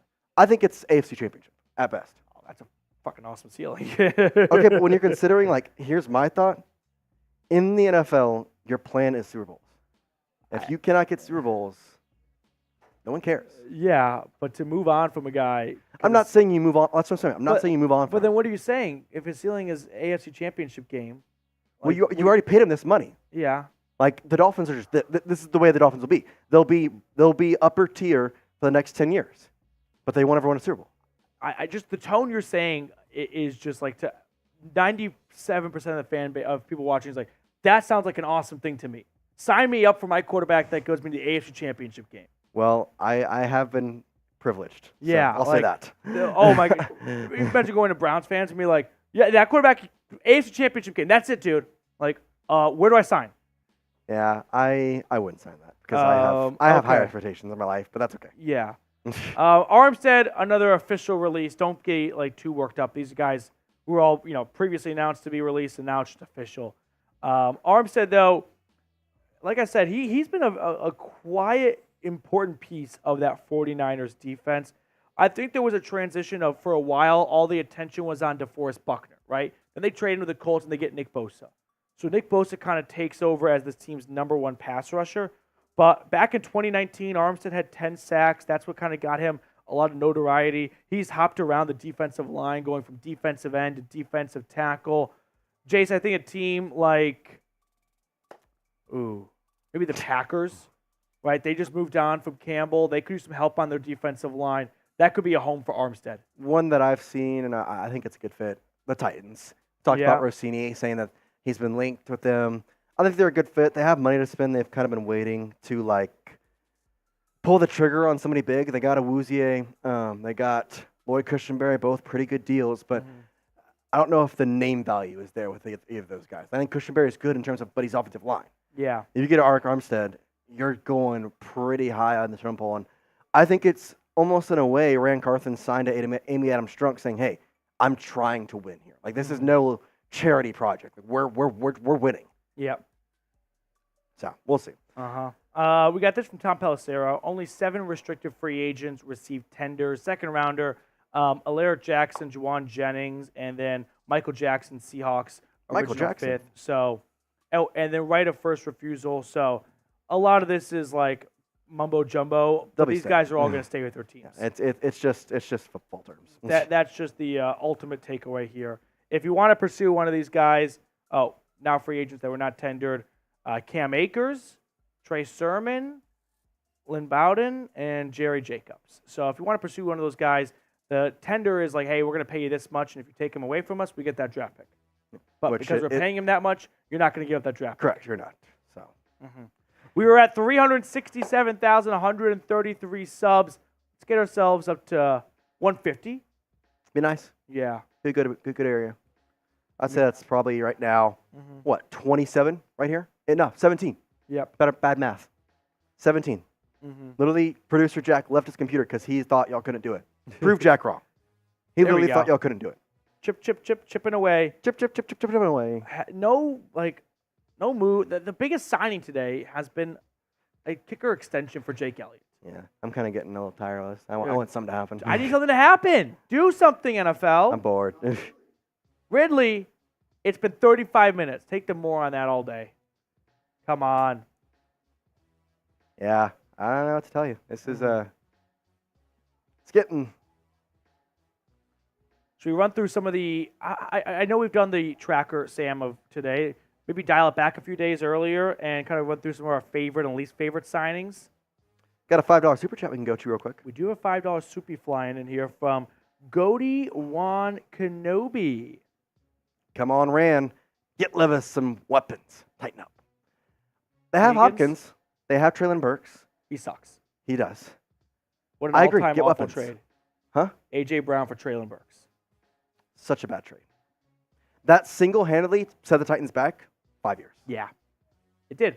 And I don't know why they did it. I don't know why. They didn't think he's worth $20 million. Listen, I'm going to be quite honest with you. The Titans, as a whole, have kind of been a really dumb organization in a lot of facets. Yeah. I think Ray Carthen is in the right direction, but it's just hard to dig yourself out of a hole that was dug. Yeah. Like everything. Because like Kevin Byard, honestly, was a smart move to trade him. Like freaking the Eagles cut him. He was bad with the Eagles the entire year. I mean, you got Tremaine Edmonds who didn't do too much, but he was there. So, I don't know. I think the Titans have some prowess, but it really all depends on Will Levis, and I know you're not sold on him at all. I think he's pretty decent. All right, let's run through some free agency signings. Just kind of yell out good or bad, right? I got Gabe Davis, 339. Bad. This kind of sounds like Christian Kirk all over again. This is bad. Love the Christian Wilkins signing. I understand the Raiders may not be in a great win now window, but just talent like that does not hit free agency very often. A guy coming off 9 sacks and that plays on the inside of the defensive line, yeah, you can get him in free agency. You should be asking Miami, what drugs were you on? Because I don't want them. That's why I just don't trust Miami's front office at all. They just make some weird decisions. Fast forwarding to some other signings. These are all from earlier in the free agency period. Darnell Savage, he left Green Bay for Jacksonville, and they replaced him with Xavier McKinney, which I would say would be an upgrade. That's a good trade-off right there. You're paying more, but Speaking of the Packers, how about Josh Jacobs, 4-year, $48 million. Jace, that's $12 million a season. overpay, but they get their guy. I'm not gonna like be too upset about that if I'm a Packers fan. Like it's more than I think I would have, but to get a guy who has been proven, and for 4 years for running back, I mean, Jacobs is 27, 26, I think. 26, 27. 4 years is about where he might start to fall down. I think that's perfect time. Here's the thing. I am okay with paying running backs, actually. I think that is the laziest take people have in the NFL is you don't win a Super Bowl with a good running back. You're right. You win a Super Bowl with Patrick Mahomes or Tom Brady. So if you don't have one of those two guys, you might want a good running back. I think Josh Jacobs sucks, though. Really? Oh, yeah. Okay. Congrats on winning the title in 2022 off the back of 340 carries. This is true. That's a That's lot of a carries. ton of usage right there. I will say, I don't think he has to have the best offensive line. Not bad. I think he's at the best offensive line. I just don't like Jay. I like Saquon Barkley a lot love more. Saquon. I think that reflects in the price as well. 3-year, $37 million. Better deal. There's a lot Way of better deal. revenge games, Correct. Jace, including Kirk Cousins, who signed a 4-year deal with Atlanta, $180 million. Congrats to Kirk. I don't know how he continues to pull this off, but he does. Another huge payday for him. Listen, Kirk is going to go down as one of the most underrated quarterbacks ever. Like Is he he's a Hall just of done. Famer? I think he is. Here's the thing: is I think he's borderline. I think he's there though. I don't think his postseason resume will get him in, and I think going off of yards and touchdowns, well, then everyone's a Hall of Famer because everyone's throwing the ball way more now than the previous Hall of Fame quarterback. Correct. If Kirk could somehow, here's the way he gets in the Hall of Fame. He makes the Falcons a contender. Yeah, I would agree with that. So I like the signing for Atlanta. there's a definite roll of the dice. He's 35. He comes off an Achilles tear, and that's a lot of money. But it's a risk. But the Falcons were a 7-win team after 7-win team after 7-win team. So for them to make a big splash like that, that needed a bit of a jolt to that fan base. Yeah. Moving along here, the Vikings, they bring in Andrew Van Ginkel and Blake Cashman. I kind of like what Minnesota's doing defensively. You don't like? I do. Okay, I was going to say, I really like their moves. Obviously, losing out on Kirk stunk, and that was immediately making you a loser because you just wasted so much money. But besides that, you take that out of the picture, I like the moves they've made for the most part. Like Renard, I think it was a pretty good signing. Van Ginkel and Cashman, that's a pretty good pair. Robert Hunt, he goes from Miami to the Panthers, 5-year, $100 million contract. Huge investment in the offensive line for Bryce Young. Really like the Bilal Nichols signing for the Cardinals. That was a defense last year filled with no-namers. They get a good run-stopping DT for $7 million a season. Jeff Okudah, 3rd overall pick a few years ago.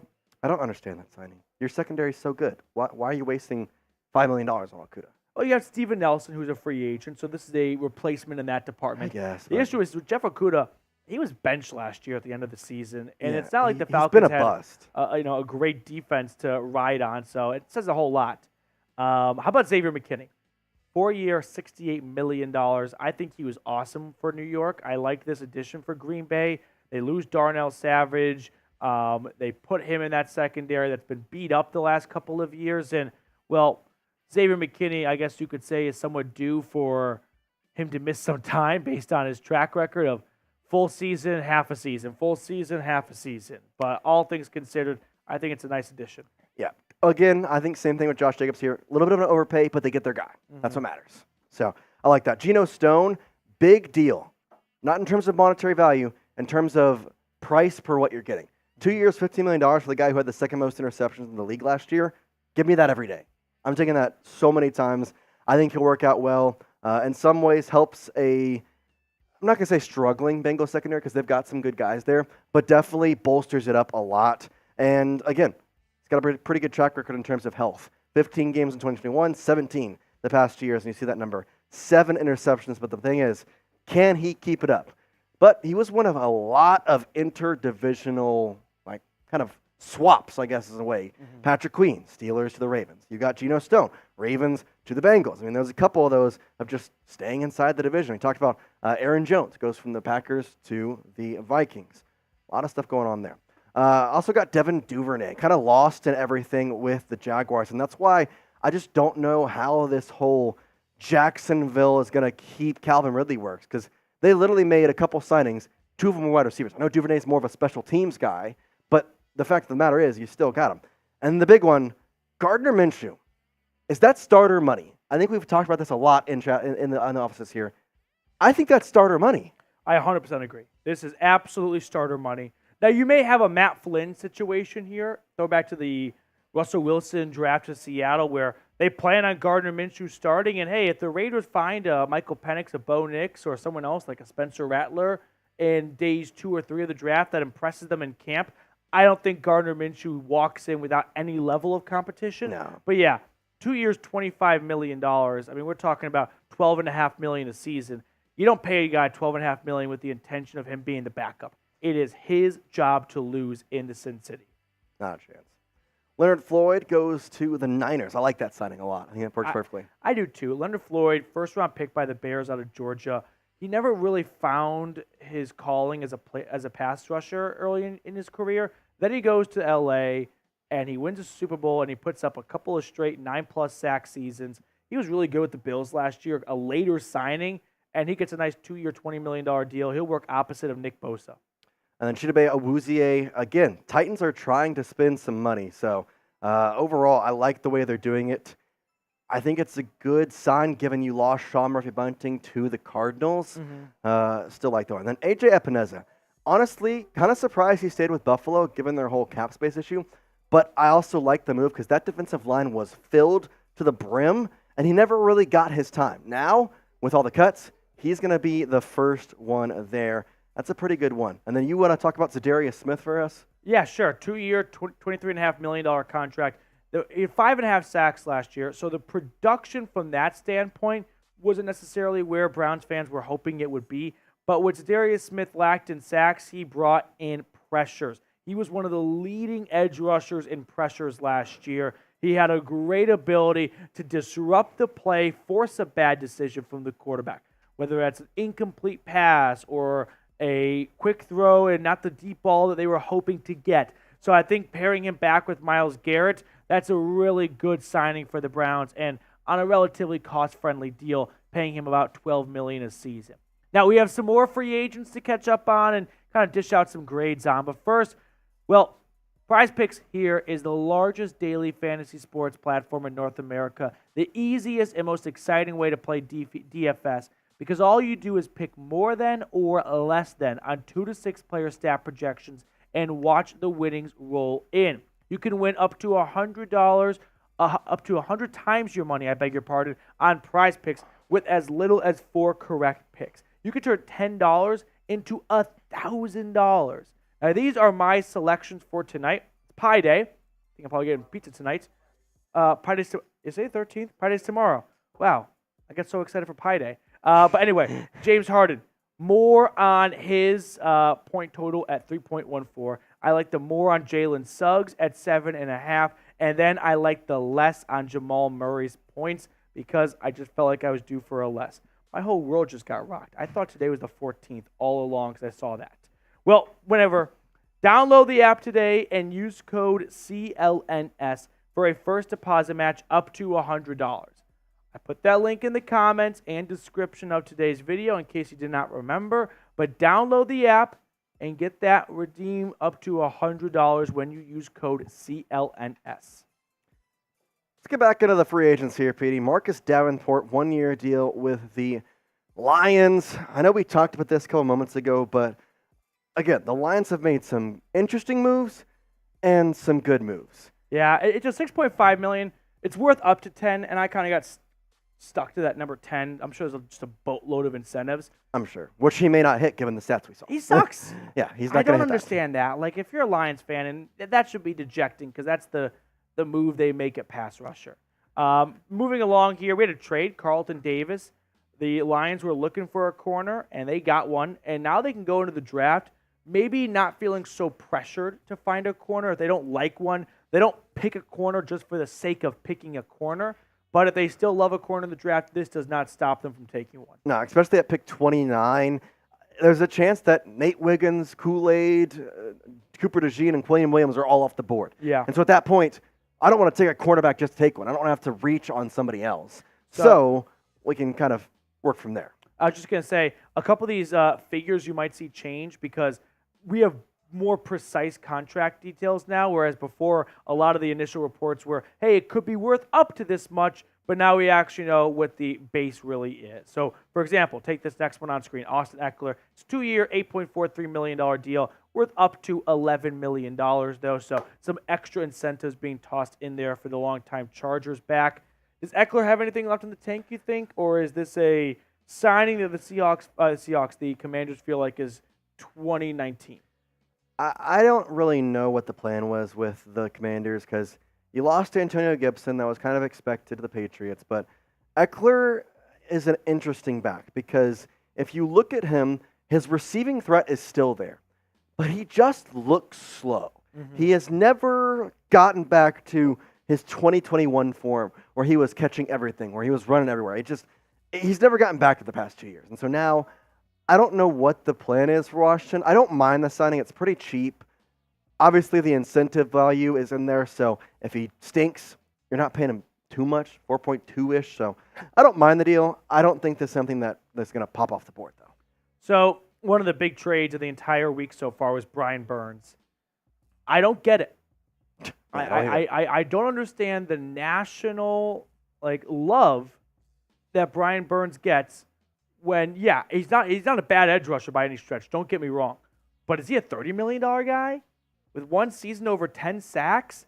Sacks is not the only way to evaluate an edge rusher, but I just don't think the hype really matches the production here. Yeah, I agree with you. I think this is a blunder still on the Panthers, though, because they were offered a couple of first-round picks. Yeah. And they said no, which I don't know what they thought was going to happen this year, to keep him. Like, I understand, yeah, you got Bryce Young, but that, in my mind, was never going to be the fix. You also traded away your first-round pick for this year with that. So, in theory, obviously you didn't know at the time, but that would have gotten you back in the first round. Like, I just am very confused about what their whole thought process was. But I'm not an NFL GM, and somebody else is. So I think this is a contract that the Giants will regret in 2 years. correct. I do like the Jordan Brooks signing for the Dolphins, though, as they have lost some defensive pieces. They get a good linebacker from Seattle down in South Beach. I also like the Azeez Al-Shaair signing for the Texans. He was good with the Niners, had the 1 year in Tennessee this past year. He honestly, in the back half of the season, was the leader of that defense, which now you put him on a team that played pretty well last year. Yeah. We'll have to see how they do this year and see if there's a sophomore slump for C.J. Stroud. But overall, I think that's a pretty good signing. 3 years, $34 million. He earned it. Texans gave it to him.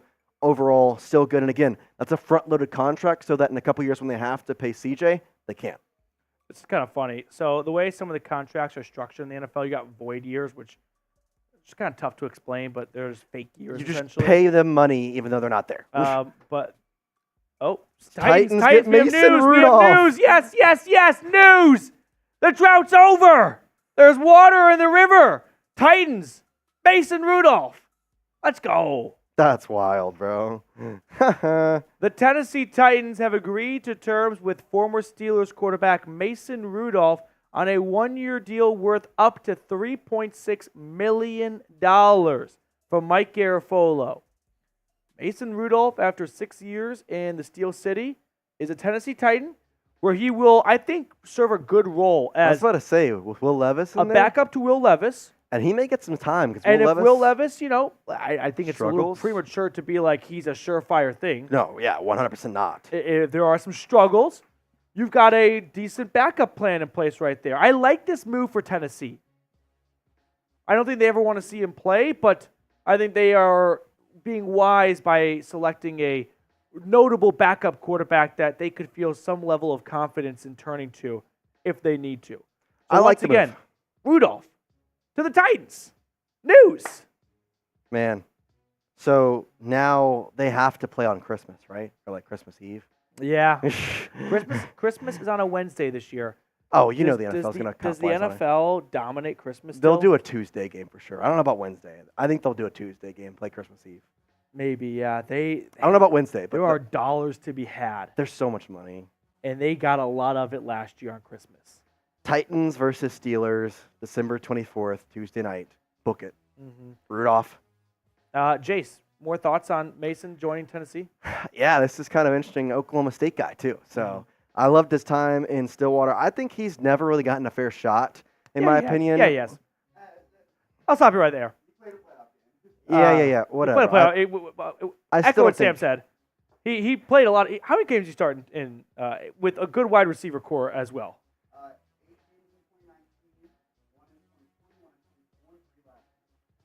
So he started 13 games so far in the NFL. he single-handedly got the Steelers to the playoffs last year. Anyways. that may be true, actually. Yeah. That's my point. I don't think it's like this big thing. 1 year, if Will Levis goes down, they have somebody that's not Malik Willis to back him up. Overall, good deal for both sides. Mason gets to go and play and potentially, again, try and prove himself. So I don't mind it. In other NFL news, Seattle has.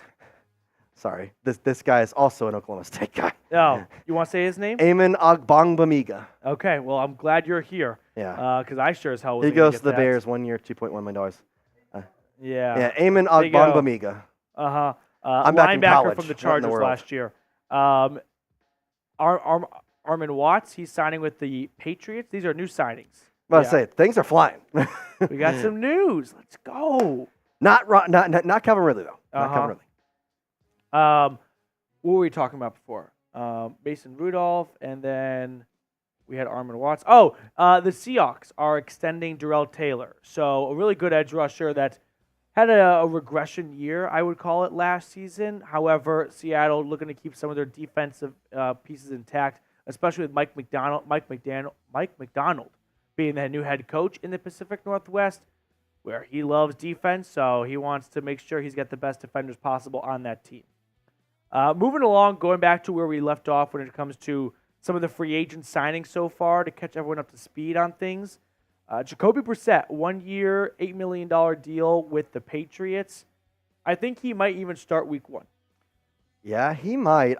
Just because, like, the simple fact of your quarterback's going to be either probably Drake May or Jane Daniels. I think both guys need some time to develop, actually. I agree. I think Drake May played 2 seasons of college football, and that's not nothing. Jane Daniels played a lot of time in college football, but I don't know how much that's going to translate super well over to the NFL.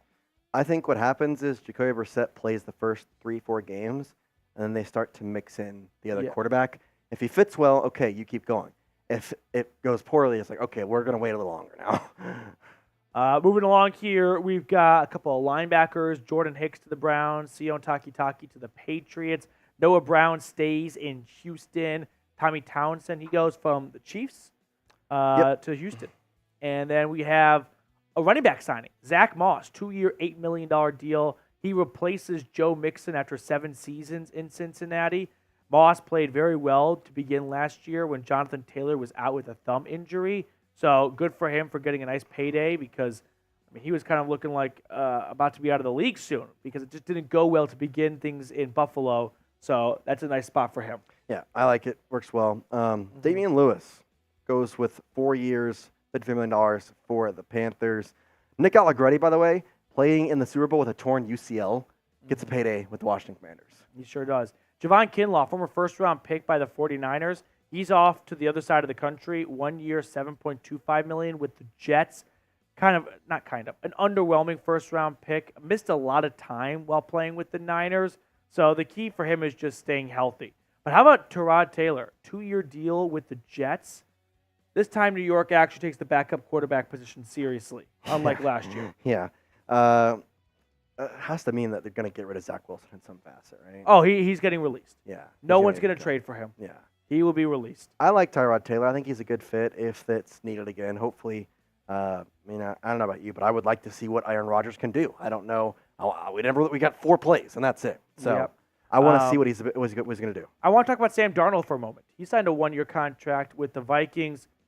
Is he their starting quarterback week 1, or do you think it's a trade-up for J.J. McCarthy and then he starts? Even if they trade up, I still think Sam Darnold's a starter. Like J.J. McCarthy, unless they trade up for Daniels or May, which I don't think is going to happen, Sam Darnold's a starter. Yeah, I think the Vikings are pretty much $10 million confident that they won't get J.J. McCarthy.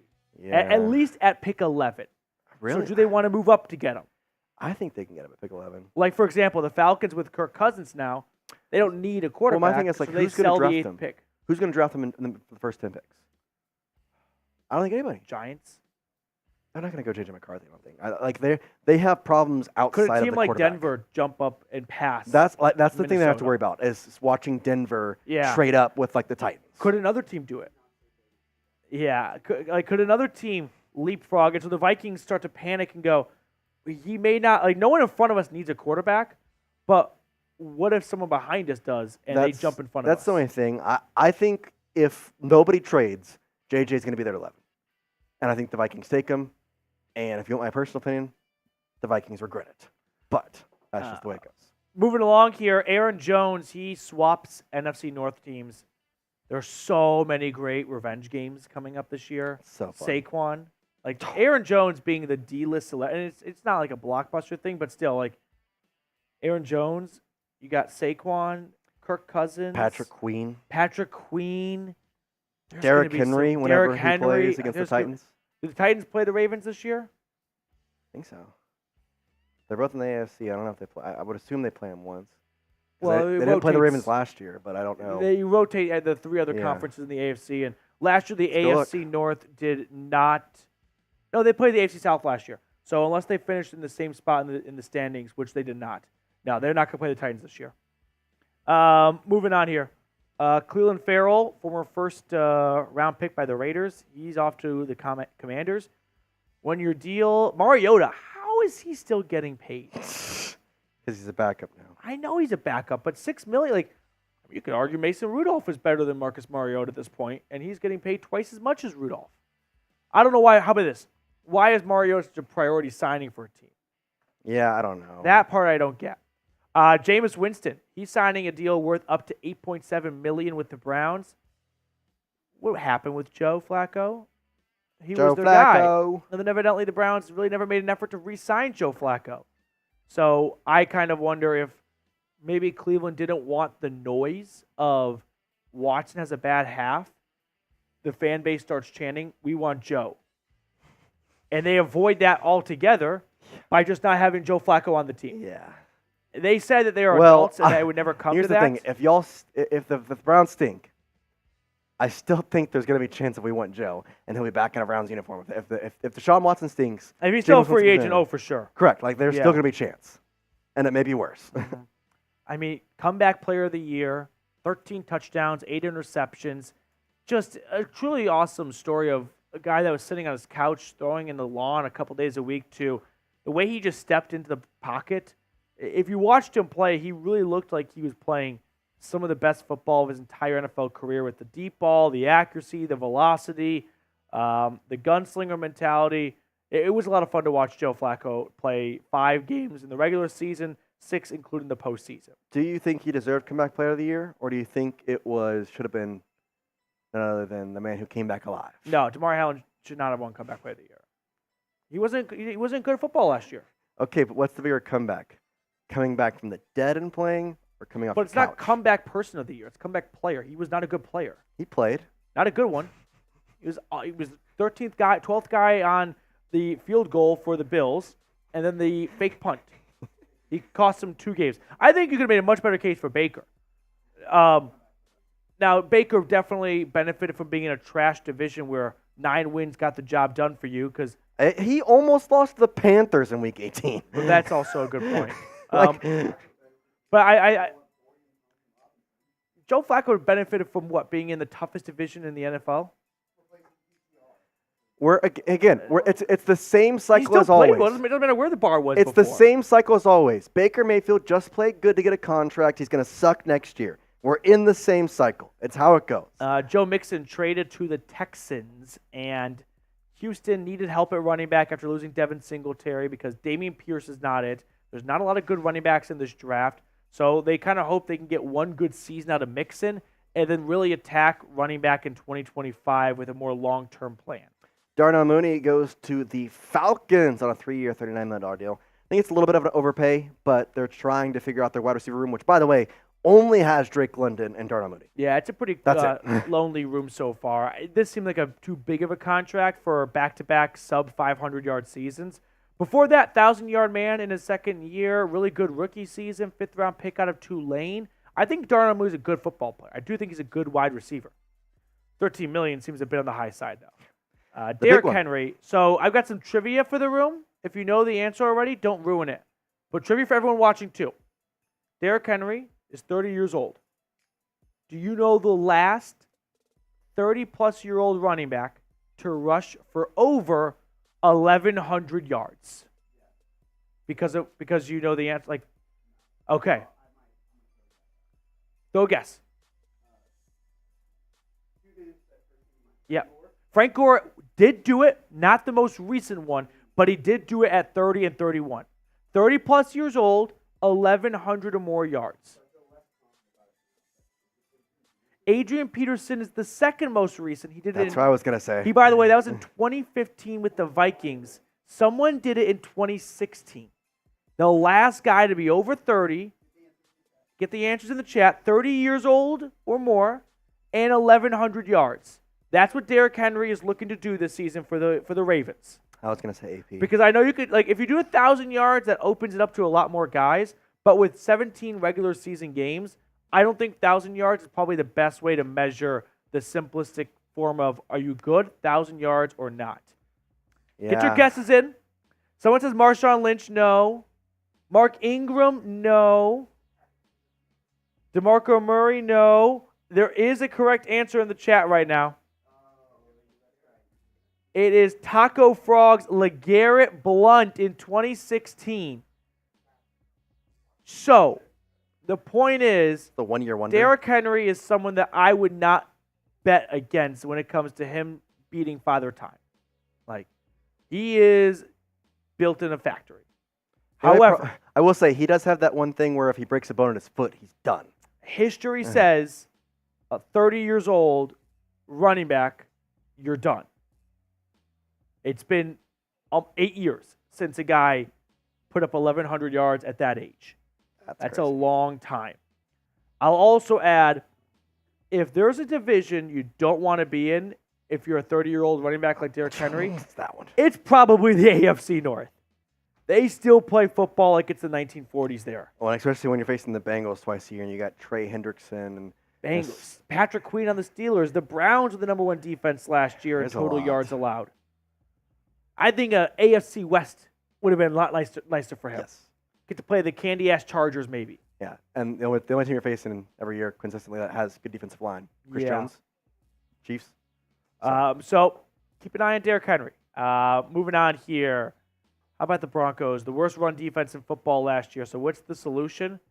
The Saints' backup defensive tackle who's never played a full season on a 2-year contract. They love those Texas players, man. I don't get it. Drew Lock?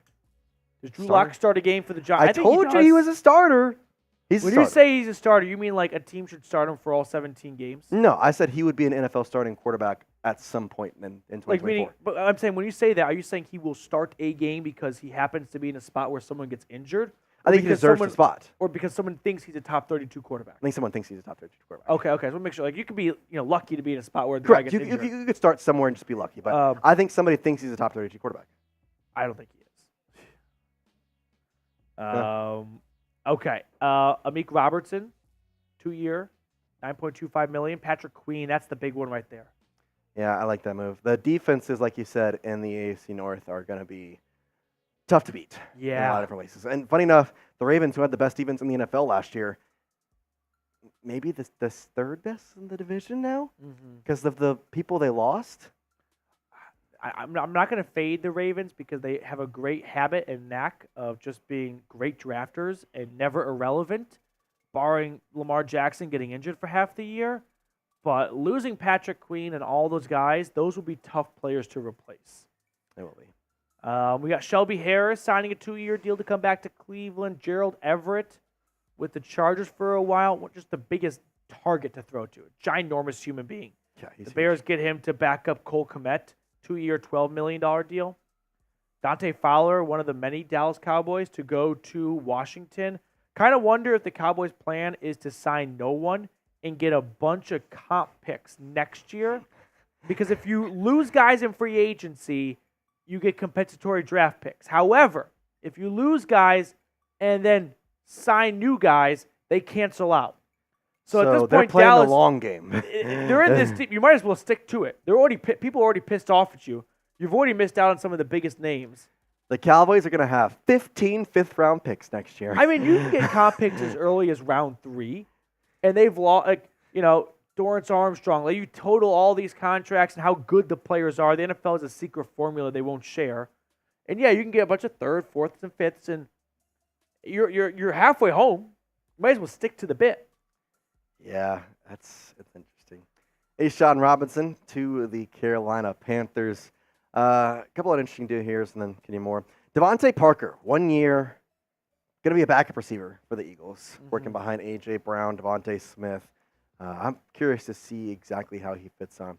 Keyshawn Nixon, the special teams return man of the year all time, seems like. 3 years, $18 million. I think there's a couple of interesting deals yesterday, with one of them being Josie Jewell. I think it's a pretty good deal for the Panthers.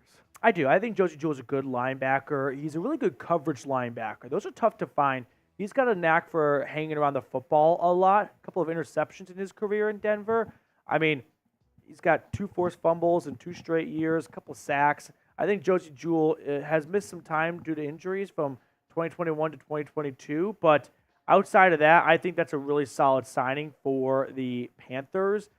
Jeremy Chin, at one point, one of the up-and-coming safeties in this league with the Carolina Panthers. He also is going to Washington, that is basically just starting from scratch defensively. They've got a lot of stuff to work out, but luckily they have Dan Quinn, who, if he can do anything, it's defense. So he knows what's going on there. Levante David staying with the Buccaneers. Again, I really like what Tampa Bay's done so far. They got Baker locked up. They got Mike Evans. Levante David was really underrated. Antoine Winfield Jr. stays in there. So overall, they're looking to just try and run it back from what they had last year and see if they can continue the chemistry into hopefully a better team this year. Moving along here, Jonathan Owens. This one happened yesterday afternoon. So Who's Jonathan Owens? Don't you mean Simone Biles' husband? Yeah, the ball's on me. We're kind of getting closer to the present moment here. Cheap contract to Chicago. But Danielle Hunter, I mean, the number one free agent for a while on our big board after after Kirk Cousins signed. He eventually finds a home in his home state, Texas, as he goes to. We got a signing?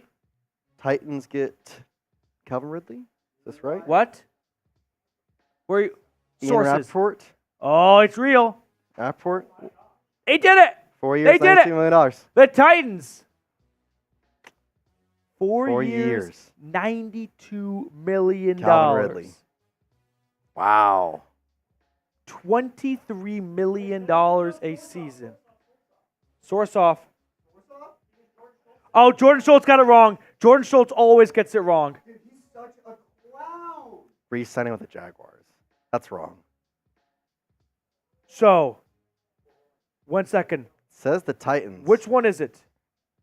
Jordan Schultz has been wrong a lot this weekend. So, the order of events here is Ian Rappaport said Titans are signing Jaguars star wide receiver Calvin Ridley. Jordan Schultz said Calvin Ridley is re-signing with the Jags, sources tell Bleacher Report. And that's what we have here. Ian Rappaport against Jordan Schultz. I'm going with Rappaport. He's gotten. What was the other one he got caught on, Sam? Dude, this is They said the classic Texans. Jordan Schultz bullshit. What did he delete? He said the earlier this Texans week? on something. He said the Texans on something for sure. I don't know who it was. And he though. meant to say Titans. Was it Aziz Tony- Al-Shahir? It was Tony Pollard. Tony Pollard. Yeah. There was something. He It got was caught Tony earlier. Pollard because that guy it's the Titans again. sucks. Yes. That Calvin guy Ridley sucks. is indeed signing with the Tennessee Titans. It's a 4-year, Wow. $92 million contract. That's an average of $23 million a season. 50 $50 million guaranteed. So I look at it as a 3-year, $50 million contract. I mean, from 50 to 92, we're looking at a lot of unguaranteed money. So don't get hung up on the 92 number too much. They can get out after 3 years, $50 million. So this is actually more like a $16.5 million contract. Yeah, they could easily take him off after just this first 2 years and say, all right, we save money. Yeah, if you do a 2-year, $50 million, that's 25. But that's still a lot. You're of saving $40 million after that. So yeah, you're so fine. regardless, just for now, Calvin Ridley to Titans. Tennessee. That's a lot of money. I mean, I know it's not guaranteed, but that's still a lot of money. Initial reaction? Yeah, $50 million guaranteed. That's the number I focus on more. Yeah, let's give some shout outs here.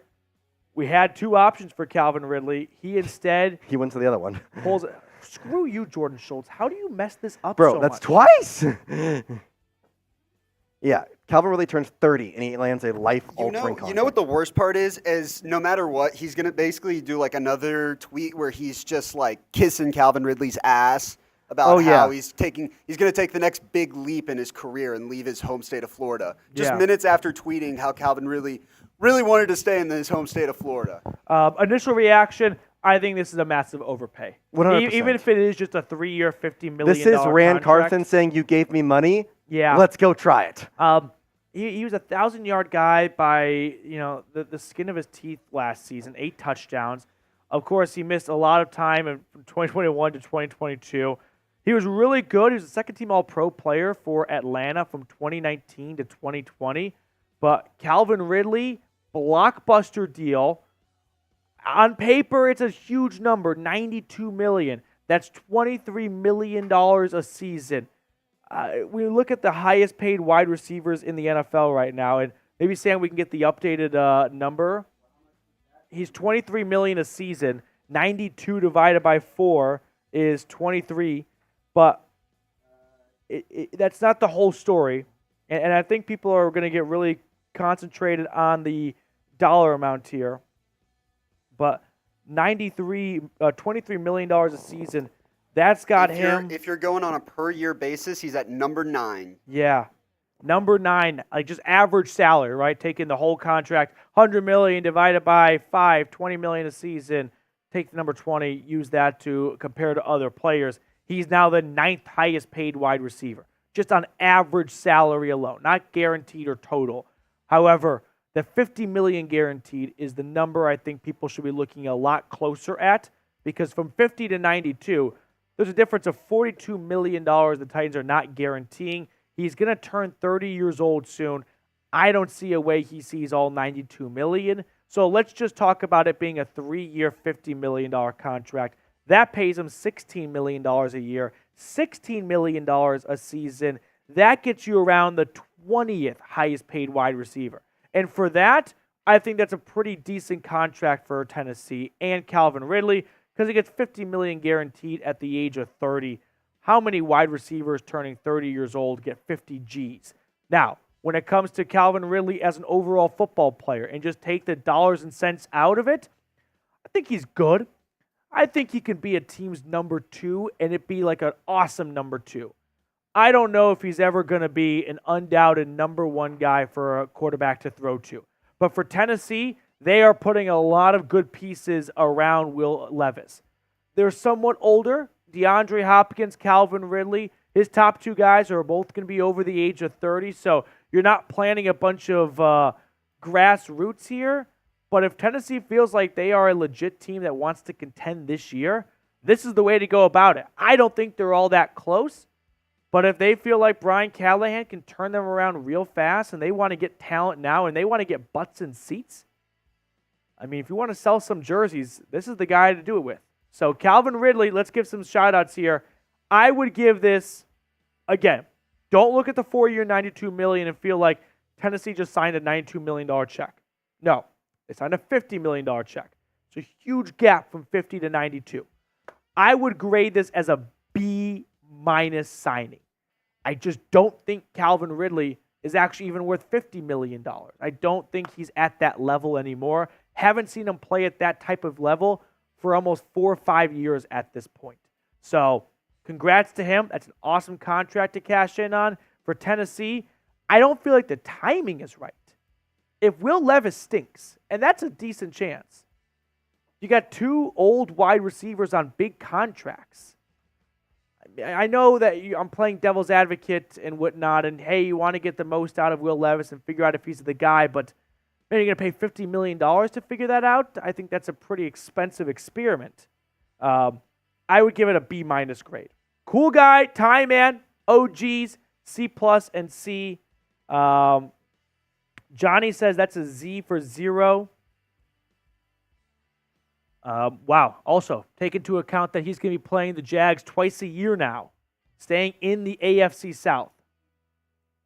And we had Rayshawn Jenkins resign. We'll get that to in a little bit. First, some shout-outs. Christopher C., Kaylee B., Liv Walker F. I give it a B- grade.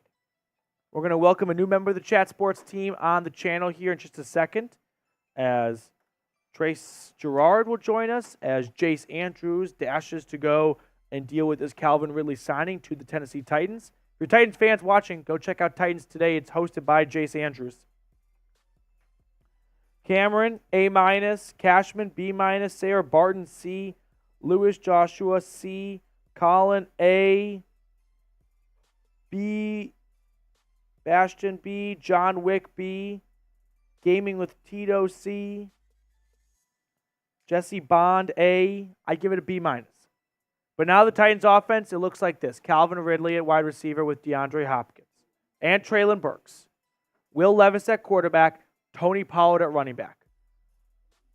Talk about an unbelievable dramatic change from just 2 years ago. Like, go back to the end of 2022, going into 2023. They have a new starting quarterback, running back, and 2 new starting wide receivers. And their offensive line is going to be completely new as well very soon. It's a brand new offense in Tennessee. Seahawks are also signing George Fant, tackle from the New York Jets. So finally get some moves here on day 3 of NFL free agency. Calvin Ridley with the big splash signing.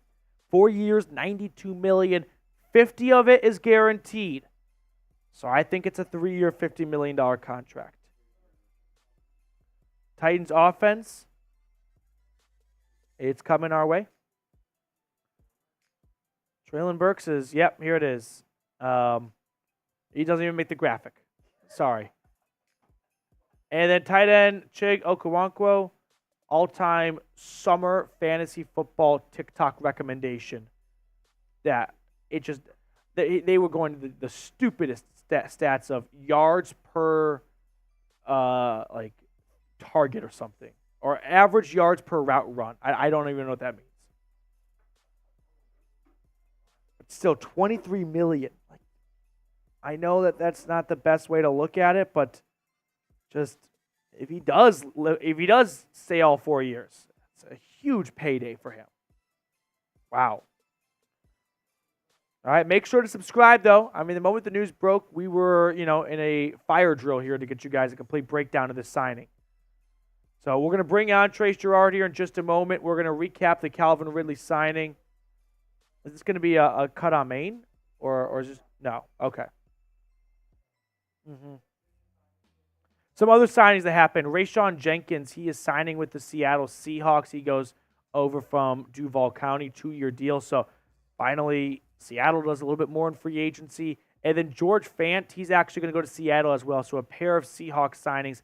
Fant most recently with the New York Jets. So Seattle making a couple more additions here in the third day of free agency. They made all of their external signings from last night at like 8 p.m. to now. We have some more Super Chats, and we have Trace Gerard about to join us here on NFL Daily for our NFL free agency live coverage. I'm sorry, Patriots fans and Jags fans. You got the carpet pulled out from beneath you. Calvin Ridley, a surprise move. Still can't believe Jordan Schultz did that. Did he tweet out like an apology? How do you get that wrong so badly? Unbelievable.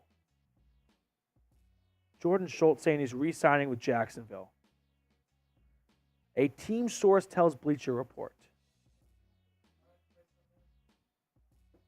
Wow. Calvin Ridley to the Titans. I have to say I did not see that one coming. I figured he was headed back to Jacksonville, sticking around in Duval, or maybe even a reunion with the Falcons maybe, or maybe he could have even gone to the Patriots. But Petey, to the Titans, it's an interesting move for him. It definitely is. And for Tennessee, I feel like they must think they are in a very good spot with Will Levis. And that they got their guy, they got their quarterback, and they were ready to start winning some ball games. Yeah. Hey. And they're ready to spend money to buy wins. Absolutely. And when you look at it, if you believe in not Malik Willis, if you believe in Will Levis, might as well give him as many weapons as you can and see if it's worth the time. He's on a cheap rookie contract. Might as well, But, wow. Titans. 4-year, $92 million. That's crazy. A change of leadership, and just overall, I guess, train of thought in Tennessee with GM Rand Carthon. They are spending this free agency. Absolutely. Fun time to be a Titans fan because your team's doing something, actually. Yeah, it's nice to see that, too, because outside of DeAndre Hopkins, it doesn't really feel like they made any huge splashes last year. Yeah. We do have a Super Chat menu we want to get to. $2, we'll give you a beers cheers. $5, we'll talk about your team. Just let us know what your favorite team is. $10, Petey is the king of hot takes. I got some red hot ones to share as well. $20, we'll spin that wheel. If they're $50, do a beer bong or a shotgun. Have some fun. Throw down some beverages because, it's what we like to do. We like to be entertaining and informative here at Chat Sports. So, Petey. Real quick note from Schefter, real quick. The Calvin Ridley had 209 yards last season with 3 touchdowns in 2 games. Sorry. Didn't read the tweet fully. 209 yards, 3 touchdowns in 2 games last season against the Titans. He had 100 receiving yards in both games. So he torched the Titans last year. Tennessee saw it firsthand. Is he going to torch the Jags this year? Mike with a $2 super chat. Who is the best free agent left for the Packers? For Green Bay, let's go with, if you don't want to, Tyron Smith, David Bakhtiari, have him step in right there. That's a possibility. Big Boy, $2 super chat. Broncos need Justin Fields. I think Sean Payton would say otherwise. You kind of just moved on from a similar-esque quarterback in Russell Wilson, just a whole lot older. Unless Justin Fields' price plummets and Denver feels like it's at least worth the shot for a 5th rounder, I don't see him coming to Denver. Absolutely. I mean, why would you take another gamble if you're the Denver Broncos and you're Sean Payton? I mean, sure, Justin Fields might have some upside, but you could also go and draft a quarterback if you really, really wanted to. You can bring in a decent name. There's still talent in the middle of the first rounds or even in the early first rounds where the Broncos are picking. Do you think that they're a team that could look to move up to take a quarterback? I think if J.J. McCarthy were to start slipping a little bit, yeah. They don't have a second round to give in a trade. That belongs to the Saints from the Sean Payton trade, which is somewhat ironic because he wants to go up and get a quarterback, and he's the reason why they can't really do it. Yeah. They gave him a second round pick for him. But I feel like unless J.J. starts to slide past 5 or 6, and the Titans at 7 don't need a quarterback, the Falcons at 8 don't need a quarterback, the Bears at 9 don't need a quarterback, all those teams could be open to selling their pick. No doubt. R. Jonesy, good move for the Colts. Jags lose out. Titans mess up. That's actually a pretty funny way of looking at it. I that is pretty good. And I think there's some truth to this. Like, I do think it's a bit of an overpay on Tennessee's end, and I think for the Jags, they would have liked to have Calvin Ridley back. Oh, absolutely. I mean, why wouldn't you want to have that continuity with Trevor Lawrence? Pro Football Talk did put this post out recently. On Tuesday, the Penn State coach James Franklin suggested that Eagles GM Howie Roseman spoke directly to Saquon Barkley during negotiating period, which would violate the tampering rule. On Wednesday, the Eagles said they were only speak to player agents. Marshall Green, our Giants host, he's calling for the Eagles' head. He wants their first-round pick. He wants everything he can to screw over the Eagles. Is that the buzz out there that I've been missing? Well, I saw on Twitter, he quote tweeted this post and was like, give us their first-round pick. That we should get their first-round pick. It's pretty funny. Wow, what was James Franklin? I want to know what he said. I know, me too. We got some quotes from SI expanding on this. Penn State coach James Franklin chatted with Saquon Barkley on Monday night after Barkley agreed to sign with the Philadelphia Eagles, a blockbuster deal for that Venn diagram of football fans in Pennsylvania. Interestingly, Barkley told Franklin that Eagles general manager Howie Roseman made Penn State and homecoming part of his presentation to the former New York Giants running back. He said that was one of the first things that Howie said to him on the phone as part of his sales pitch. Not only the Philadelphia Eagles and that but also the connection with Penn State and the fan base as well. So just a really cool opportunity. Yeah, that's from James Franklin directly on Saquon Barkley to the Eagles. That's Can I just say something real quick? What a narc. Yeah. But they don't say when the phone call took place. Yeah. That's when was the phone call? How do we know that? Like, couldn't that phone call have been on Monday?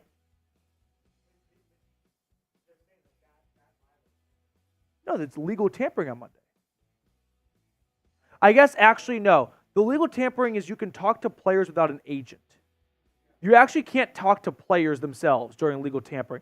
I don't think that rule is enforced at all. No. It's a very much asterisk. It is technically you can talk to players. So, yeah, I guess this would be tampering. Well, honestly, just to talk about the sales pitch, what better pitch to give them? But every other guy that signed a contract during reported from Monday till 4 p.m. Yeah. They all the 90% of agents. So Yeah. what? Yeah. How did that work? But wanting to keep the Penn State product around in the area, say you can go to homecoming, you can make it to these events around the Nittany Lions. Not a bad sales pitch if you're Howie Roseman and want to try and convince him to come to Philadelphia and stay in the division. We also have this from Nick Folk, signing with the Tennessee Titans, a one-year deal, $3.755 million. Interesting move. The Titans are getting busy. They sure are. And I think Nick Folk had a really good season. He's the best inside of 50. Yeah. He's so accurate in that span. Yeah.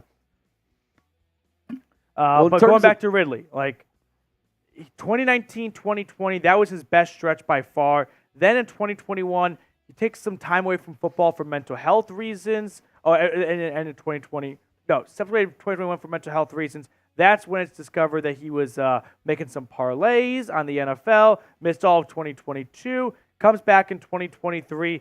I mean, we really hadn't seen him much since 2020. So basically 2 years out of football minus 5 games in 2021. And I thought he played well for Jacksonville. I bet Jags fans had higher expectations, though, than barely getting to 1,000 yards and 8 touchdowns as Trevor Lawrence's number 1 target. Yeah, absolutely. I mean, Calvin Ridley does have a lot of talent, and when he was with the Atlanta Falcons, he was a really good option for Matt Ryan and for the later quarterbacks that he played with. And he is a guy that can make a big difference on an offense. He still has the talent. He has proven he can be a good player. But, those 2 years away from football definitely, to me, stand out. But, I mean, the numbers you saw on the screen earlier still put up 8 touchdowns. Like, not terrible for a guy who missed some time. But we want to ask you this question here. Let's get the comment section involved. Will the Titans make the playoffs? The AFC South. It's a lot different. It's not a gauntlet of a division. No. We always discount the AFC South. Maybe it is becoming a bit like if C.J. Stroud makes the Texans 11-12 win team, and the Colts with Anthony Richardson become a 10-win team. The Jags with Trevor Lawrence, there may not be those easy wins that we all sort of baked into the AFC South. Yeah, I mean, it all comes down to Will Levis. That's a really good point. I didn't even think about that because those are up to, if you just have those 2 teams alone in the Texans and the Colts, that's 4 games that you could write off as a win, but now you might have to consider those as a potential loss. Like, you got to have to keep that in mind. But let's get some shout-outs. We have Time and the Buckeyes saying they will not make the playoffs. Michael Mayo saying they will.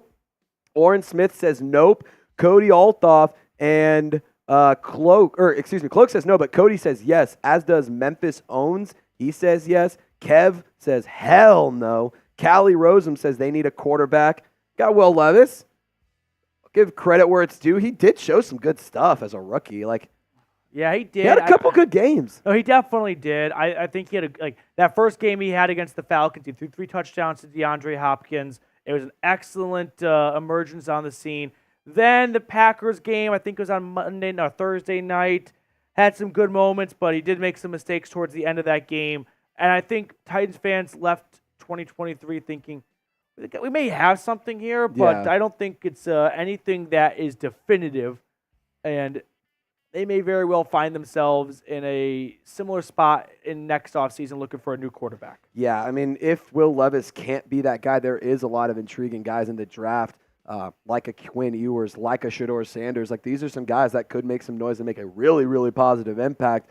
But I don't blame the Titans for wanting to give Will Levis as many weapons as possible to try and give him the best chance to succeed. That way they don't have to go down the quarterback, rabbit hole again. Because that's a hard one to figure out. If you were consistently in that quarterback carousel, it's hard to win in a lot of games. I would agree. So let's kind of recap maybe some of the super chats we have coming in here. But if you're having a good time with us, hit the thumbs up button.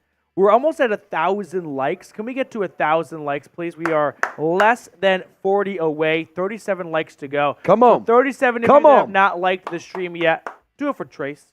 I like likes.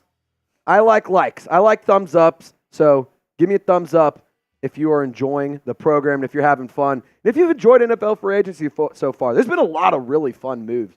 Derrick Henry going to the Ravens. Patrick Queen to the Steelers. You also have the Browns making some moves. Honestly, I haven't gotten to talk to you about this yet, but what did you think about the Jameis Winston signing in Cleveland? It's definitely a drama-filled backup quarterback signing because a lot of people are wondering what happened with Flacco. What's that? We got to 1,000. Let's go. Boom. But yeah, people were wondering, hey, Flacco wanted a return, you wanted a return, and then you kind of blindsided everyone with Jameis. What happened there? So would love to know really went down in Berea. But when it comes to Jameis Winston as a backup quarterback, I think he's going to make a great backup. I think you can have a lot of faith and trust that if he needs to come in and play a quarter, a half, a game, a week or two, you got a good backup to get that job done to not have the season go down the drain if you need to step in for a few weeks if that situation arises. But I think the Jameis Winston signing is a fun one. Plus, it's Jameis. Yeah, I mean, he's the most interesting man in football. It's Jameis, guys. Like, and on top of that, the Browns have a lot of weapons. And Amari Cooper, David Njoku, Nick Chubb, they have talent. I'm just looking forward to watching Jameis do his pregame workout on the field. I am too. Like him just dodging medicine balls. Yep. Because that's how you prepare for If an you can NFL dodge game. a wrench, you can dodge a defensive end. Yeah. Let's run through the free agency tracker real quick. Petey, this Khalil Mack sticking around in Los Angeles. I'm not surprised they wanted to run it back with him. He's a good player. 17 sacks last year. Mm-hmm. I mean, they're going to have to get rid of somebody, though. I'm sure that they were very happy to hold on to a 17-sack player. I also kind of wonder if they would think, wow, his value is not going to be any higher. If we can get something for him, maybe let's take that opportunity, get a pick and cap space in the process. My guess is no team was calling with a compelling offer. Otherwise, I'm sure the Rams would have, I beg your pardon, the Chargers would have kicked the tires on that. Still questions to be had about Joey Bosa and Keenan Allen, though. Yeah. The Chargers said they're keeping one guy. Yeah. They didn't say anything about the other two guys. See, out of the two, between Keenan Allen and Joey Bosa, it feels like you got to. I mean, you're keeping Khalil Mack. Feels like you got to keep Keenan Allen, right? Like, I think Joey Bosa's a great talent, but you're keeping one edge rusher. You lost a receiver. You know, plug and play the other one or plug in the other name. But Thomas Morstead, the punter, is sticking around in New York. Jonathan Bouillard headed to Minnesota. Brett Rippin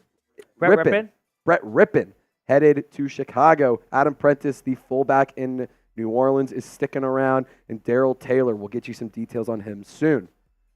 Mason Rudolph. Though. Yeah. Maybe that's the quarterback they need. The Titans just had money to spend. They had cash burning a hole in their pocket. So Mason Rudolph, I like that signing, though, for Tennessee. We talked about that before the Calvin Ridley signing went down.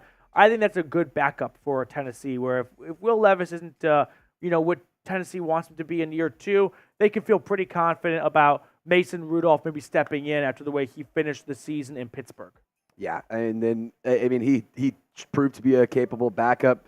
Calvin Ridley, like we've talked about multiple times so far, 4-year, $92 million deal. Put pen to paper, is headed out to the Music City. I like this move for him, but one thing I like a little bit more is PrizePicks. You go to prizepicks.com/CLNS and you plug in promo code CLNS. You can get a first-time deposit match up to $100. And if you're unfamiliar with how PrizePicks works, it's daily fantasy sports made easy. You just pick two or more players across many sports, many teams, many projections, and you choose more or less based on that stat. Now, I love this projection for James Harden. They always have these fun little promos and fun little deals. They do Taco Tuesdays. They do Demon and Goblin picks for holidays. They all do all sorts of fun stuff. James Harden, 3.14 points. If he makes 2 baskets, you're winning some money. Jalen Suggs, less or more on that. That is a Goblin pick, meaning that it's a little bit easier to get, but a lesser payout. However, it is a good pick there. And Jamal Murray, we're going with less than 21.5 points for him. So if you want to get started with PrizePicks, go to prizepicks.com/CLNS or just click that link that's in the live chat comment section and description of this video. Shout out to PrizePicks for making today's shows possible. It is daily fantasy sports made easy. Petey, this has been a fun day. We crossed over 1,000 likes. We have the chat rolling. And Dan Graziano just bringing in this report. Yeah, I was starting to read this report. It came out 30 or so, almost an hour ago now, actually. And then we had some other news break. I think it was Mason Rudolph's sign. Stick with this because it's actually pretty interesting. So Dan Graziano, keep in mind, Odell Beckham Jr. signed a 1-year contract with the Ravens, but they tacked on some void years. Yeah. So keep that in mind here. Barring an unexpected last-minute extension, which I don't think is happening, you'll see the Ravens release Odell Beckham before midnight tonight with a post-June 1 designation. Beckham and the Ravens restructured his deal in January, eliminating the void years and allowing the team to use post-June 1 on him. Listen to this part here. Under Beckham's original deal, the remaining years would have voided and the Ravens would have taken an $11 million cap hit. But in January, they changed the contract as follows. Beckham is scheduled to earn a minimum $1.21 million salary in 2024 and $50 million in 2025. So they created a bunch of fake money in 2025 that they have no intention, and I think both sides knew that, of actually paying. So they do have to release him officially. Yep.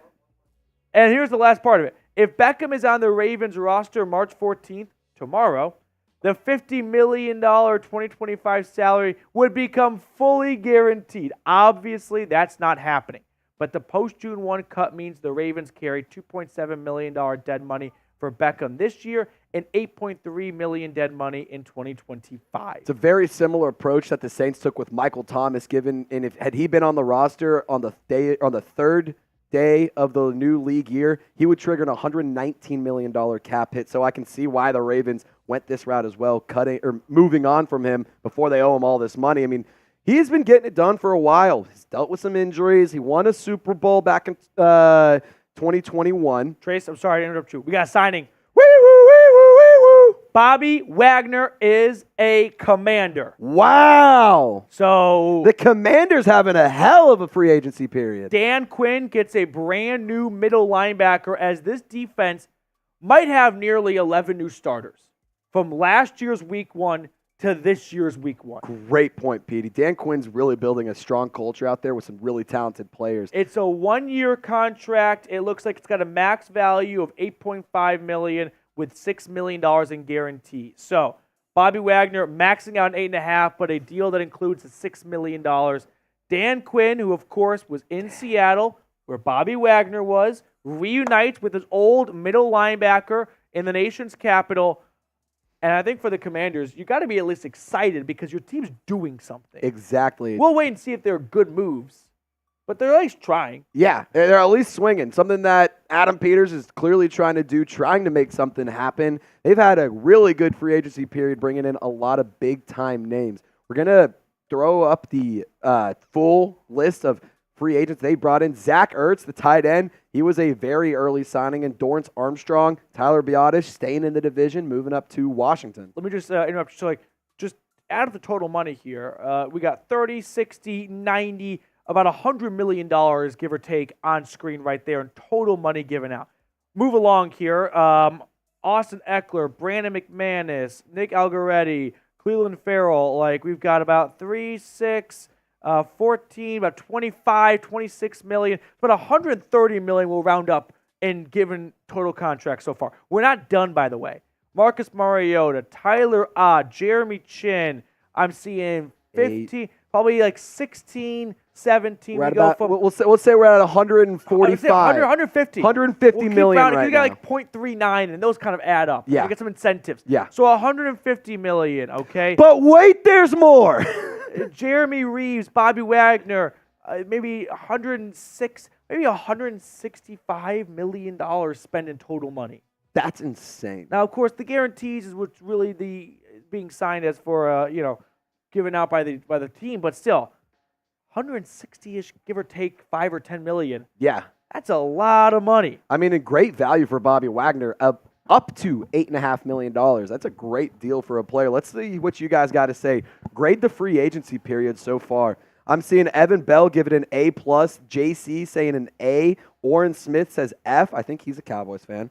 Denver Broncos fan says A, Brian A, TK4781 Shorts B-, Clevel A, Kelly A, Kev A, Isaac A. A lot of A's, A+, B+. It's kind of hard to disagree. I think if I had to grade it, I'm going an A.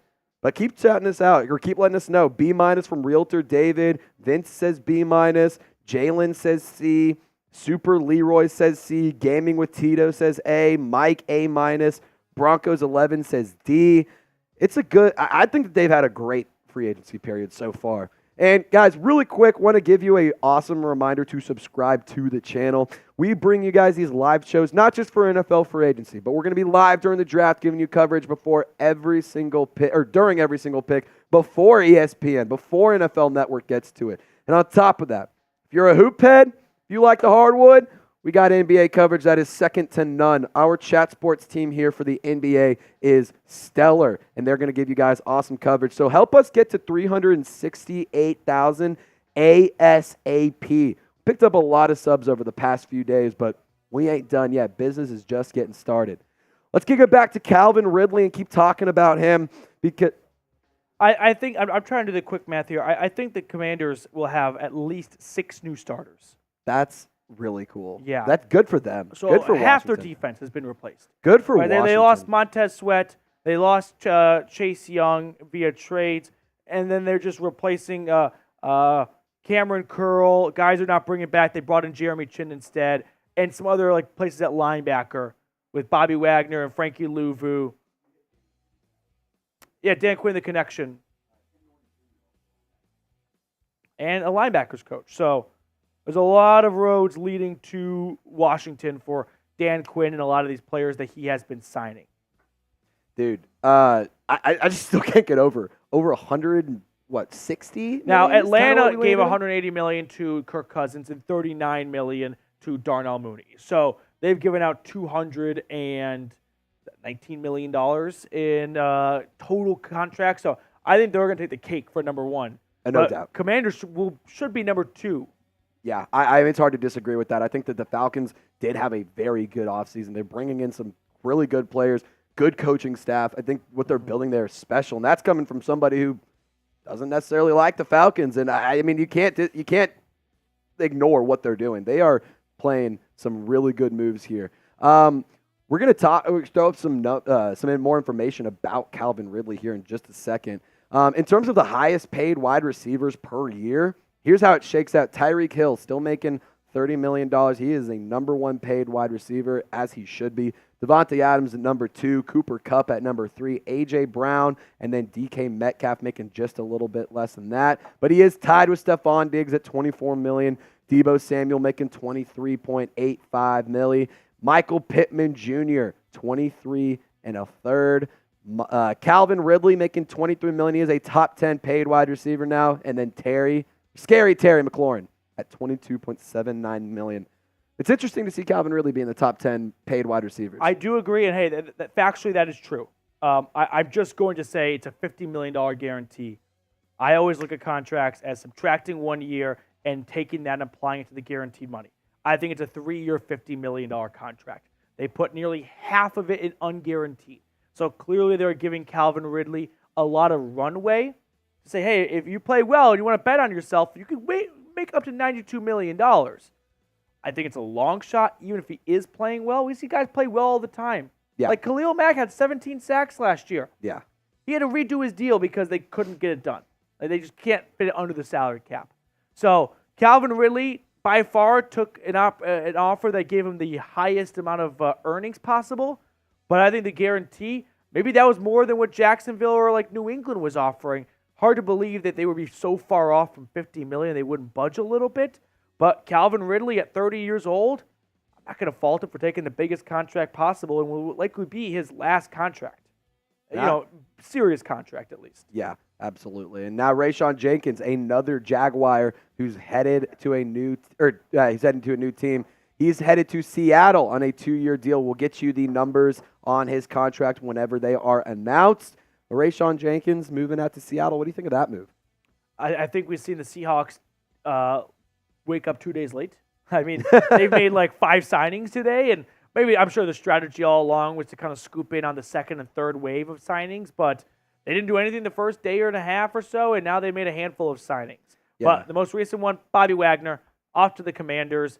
Guys, Bobby Wagner maybe played his best season of his NFL career last year in Washington. Yeah. And before that, maybe his best season of his NFL career in L.A. with the Rams. So Bobby Wagner, he is one of the athletes that, hey, there are players that recline or decline at the age of 30 or so. Yeah. Then there are exceptions. I think we're watching an exception right now. Absolutely, no doubt about it. Well, and in terms of the people who want to know who their teams could sign, we got some top free agents available. My personal number 1, glad to see he's number 1 on this list here, Justin Simmons, a safety out of Denver who, is it a surprise that he was cut? Not a little bit of a surprise because of how important he is to that locker room, but I'll keep the math simple. They were paying Justin Simmons $14 million to play one safety position. Mm-hmm. They cut him, and they have signed 2 new safeties who combined for $10 million. There you go. So they're paying $10 million for 2 jobs, $5 million each, or $14 for 1. That's what you do when you're rebuilding. The math is math in there. Mm-hmm. So Eric Armstead and number 2 free agent available, Tyron Smith, the veteran offensive tackle from the Cowboys. He's at number 3. Hollywood Brown, at number 4, the speedster. I'm still surprised he hasn't been signed yet. Chase Young, he does have some visits scheduled. He's met with the Saints. He's meeting with the Panthers today. Also set to meet with the Tennessee Titans. And then Josh Reynolds, Jadeveon Clowney, Mike Williams, a new addition to the free agent market as he was released this morning. And a good run stopper in DJ Reader, a solid defensive lineman, interior guy who can make a positive impact. And then Hunter Renfrow, another wide receiver who hit the market. Let me ask you this, Petey. Would you rather go with a guy in Hunter Renfrow or Odell Beckham Jr.? I'm only asking that because it's 11 and 12 right there. I think Hunter Renfrow maybe has a little bit more gas left in the tank. I felt like last year OBJ was in a great spot, right? Mm-hmm. He's the number 1 target potentially for Lamar Jackson, and we never really saw it click. We never really saw them get into much of a connection. I think, unfortunately for OBJ, when you tear 2 ACLs in about a 24-month span, it's just tough for anyone at any possession, at any Doesn't matter profession to come back from. Does not matter if you're a player, if you're what you're doing. Yeah, I don't care plumber, who you are. player. That's just tough for any human being to deal with. Absolutely. Well, Stefon Gilmore is a cornerback that's still available, and he's a veteran who is up there in the age column, but like Petey said, he might be one of those guys who could be close to an exception. Devin White, Andrus Peet, Steven Nelson, Coleman Shelton, Trent Brown round out the top 20. And Jonah Williams, Laken Tomlinson, Mekhi Becton, a lot of offensive linemen there. But I like this name at 25, Xavier Howard. You think that he still has some juice in the tank, or do you think that he's kind of on the back end of, being still a productive cornerback in the league? I still think he can start for a team. I think he can be a team CB2. If there's a team out there that feels like, you know what, we've got a good roster, we're ready to compete, we have a good starting corner, but on the other side of him, we've got maybe a rookie, or we're planning on having a rookie and a second-year untested guy duke it out. And if we don't want to take a chance on that rookie not panning out well, let's just go sign Howard for 1 year, $8 million. Kind of like we saw Bobby Wagner sign. Yeah. Maybe not even $8 million, maybe a 1 year, $6 million contract, and just have a little bit more comfortability of, if the rookie plan doesn't go great, we've got Xavier Howard who can, step in and not be a major liability on this defense. Absolutely. Well, and then you got a former Chat Sports Legends' least favorite player in Connor Williams, Sheldon Rankins, a veteran defensive tackle, a massive man, a brick wall of a human being, and he could go make a little bit more money, keep playing in the league. Tyler Boyd, this is a guy who's kind of been stuck behind Jamar Chase, behind T. Higgins. He is a player that has some intrigue, and Curtis Samuel as well, Jerome Baker to round out our top 30. But we discussed Odell Beckham Jr. What do you guys think? Would you sign him? Just give us an OBJ for yes or a no BJ for no. An absolute Chat Sports institutional question right here. You can't tell the story without. You can't tell the story of Chat Sports. Even when that man without retires, we'll still be asking. Yes, no BJ for no. Colton says no BJ. Gavin says no BJ. Steve says no. I don't know what the no means. I'm confused. Charles says no. Okay, Charles says no BJ. I get that now. E-Falk no BJ. Luke no BJ. Geo Marvel hell no BJ. Wow, he's aggressively no BJ. Yeah. Gaming with Tito. I also say no BJ. Yes, Gaming with Tito saying yes. I'm typing my no BJs as well. Not that I dislike the players, just like you said, 24 months, 2 ACL tears. That's really tough to come back from. It's not even 24 months. He tore his ACL in October of 2020. And then he comes back in 2021. And then he tears it in February of 2022. That's about 18 months. Yeah. That's a 2 different knees. Very short time period to make that happen. But Bull says he loves Odell Beckham Jr. Garrett says OBJ. And Donnie, really funny comment there. Kaylee, no BJ. Tio says no as well. King making an interesting OBJ only for Russ, like the contract. Yeah, I mean, if you can give him like a absolute vet minimum deal. I just think you're wasting a spot on him. I kind of agree with you. You know Like what I mean? if you're a team that has no wide receiver talent, or not talent, but no wide receiver help, or you just need something to fill out the roster, maybe. But like that's where the draft and that's where UDFAs can come fill in, and those guys can be a little bit cheaper than an Odell Beckham Jr. could command. Super chat menu for you. $2 will give you a beer's cheers. I haven't even gotten to crack open a beverage. So somebody help a brother out. $5 we'll talk about your team. $10 we will give you a red hot take. $20 wheel spin, and boom, there it is from Hassan Reed. I can have a beverage. Let's go, Hassan. Way to take some initiative, dude. I love it. Love Didn't to wait. see it. Love Just to went see it. after it. Oh, and Hassan's a first-time super chat. Let's go. A little two-clap action. 1, 2. Let's go, Mr. Reed. We'll throw that super chat on screen. Boom! What the hell are the Patriots doing with their money? They're keeping it. I mean, that's what they're doing. They're not spending it, that's for sure. New England has been one of the quietest teams so far in free agency. They're just thankful that the Dallas Cowboys are quieter. We could actually put up the Patriots free agency tracker so far. Jack Lotteray is a little afraid to share it because it's pretty barren so far, but here it is. They brought in a really bad offensive tackle. They brought back Hunter Henry. Is that 3 or 30? I didn't realize he got that much money. He did have a good season last year. And then they, I think, overpaid Kendrick Bourne. A little bit. Antonio Gibson, is that really the remedy at the running back position for them? The Jacoby Brissett signing, I think, is a good one. Taki is going to be a really good linebacker and a special teamer. I think that's one of the more under the radar. I mean, I know he's not there anymore, but that's a Bill Belichick player, I think. Josh Uche. This was one of the strangest ones. So he signs a 1 year, $3 million. He said he could have gotten a whole lot more from other teams, but he really felt like they were doing something special in New England. Chat Sports New England Patriot fan here.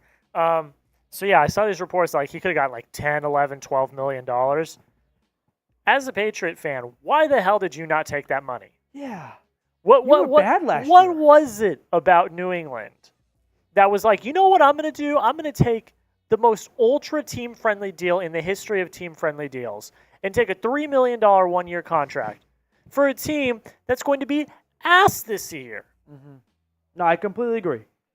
Was it you? Somebody here, I was co-hosting the NFL Daily Show, and somebody gave a hot take that they don't know if Gerard Mayo will be around for more than 1 or 2 seasons. That was not me. It was not.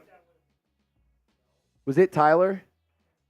We have no idea what to really expect. I will say I feel like there must be just an overwhelming amount of confidence that they put a succession plan in place. They actually filed it with the NFL that if Bill Belichick retires, Gerard Mayo's our guy, because they didn't even want to do a search.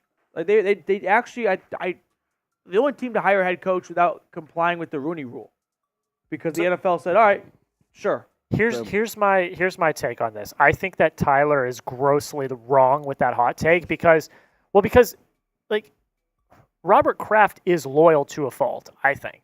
Like we saw that with Bill. Bill probably should have been gone a year or two ago because it just collapsed. Yeah. So Kraft is loyal to a fault. Mm-hmm. So therefore, if they went to those lengths to have a succession plan and Gerard Mayo was the guy, he's going to get probably 2-3 years. I would have to mention at least 2. I feel like that hot take from Tyler was so I just agree. wrong. It doesn't fit the Patriots mold for sure. I completely agree with that. And then we had Austin Hooper because, New England. They love their 2 tight end sets. Absolutely. To catch up on some of the news from earlier, Mike Williams was released by the Chargers. That saved about $20 million in cap space. That got him cap compliant, essentially. Khalil Mack kind of put the cherry on top. He agreed to restructure his deal. I think that's a lot of fancy words for take a pay cut because he's got no more, unless he agreed to add a bunch of void years and let them pay him some money later down the road. I think there was some very nice gestures being made by Khalil Mack's camp, especially after a 17-sack season, but we'll have to wait and see what that restructure looks like. Now, it is worth noting that the Chargers, at least through the mouthpiece of Adam Schefter, have said, we're keeping Khalil Mack. Why did they say the same thing about Joey Bosa or Keenan Allen? And why is Jeremy Fowler pointing out these roster bonuses that are due over the next few days? Does Joey Bosa get dealt? Like, you can look at Joey Bosa's stats over the last 4 seasons in a moment, and unfortunately, it's just been filled with a lot of missed games, right? A lot of injuries for Joey Bosa, and that has caused him to be standing on the sideline a lot. And I wonder, with a new head coach and a new GM in town that didn't draft him, they decide we're going to go a different direction. But if you love the NFL, like the video. We had 1,600 people watching, 1,045 likes. Pretty good, but I think we can be a little bit better than that. So help us out. Hit that thumbs up icon if you are enjoying our coverage and if you love the NFL. And if you have liked the video, just let us know in the comment section by throwing up a thumbs up emoji in the chat. Cameron's liked it. Richard has liked the video. We gained about 9 likes. Let's keep it moving. How many likes can we get? Can we get 100? People are talking. Can we get 100? It's a big ask, but it'd be pretty cool if they made it happen. No, that is for sure. Umo saying Kirk Cousins is a Falcon, baby. Yes, he is. That is true. That He is is. factually correct. I haven't watched it. I didn't get a chance to listen to his goodbye to Minnesota with sound. I haven't either yet. I just kind of saw he did a goodbye, but thumbs up coming in. Let's go, boys and girls. I honestly really enjoy those videos of the guys saying goodbye, thanking the city, thanking the fans. Like, I think it just shows another side of some of these players that we don't necessarily get to see all the time. All right, I'm going to run through the NFL free agency tracker. Keep hitting that thumbs up icon, like the video. We're at 1,082. Can we get to 1,100 by the time we're done here? Eric Kendricks, 1-year deal with San Francisco. Anthony Jennings, 3-year deal, $12 million for the Patriots. Nick Harris, 1 year, $2.5 million deal. We got Mac Hollins. He is a guy who likes to walk around with no shoes. Might be tough to do that out in Buffalo. Then you got David Sharp, Ronnie Harrison, Morgan Moses, was traded. And then you got Malik Collins headed to San Francisco for a 7th-round pick from Houston. Lil Jordan Humphrey. I'm going to talk a little bit more about Lil Jordan Humphrey here in a second, but there's been a handful of trades here. There's been a lot of free agency buzz. Lil Jordan Humphrey spent some time with the Saints. He spent some time with the Broncos. He's headed back to Denver to team up with Sean Payton once again. Jake Elliott, a really talented kicker, 4-year, $24 million extension. Artie Burns, a 1-year deal. Details still to be announced. Harrison Bryant, a 1-year, $3.25 million deal. Kyle Juszczyk, he cleared $1.75 million in cap space. I think that's all right for him, though, because you ask me, I think his wife's jackets might be able to make him a lot of money as well. Jordan Whitehead, 2-year deal, $9 million in Tampa Bay to team up with a talented team-ish. Baker Mayfield, good offense, but we'll see what they can do and how they can compete in the NFC South. As we all know, they won a very weak division last year, but that division does not look the same as it did in 2023. Khalil Mack, we spent some time talking about him. He is sticking around in Los Angeles. Dane Jackson, 2 years, up to $14.5 million. We're still waiting for full details on Matt Pryor's contract, but we also got Thomas Morstead, the punter, is sticking around with the Jets. But let's look at Khalil Mack's stats right here. 74 tackles, 21 tackles for a loss, and 17 sacks. Ladies and gentlemen, that is not a typo. Khalil Mack had 17 sacks last year and 5 forced fumbles. And he is a guy who is a sack machine. I love the player. I think this is a very smart move for the Los Angeles Chargers to keep him around. And new defensive coordinator Jesse Minter should have a field day with this player. I'm interested to see if they do move on from Joey Bosa, see what they do with Keenan Allen. They did cut Mike Williams earlier to clear up some cap space. And that's some news around the Chargers. But let's kick it over to Jonathan Bouillard. 1-year deal going to the Vikings. Brett Rippon, he is going to the Bears. Adam Prentice, the fullback from New Orleans, he's sticking around. Darrell Taylor, he's headed to Seattle. And then we got Mason Rudolph, a big-time backup quarterback signing for the Tennessee Titans.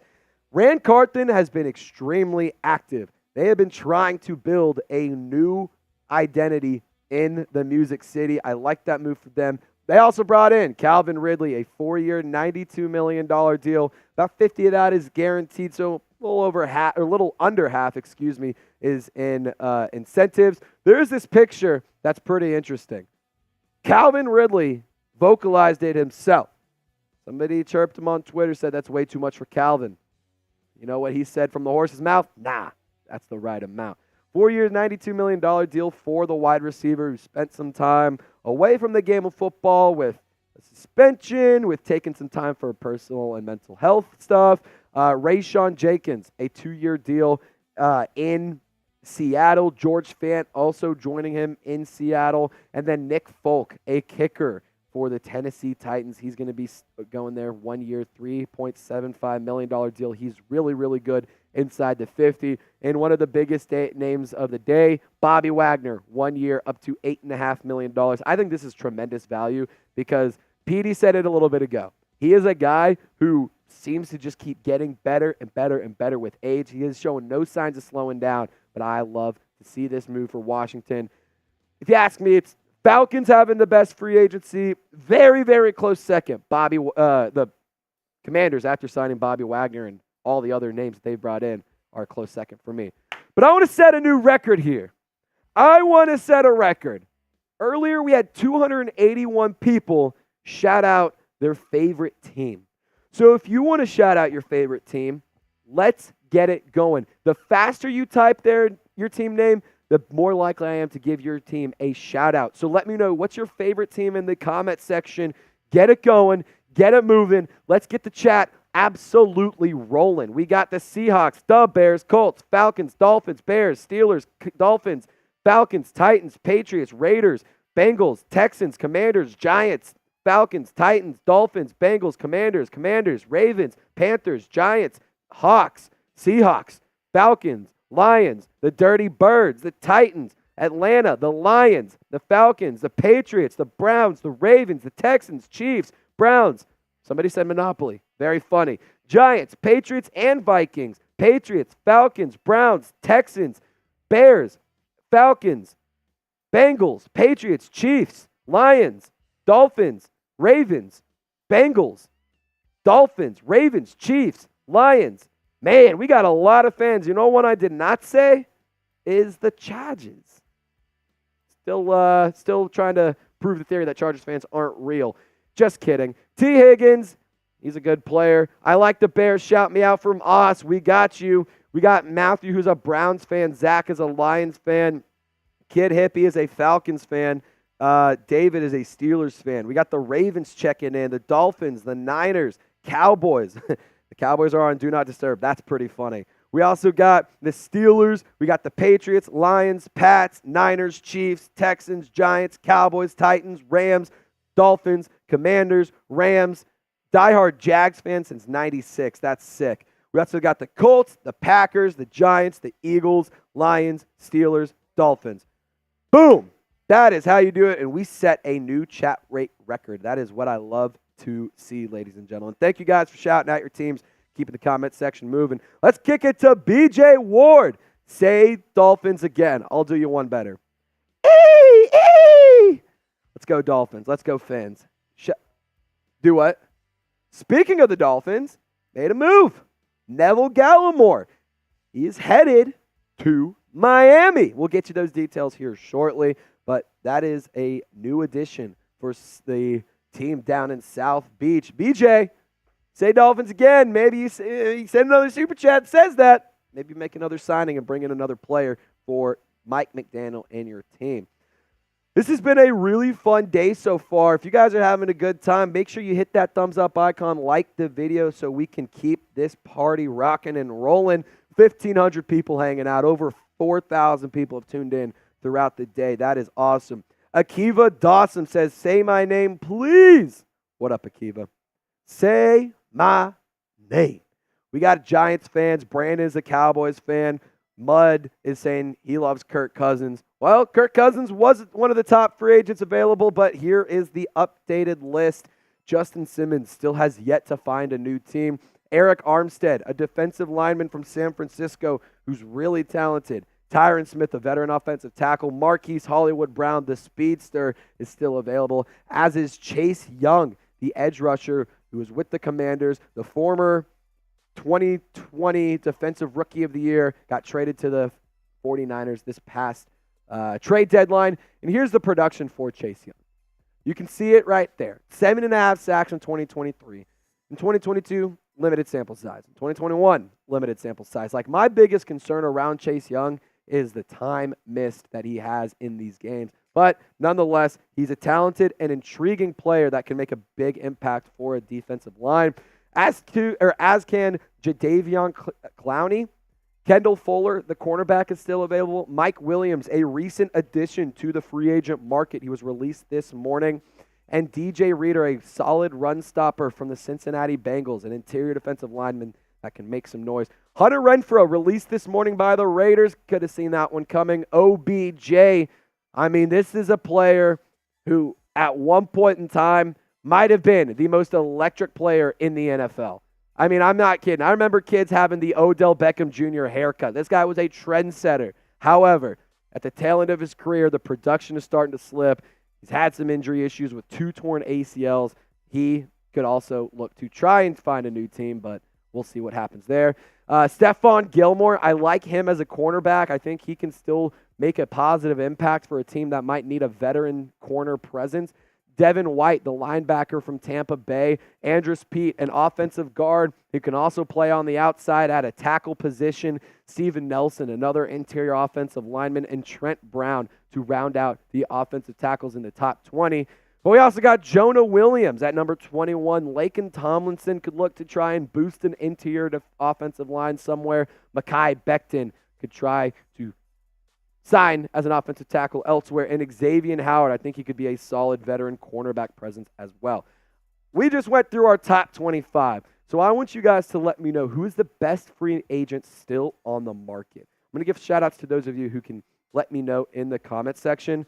But I want you guys to let me know. I've talked about mine. My number one free agent is Justin Simmons. I think that he is the bona fide number one guy still available.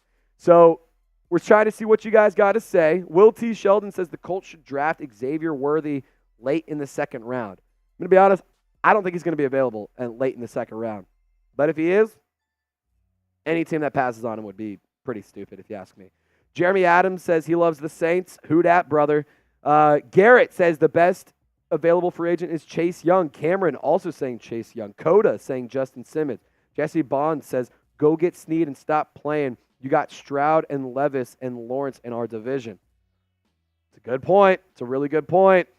Justin Simmons to the Falcons from Preston Kelly. Tyron Smith is still a top 5 tackle from Joseph, who is a Cowboys fan. Tyron Smith is a talented guy. He's getting up there in the age column. I think he could still offer some good leadership and some good veteran presence and, protect a quarterback and keep him upright. Alex Lowe says, I think it's Xavier Howard. Now let's kick it over to BJ once more. It says, Neville, say no more. Shout out to you, BJ. Appreciate you for sending in that $2 super chat. Again, a second $2 super chat. You're a legend. So here's our super chat menu. Producer Sam, if you could hand me that Happy Dad right there so I can give a couple beers cheers. $2, I'll give you a beers cheers. Shout out to everyone who's tuned in and sent in a super chat today. And then on top of that, got $5, talk about your team. $10, we'll give you a hot take. $20, we'll do a wheel spin. And $50, beer bong or shotgun. But I'm going to make a deal. I am a man of deals. I love when I'm at the store and I see a great deal because I'm like, man, I'm losing money by not doing this. So I'm going to tell you what.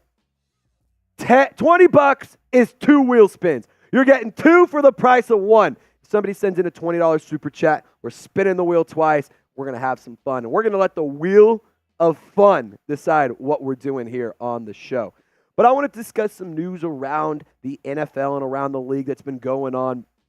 This came in from Adam Schefter a couple days ago. Bengals franchise wide receiver T. Higgins has requested a trade per sources. Higgins loves Cincinnati and hoped to be with the team long-term, but he's disappointed that the team has not had any talks about a long-term contract extension since March. He's ready to move on to a new home. Now, T. Higgins, there's no doubt about it. This guy is a really, really good football player. He's been kind of stuck in the shadow of Jamar Chase. He's been splitting times with Tyler Boyd. But if you give him an opportunity to be a wide receiver 1, I have full faith that he can be that wide receiver 1. You see the production on your screen. He is a talented kid, and I want to see him make a name for himself as a wide receiver 1 with wherever he goes. Now, Jamar Chase did take to Twitter after that post was put out by Schefter.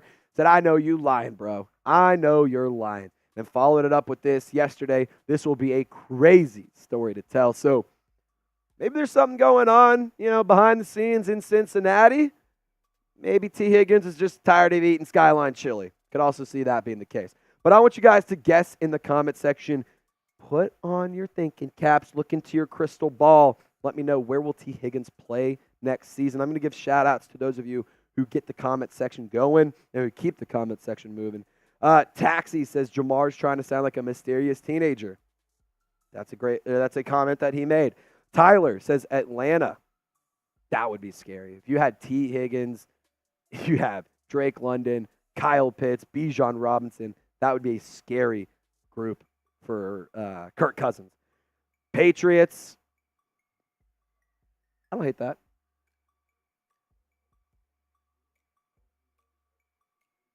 Okay. Perfect. I can hold it down. I'm going to strap in right here. I can hold that mug down. All righty. The Texans could go get T. Higgins. The Cowboys from Nick Rickman. Lil Stewpot says the Panthers. Preston Kelly. Higgins for Jefferson. That will not happen. If you're trading Justin Jefferson for T. Higgins straight up, that is the fleece job of all fleece jobs. Brad says the Broncos. BJ says T. Higgins to the Bucks. Steelers Life says he thinks he's a Steeler, teaming up with Russell Wilson. Michael says the Texans. Tom says Baltimore. Jags are goated, says Jacksonville. Did lose out on Calvin Ridley, so it could make some sense. The Giants need a wide receiver 1. Dylan says, let's go Bears. Jeremiah says the Ravens. As a Broncos fan, I will confirm we are not getting T from Taxi. Austin saying, who dat, baby? Noli says Titans. And then Casey Fanart also thinks the Titans as well. Keep letting me know where you think T. Higgins is headed. Who will get traded to? T. Higgins and 2 firsts for Justin Jefferson. Now, that could be something that's a little bit more realistic. But, again, if you're the Vikings and you trade Justin Jefferson, shame on you. Like, that is one of the best wide receivers, if not the best wide receiver in the league right now. And on top of that, he's such a good talent. Like, why would you ever want to move on from him? You're not going to get a player like that again willy-nilly. You're not going to find a guy like that on the street. So, how are you feeling from Akiva? Feeling dangerous. I'm always feeling good. Went live on my team channel a little bit ago. Live here now, having a good time, hanging out with some of my best friends and producer Jack and producer Sam. Steelers Life says LeBron James. I don't think he could get traded for T. Higgins, but we'll see. Are we starting with this one? Got it. Really quick, I want to talk about Calvin Ridley real fast because there's been a couple big moves that have happened today. The 2 biggest, Calvin Ridley, a 4-year, $92 million deal. That deal has about $50 million in guarantees, so a little under half of that is incentive-based. I think that this is a really good addition alongside Treylon Burks and DeAndre Hopkins. This is just a move that the Titans need to make. I clearly have some faith in Will Levis. They want to see what he's capable of. And Calvin Ridley in the past 4 years, it's kind of been a wild story. 2 years, really, it's a year and 5 games that he played 5 games in 1 year and missed an entire season. There was the time off because he wanted to do some mental health stuff. He also had a suspension because of some gambling things. So there is that. But in 2023 with Trevor Lawrence, he played a full season, 1,000+ yards, 8 touchdowns, averaging just under 13.5 yards per catch. It's a good player who I think is going to be really, really good in the Music City. Now, Bobby Wagner, he's headed to the nation's capital, signing a 1-year deal with the Washington Commanders up to $8.5 million. 6 of that is guaranteed. I think that is an incredible value for this player. He is not slowing down. 183 tackles, ladies and gentlemen. 3.5 sacks in 2023. And in 2022, 140 and 6 sacks. In 2021, 170. That is incredible. And then in 2020, 138 tackles. This guy can play the game of football at a very, very high level. He's not showing signs of slowing down. I think this is incredible value for the Washington Commanders.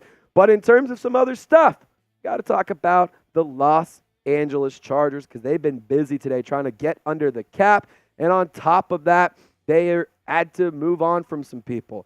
Ian Rappaport reporting this just a couple hours ago. The Chargers released Mike Williams, making him a free agent. He was on the Bucs for a $32 million cap hit, and he becomes one of the top free agent wide receivers available. Now let's kick it over to Adam Schefter, who added some more about the Chargers. The 8-time Pro Bowl defensive end and former NFL Defensive Player of the Year, Khalil Mack, will remain in the powder blue and yellow this season and free up salary cap space for the team by agreeing to a restructure his deal per sources. Mike Williams leaves, Khalil Mack stays. Now, Jeremy Fowler, adding a little bit more context here. 2 noteworthy days for the suddenly cap-compliant Chargers. These dates, or these is important information if you are a Chargers fan or if you're interested in either of these 2 players. On Friday, Joey Bosa's $7 million roster bonus will be due. And on Sunday, Keenan Allen's $5 million roster bonus will be due. This could trigger some action/urgency if a team wants to entertain Los Angeles in a potential trade. So be on the lookout for that. We'll see if either of these players get moved. And if something happens, I guarantee you, we will be breaking it down here on NFL Daily. Let's kick it over to Trucker Mike. Who else will retire this offseason? Yeah, that's a tough question. Honestly, I was surprised that, like, Bobby Wagner still playing at a high level. Like, he was a guy I could have seen being like, you know what? I've had my fun. It's time to call it a day.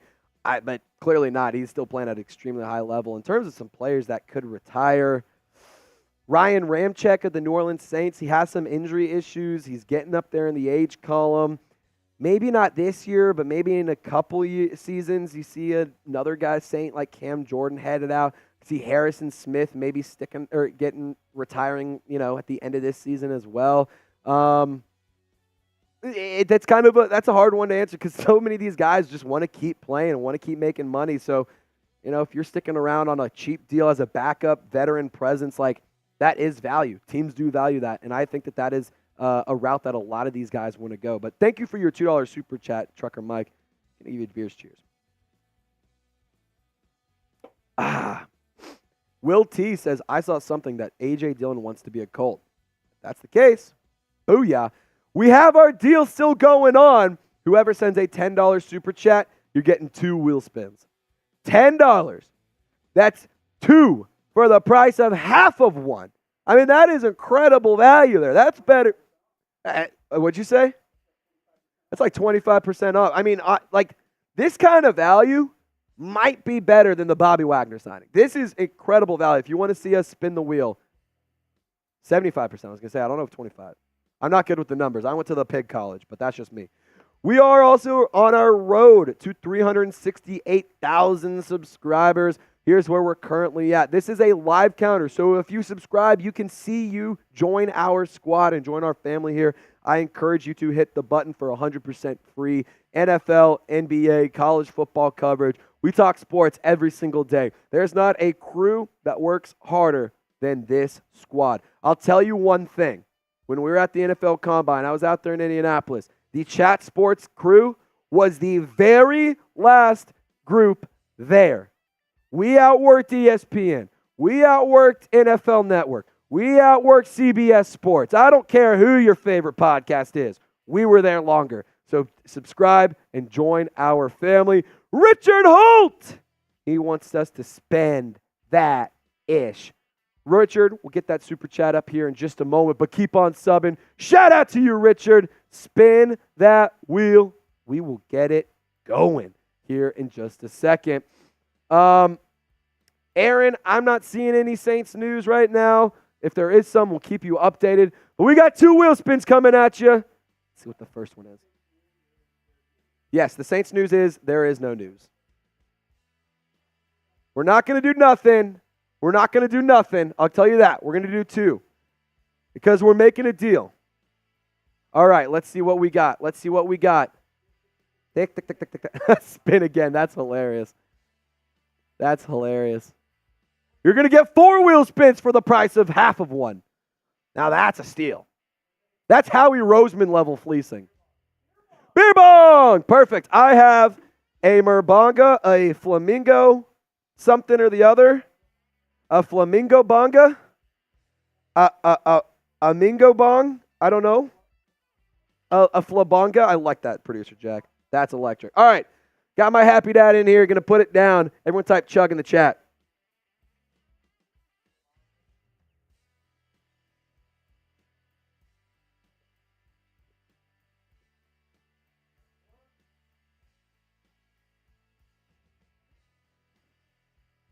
Boom. Putting it down. Dude, that is so hard to drink out of because the neck, giggity, is so long. All right. It's a good thing I have a second one right here. It is a good thing I have a second beer right here.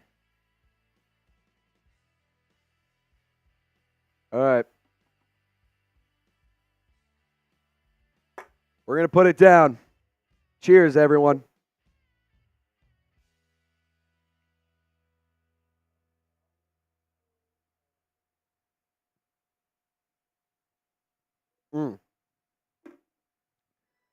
Woo! That'll get you going. That'll put some hair on your chest.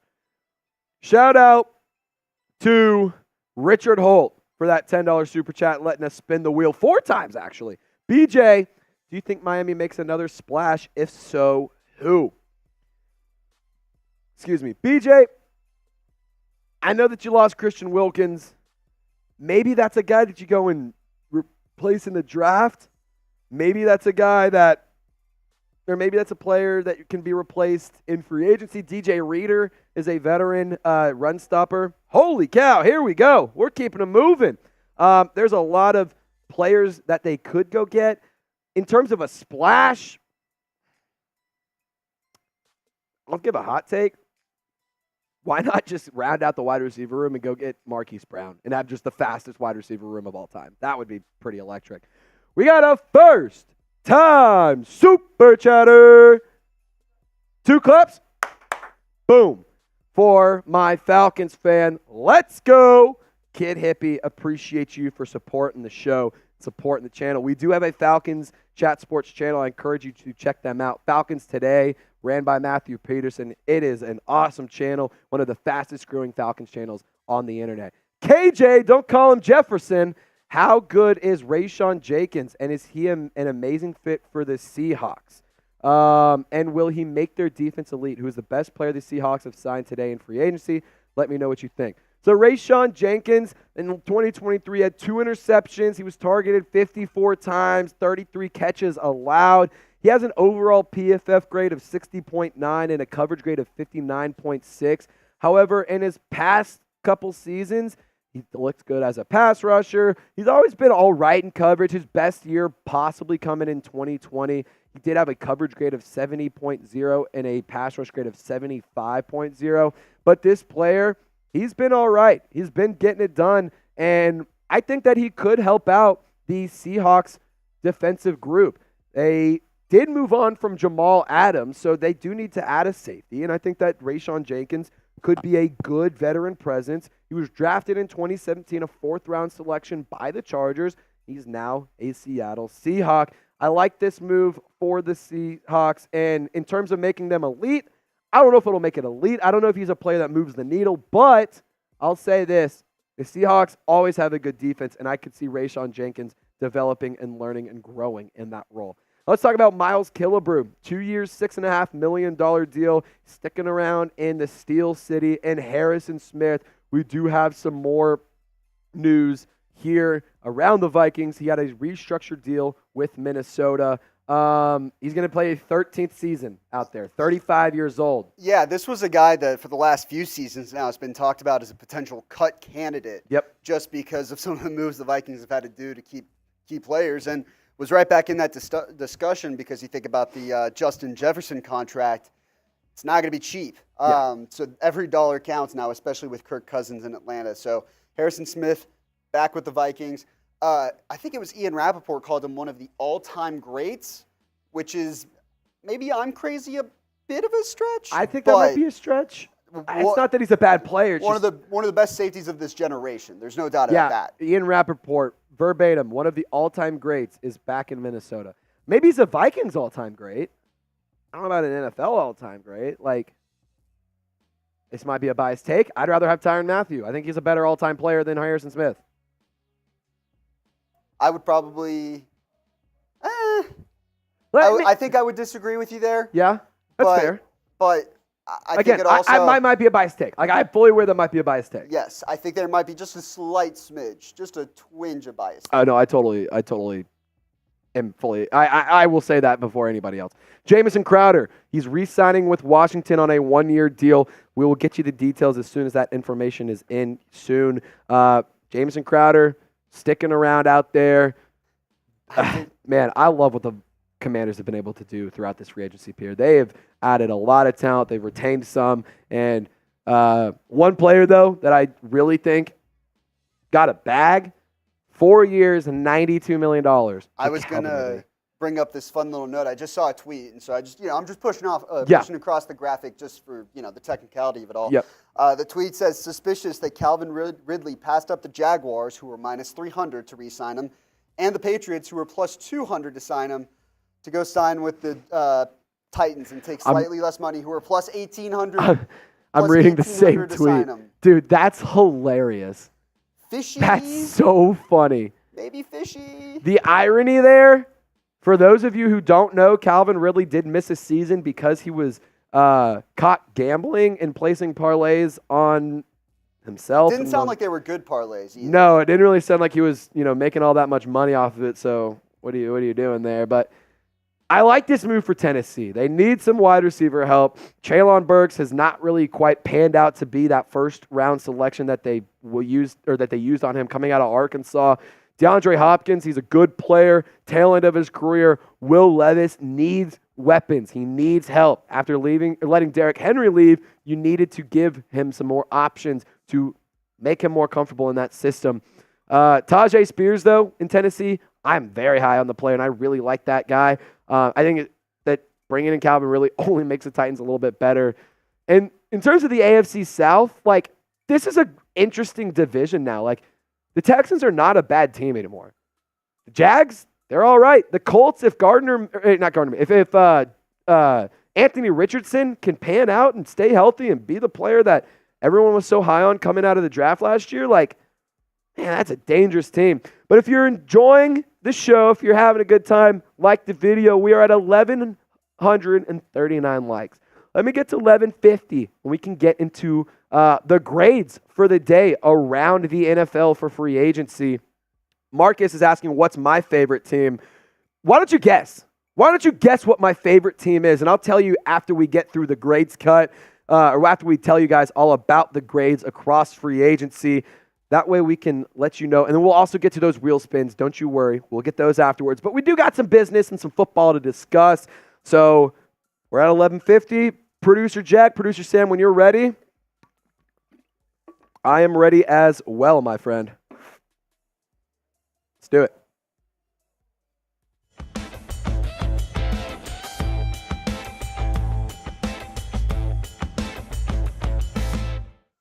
Welcome into NFL Daily. My name is Trace Gerard. I'm so happy that you guys joined us on today's live show. We film this as a part of our live free agency frenzy, so if you missed out on it, I encourage you to subscribe and turn on your notifications. That way you know when here at Chat Sports we go live, and that way you can know what's going on around the league. Now get in the comment section for me, NFL fans. Shout out your favorite team, and on top of that, grade their free agency so far.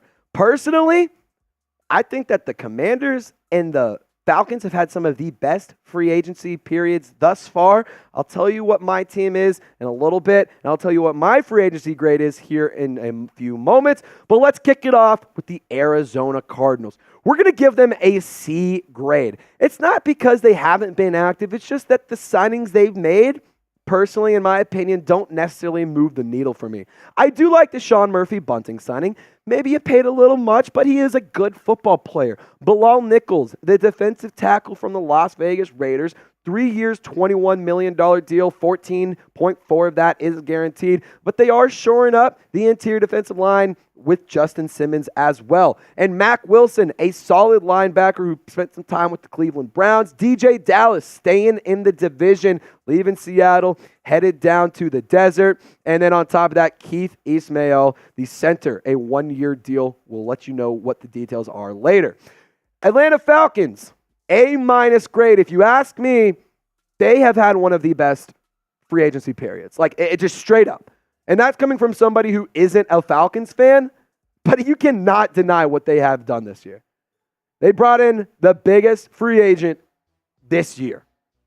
4 years, $180 million, and 100 of that is guaranteed. Now, it is pretty similar to the contract that the New Orleans Saints gave Derek Carr last offseason, and that was a 3-year, $100 million deal with about $60 million in guarantees. So that is an interesting contract for Kirk Cousins. They also brought in Darnell Mooney to shore up that offensive talent with Bijan Robinson, Kyle Pitts, Drake London, and now Darnell Mooney, all led by Kirk Cousins. Raheem Morris and Zach Robinson are building something special down in hot Atlanta, and that is a really interesting unit in the NFC South.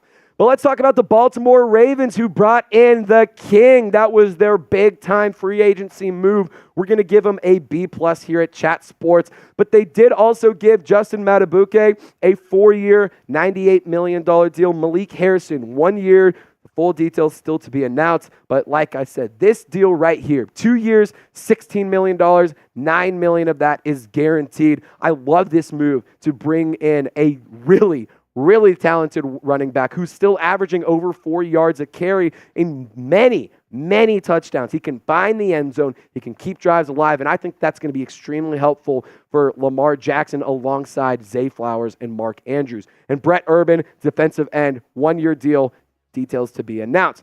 Now, the Buffalo Bills, we're giving them a D+. Just feels like they haven't been extremely active in the moves they have made. Like, you know, it's been weird. Like, they've let a lot of guys go. They cut a lot of players, but they did bring back Mitchell Trubisky. Or not bring back, but they did bring in Mitchell Trubisky, 2-year, $5.25 million, $2.7 guaranteed. They also brought in Nicholas Morrow, Mac Hollins, who, if you guys didn't know, he is a guy who likes to walk around without shoes. Might be kind of tough to do that out in Buffalo because it's pretty cold and there's ice and snow on the ground pretty often out there. The Carolina Panthers were given a C. I will give credit where it's due to the Panthers. They don't have like the sexiest roster. They don't have the sexiest situation. But they're building something out there, kind of feels like for the long term. Robert Hunt, the offensive lineman, one of the top offensive linemen in free agency this year, he inked a 5-year, $100 million contract. Wow, that is a lot of money. $63 million of that is guaranteed. And Ashawn Robinson, a solid veteran defensive tackle who is a big guy. 3 years, $22.5 million. Josie Jewell, I love this addition at the linebacker room. Deontay Johnson gives Bryce Young another wide receiver, a veteran who's been around for a little bit. Hasn't been incredible, but hasn't been bad. But it is a nice change of scenery and another weapon for second-year quarterback now, Bryce Young. Well, let's talk about the Chicago Bears. In terms of free agency, B-.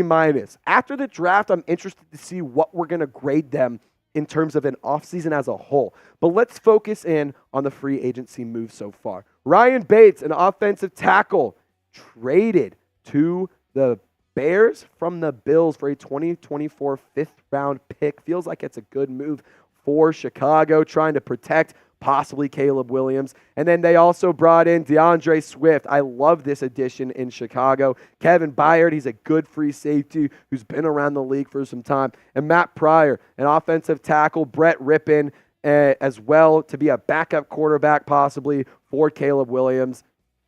It's not possible. He is going to be the backup quarterback. So there's all the moves for Chicago. But let's talk about the Skyline Chili, capital of the world, Cincinnati. We're giving them a B for the Bengals. Cody Ford, he's an offensive tackle, signed a 1-year vet minimum deal pretty much. Drew Sample, 3 years, $10.5 million for Joe Burrow, gives him another weapon. Geno Stone, 2 years for $15 million feels like a steal. Like that feels like incredible value. He is a interception machine. And Zach Moss, I just want to say this. No one cares about your fantasy team, but Zach Moss helped me win a fantasy football championship. Shout out to the one guy in my team in my league who's still not paid me. But 2 years, $8 million deal for Zach Moss. He's a good player. And they also brought in Mike Gesicki, a tight end who most famously known for that awful gritty that he did in Miami. But 1 year, $2.5 million deal. Only $400,000 of that is guaranteed. And we got plenty of other teams to talk about, but before we do, got to give a big-time shout-out to PrizePicks. PrizePicks is daily fantasy sports made easy, and if you're unfamiliar with how it works, you just choose more or less based on some projected stat lines, and you win real money in real time. Now, personally, for PrizePicks, it's helped me stay engaged with some sports that I don't necessarily follow too much. Like, not a huge NBA guy. I'm trying to get more back into the MLB, but PrizePicks has helped me stay focused, stay locked in, and stay excited about watching some of these games. I love this deal that they have around James Harden, too. PrizePicks always has really cool promos that they're running, like a Taco Tuesday, Demons and Goblins. Whenever there's holidays, they always got something fun. Tomorrow is Pi Day, 3.14. So to celebrate, it's James Harden more than 3.14 points. Feels like that's pretty easy to happen. Jalen Suggs, that is a goblin pick, meaning it's a little bit easier to hit, a little bit lower of a payout, but hey, feels like that's a nice little projection right there. And Jamal Murray, we're going with less than 21.5 points. If you want to fade my picks, if you want to tail my picks, I don't care. Just do it with PrizePicks. And if you haven't been paying attention over the last minute or so, all that information is in the comment section and description of this video. Shout out to PrizePicks for making today's show possible. It's daily fantasy sports made easy. All right, let's talk about Kevin Stefanski and the Cleveland Browns, who are trying to make something happen. They were a really, really good team last year. That defense was firing on all cylinders, but they're adding some offensive firepower in Jerry Jeudy. They traded him for a 5th and a 6th round pick. That feels like a really good value for a wide receiver who's never really been the guy that we always wanted to see.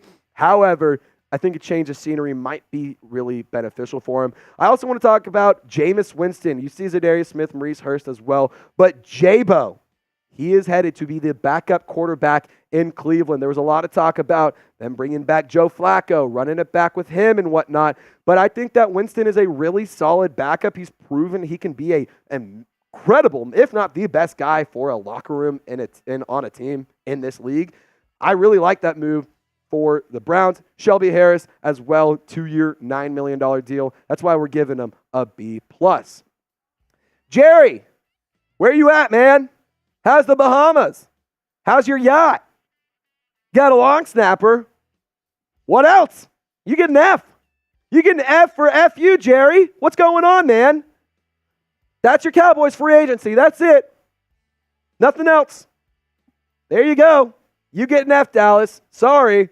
Hope your owner can maybe get something going. But we're also giving an F to the Denver Broncos. Sean Payton, he left the New Orleans Saints to avoid a rebuild. He needs a quarterback, and funny enough, the trade that the Saints and the Broncos made are the reason they're not going to be able to pick a quarterback possibly, maybe not be able to trade up to move to get a prime quarterback, but they are bringing back Will Lutz, the kicker that they traded for last offseason. Malcolm Roach, a really nice run-stopping defensive tackle who is a very, very strong vibes guy. Like, he walks around in the Saints locker room carrying a speaker. He's a fun player. He was a UDFA coming out of Texas, and he's been really, really solid in that defensive line rotation in New Orleans. But then Lil Jordan Humphrey, the New Orleans to Denver pipeline, continues a 1-year deal. Still don't have the details there. But Denver, you're getting an F from us at Chat Sports.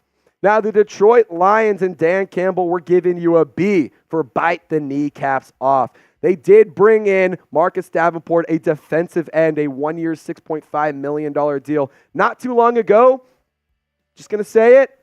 He had more games in a suspension than he did sacks logged. So, $6.5 million for this kind of player who was a first-round pick by New Orleans. I think it's a nice value, but he just hasn't been the player that anybody's been expecting. Dan Skipper and Amik Robertson, also headed to the Motor City. I like this addition for the Lions, and I also really like what the Packers have done this offseason in the free agency period. A B+ from us here at Chat Sports. They were early in the free agency pool. They brought in Josh Jacobs on a 4-year, $48 million deal. Brought in Xavier McKinney, 4-year, $68 million deal. Keyshawn Nixon, 3 years, $18 million. And Corey Ballantyne, another DB, headed out there. And Tyler Davis, a 1-year, $1.835 million deal. And they did let Aaron Jones go, who's headed to a division rival. But we're giving him a B because it's been good, hasn't been great. Let's talk about the Houston Texans. They've been great. They have had a really, really good free agency period. We're giving them an A-. Dalton Schultz, 3 years, $36 million. Kymie Fairbairn, 3 years, $15.9 million. And then on top of that, Lonnie Johnson was with the Texans, with the Saints, back to Houston. Jeff Okudah, a good cornerback that can add some firepower with D'Amico Ryans. Danico Autry, a defensive tackle, earning some money. Azeez Al-Shir, Noah Brown, Tommy Townsend, and Delshon Phillips. And on top of that, the biggest move of all. 2 years, $49 million for what we had here at Chat Sports, the number 2 overall free agent target available in all of NFL free agency. Daniil Hunter earning that bag, and he has definitely earned it, filling in for Jonathan Grenard, who left in free agency as well. But let me know, who has had the best free agency so far? We've talked about a handful of teams. We got a handful more to discuss. I want you to let me know in the comment section what you think and who you think has had the best free agency period. Now let's talk about the Indianapolis Colts. We're giving them a B grade. And we're going to go through the moves here in Indianapolis. Zaire Franklin, Michael Pittman, Tyquan Lewis, Grover Stewart, all getting some new money. And Rigoberto Sanchez, 3 years, $7.5 million. Kenny Moore, one of the top slot corners in the league. He's sticking around in Indy. Ronnie Harrison and Raekwon Davis as well, making some money in Indianapolis. And Gennard Avery, a 1-year deal. Outside linebacker, he's going to help boost that defense on that side of the ball. Now, the Jacksonville Jaguars, to be honest, it's been underwhelming there. Like, this was a team a lot of people thought Calvin Ridley was going to stick around. However, he is headed to the Motor City. We'll talk about him in a moment, but they did bring back Ezra Cleveland. They did trade for Mac Jones, which is kind of funny because Mac Jones, Trevor Lawrence, part of that same draft class, and now Mac Jones backing up the former first overall pick. Mitch Morse and Gabe Davis, former Buffalo Bills, headed down south to Duval, and Darnell Savage, Devin Duvernay, Ronald Darby, and D'Ernest Johnson are all also inking deals. D'Ernest Johnson's been around the league for a while, spent some time with Cleveland, but now he's headed back to Jacksonville. The Super Bowl champions, get the arrow chops in the chat, and if you hate the Chiefs, type FKC, but we're giving them a B grade. They did work out a deal with Drew Tranquil. They were able to retain Chris Jones on a 5-year, $158, almost $159 million deal. $101 million guaranteed. Could you imagine making $101 million guaranteed? That would be awesome. Irv Smith, the tight end, 1-year, $1.3 million deal. Deion Bush, he's sticking around. Patrick Mahomes cleared a little bit of cap space. I thought it was funny on social media. Everyone's like, oh, thank God he's clearing cap space. He's such a good guy. But, you know, that's what you should be doing when you're one of the highest paid quarterbacks in the league and all of your money is tied up with you. Let's talk about the Raiders. Raider Nation, we're giving you a B because it's not been bad. Made some good signings. Might have overpaid on a couple guys. But here's the thing. Amir Abdullah, running back that's getting paid very little money. The big signing for him, Christian Wilkins. This was a really, really good move, shoring up that defensive line. I think with him and Max Crosby, that could be one of the best defensive lines in the league. Gardner Minshew to compete with whoever they draft. Be their backup? Are they going to draft a quarterback? I don't know what's going to happen there. But Harrison Bryant, 1-year, $3.25 million deal. And Kanai Muaga, the linebacker, is sticking around in Vegas. Now, the Chargers. We're giving you a C for Chargers. Partially because it's been bad, but also partially because it kind of went well with the graphic. So the Gus Edwards signing, 2 years, $6.5 million. Will Dissly, 3-year, $14 million. Khalil Mack, they were able to retain him. They had to cut Mike Williams. They may have to move on from Keenan Allen and Joey Bosa, but we don't know what's going to happen there. If you think you know what's going to happen, type it in the comment section. But let's stick around in the West Coast. We're giving the Rams a B because they were able to retain Demarcus Robinson on a 1-year, $5 million deal. Kevin Dotson, a top-tier guard in free agency, and Jonah Jackson, 3 years, $51 million, 3 years, $48 million. Got about $100 million. Put almost $100 million between these two offensive guards. Hopefully the interior line can be a little bit better in protecting Matthew Stafford. But you also brought back Darius Williams, and then you also brought back Michael Holt in the defensive line. Now join our family here at Chat Sports because we have the best NFL, NBA, college football across the web. We give you guys videos every single day around your favorite teams and anything that's going on around the leagues that we cover. This is the one-stop shop to get everything you need to know. So I encourage you to subscribe, turn on your notifications. That way you never miss a thing. Let's go to the Miami Dolphins. South Beach, you're getting a B+ because he brought in Jonnu Smith, 2-year, $10 million deal. Jake Bailey, the punter, sticking around, 2-year, $4.2 million. Robert Jones, 1-year deal. Anthony Walker, I love that addition for Mike McDaniel's team. Jalen Ramsey cleared about almost $20 million in cap space. Jordan Brooks, you're getting a 3-year, $30 million deal. Aaron Brewer, 3-year, $21 million. And Shaq Barrett sticking around in Florida. He's headed to Miami.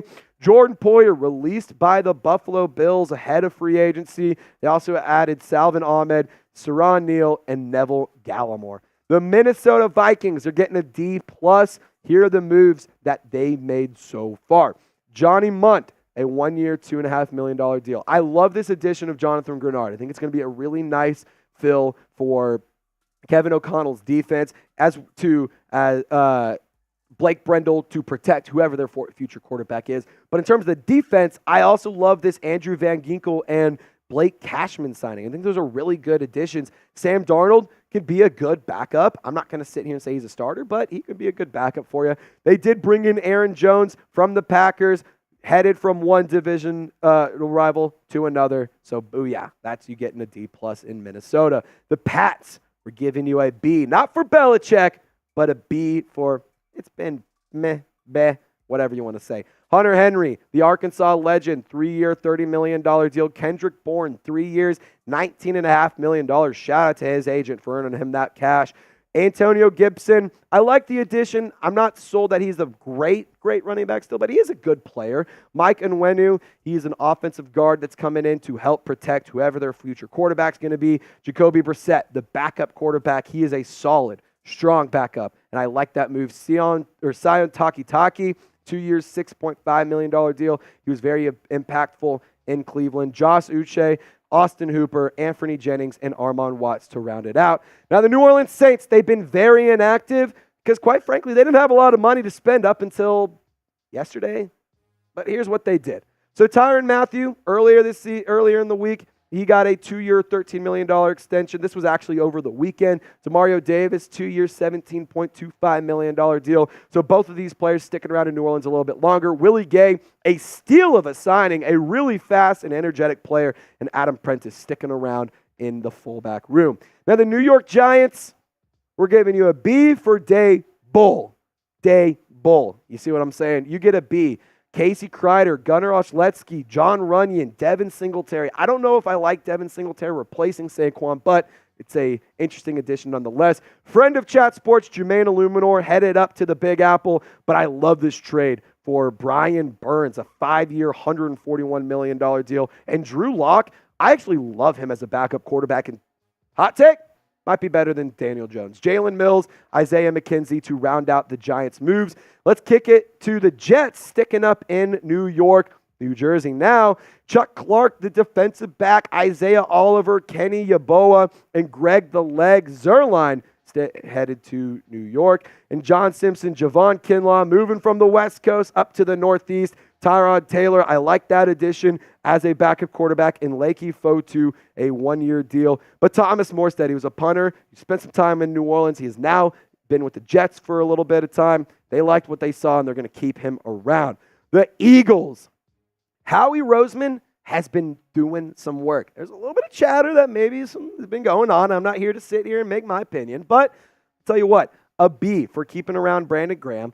Landon Dickerson getting a 4-year, $84 million extension. Bryce Huff, I love that addition, alongside Jordan Davis and Jalen Carter and a lot of talented players. Saquon Barkley, their big splash free agency signing, sticking around in the NFC East. Zach Bond, a nice pass rusher, not great in coverage, but can get to the quarterback. Devontae Parker, a 1-year, less than $5 million deal. And a reunion with C.J. Gardner-Johnson, who talks a mess about Philly fans, but took to Twitter and apologized to them after signing. The Steelers, you're getting a B+. In terms of the value, you might have made the best value signing. Russell Wilson for $1.2 million, the vet minimum deal. Wow, the Broncos are still paying him $38 million. Unbelievable. Patrick Queen, 3 years, $41 million deal. I really like this addition for Mike Tomlin's defense. And Miles Killebrew, the defensive back, 2 years, $6.5 million. Now, in terms of the team out in the Bay, B+ for the Bay. Colton McKivitz, 1 year, $7 million extension. Our guy Chase Sr. was not happy about this. He thought that this is a little bit of an overpay. You need to go get a better offensive tackle. I tend to agree with them. Arkansas legend Brandon Allen, backup quarterback, 1 year, $1.2 million deal. I love this Leonard Floyd addition.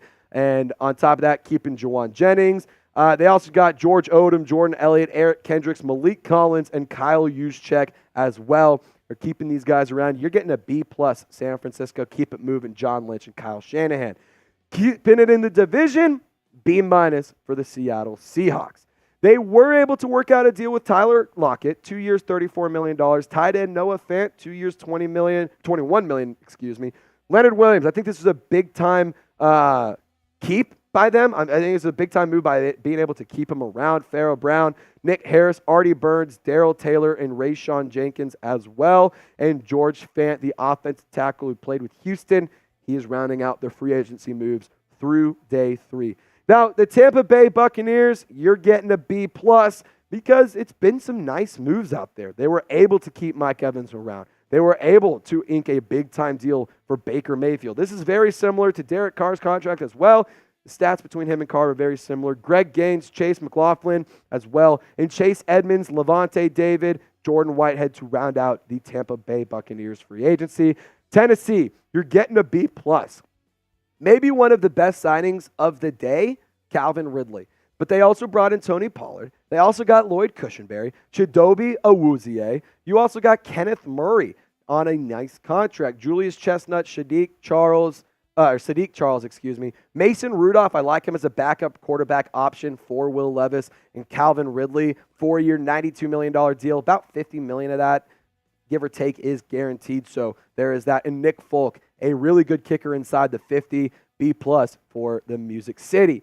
Washington, the nation's capital, you're getting a B+ from us here at Chat Sports. They got started off early. They brought in Zach Ertz before anybody else really could make some moves. 1 year, $5 million deal. Dorrance Armstrong, Tyler Biadasz staying in the division, following Dan Quinn up from Dallas to the Commanders. Frankie Louvu, a 3-year, $31 million deal. Austin Eckler, Brandon McManus, Nick Allegretti, Cleveland Ferrell, all really good players. Marcus Mariota, I actually like that as a backup quarterback option. Still has some things to offer and is a dual threat quarterback. Dante Fowler, Tyler Ott, Jeremy Chin. I think this is really good value for him. Jeremy Reeves, Bobby Wagner. That is a big-time addition. He is not slowing down. He is getting better with age, and I love this move. For Washington, Jamison Crowder, the wide receiver, as well, is getting a 1-year deal. So shout out your team and grade their free agency so far. My team, I'm a Saints fan.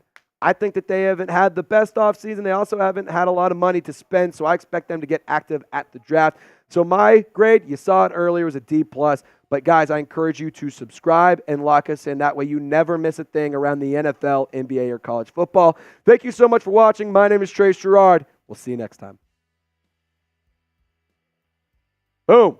That's how it's done. That's how it's done. Dude, I need to lather those pipes big time.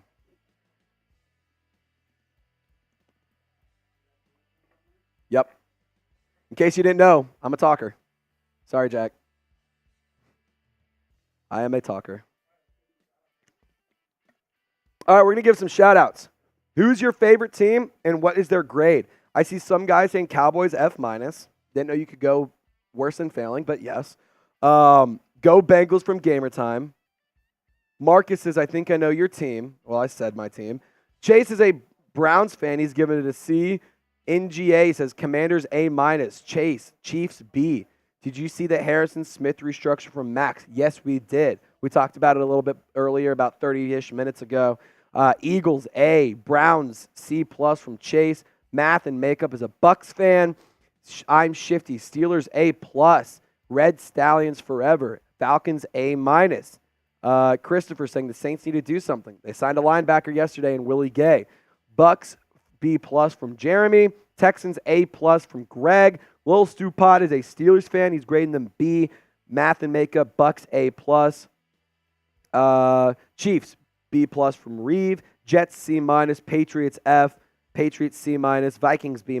Pats, V, as that's for Vale instead of fail. Packers, B. FKC from Ponyboy Curtis. But let's talk about some news. This coming in literally 10 minutes ago. Cardinals release veteran offensive tackle DJ Humphries, who tore his ACL versus the Eagles on New Year's Eve and was not expected to be ready at the start of the 2024 season. So if there's a team who needs a offensive tackle that's been around, he does have injury issues. Maybe you can kind of get him for cheap, but he is a player nonetheless that could be added. Let's take a look at the highest paid left tackles per year right now. So Laramie Tunsil down in Houston, he's inking $25 million a year. Very much so deserved. Andrew Thomas, 23.5. Trent Williams, one of the best offensive tackles, if not the best in the league, $23 million. Deion Dawkins, 20. Ronnie Stanley, 19.75. Jake Matthews, Colton Miller, Cam Robinson, DJ Humphries, and Garrett Bowles to round out the top 10. Now, it is time for the Super Chat menu. I encourage you to help us out and support the show. If you guys send the Super Chat, it goes a long way in helping out what we do here. Not only does it give us the ability to give you guys more awesome coverage, but it also allows us to hire new people, expand our studio space, get you guys new graphics, get you guys new coverage, allows us to be able to travel to these big events like the Combine, like the Draft, like this kind of stuff. We have a lot of fun going to do it, so if you want to support the show, we'll give you something in return. $2, I'll give you a beers cheers. $5, talk about your team. $10, hot take for 2024. $20, wheel spin. $50, beer pong or shotgun. Now let's kick it to Goaty. Goaty 1 Kenobi. That's an awesome name. Cheers, brother. Top 3 free agents available the Titans could sign. Well, how about we give you your top 5 that they could sign? So Justin Simmons is a safety that could be a really positive impact. Eric Armstead, a defensive lineman from San Francisco. Tyron Smith could give Will Levis better protection. Marquise Brown could pair nicely alongside DeAndre Hopkins, Calvin Ridley, and Treylon Burks. Give you another speed element. Chase Young is set to visit the Titans. We'll see if he signs there, but he's also visiting with the Saints and Panthers. Josh Reynolds, another wide receiver that you could look to add. Jadeveon Clowney, a proven pass rusher. He's a veteran. He's been around the league for a long time, and he's good. Kendall Fuller, the cornerback, he is a quality player. Mike Williams, the wide receiver, just hit the free agency market today. DJ Reader, a solid run stopper on the interior defensive line. Hunter Renfrow, it feels like he's a New Orleans Saint, right? Or a New England Patriot, could be the case. Odell Beckham Jr., if you want to go add another washed wide receiver. DJ Wonham, Kevin Zeitler, and Stefon Gilmore round out our top 15. So not just your top 5, but there's top 15 names. Let's talk about some moves that have happened recently. Eric Kendricks, one-year deal with the San Francisco 49ers. Anthony Jennings, Nick Harris, Corey, I tried this earlier, Bojorquez, almost got it. Bojorquez, they don't teach reading at Arkansas. Mac Hollins, he is a decent wide receiver. Spent time in the Sin City, spent time in Atlanta. He's now headed up north where it might be a little bit colder, might not be able to walk around without shoes. Ronnie Harrison, one-year deal. Morgan Moses traded for a 4th and 6th round pick to the Ravens, headed to the Jets. Malik Collins, a 7th round pick to the Texans. This is a good player joining the San Francisco 49ers. Jake Elliott, a 4-year, $24 million extension. One of the better kickers in the league. Artie Burns, a 1-year deal. Little Jordan Humphrey returning to the Broncos and reuniting with Sean Payton. Harrison Bryant, 1-year deal. Jeremy Reeves, a 2-year deal. Kyle Juszczyk cleared some cap space for San Francisco. Jordan White had a 2-year, $9 million deal. And Gennard Avery, it's a 1-year deal for him. Julius, not Joey Chestnut, is a 1-year deal as well. But I want to talk about this Kyle Juszczyk thing because it does clear up some cap space, and he's one of the best fullbacks in the league. I love a good fullback. I think it's a good move to have a good fullback around. If you don't have a great one, stinks. But Kyle Juszczyk is great. He is a really, really good player. He can catch the ball. He can run. He can pass protect. He's a solid player and clears up some money for San Francisco. But let's keep it going with Saron Neal, Michael Hocht, Julius Chestnut, and Gennard Avery as well. Khalil Mack signing it's like an extension. It's like a pay cut, really. But Khalil Mack, he's sticking around in LA. Matt Pryor, Dane Jackson, Thomas Morstead, a punter who was with the Jets, is sticking around. Brett Rippon, he's headed to the Bears. Adam Prentice is a fullback for New Orleans. He's sticking around. Darrell Taylor to Seattle. Kanai Muaga, he is headed to the Sin City. Mike Pinnell to Arrowhead. Mason Rudolph, a good backup quarterback. I think he can be very solid if Will Levis either A, doesn't pan out, or B, gets hurt, or whatever. I think he can be good enough to keep the season alive. And then I'm going to try this. Amen Ogbongbemiga. That wasn't right. Ogbongbemiga. That's close. Ogbongbemiga. There we go. Say that 10 times fast. Armon Watts, Calvin Ridley inking a big-time deal. A lot of people thought he was headed back to Jacksonville. There's some chatter about him maybe going to the Patriots, but he's headed to the Music City. Rayshawn Jenkins, a nice safety, is headed to Seattle. George Fant also joining Jenkins. Nick Folk, a kicker who's good inside the 50s. Bobby Wagner, a big-time deal with great value. Great value for this kind of player. $8.5 million with $6 of that being guaranteed. Brett Urban and Neville Gallimore headed to South Beach. Miles Killebrew, we got a 2-year deal, $6.5 million. Harrison Smith, he's sticking around in Minnesota. He's going to keep that skull chant going. And it's a new deal for $9 million. So that's coming in from Pelissero just a few minutes ago. Jamison Crowder, a wide receiver to Washington, and Nick Leverett. So booyah, there's some news and updates. Let's catch up. All right. 367,000 subs, 260. That is an incredible day. We greatly appreciate every single one of you who have tuned in and joined our free agency coverage. We're about to send this on loop, go through the grades, talk about some more NFL updates. And without further ado, I greatly appreciate you guys for hanging out with us. Shout out to producer Jack and producer Sam for absolutely killing it these past few days here in the studio. Thank you guys for tuning into our live coverage. Let's send it to Luke.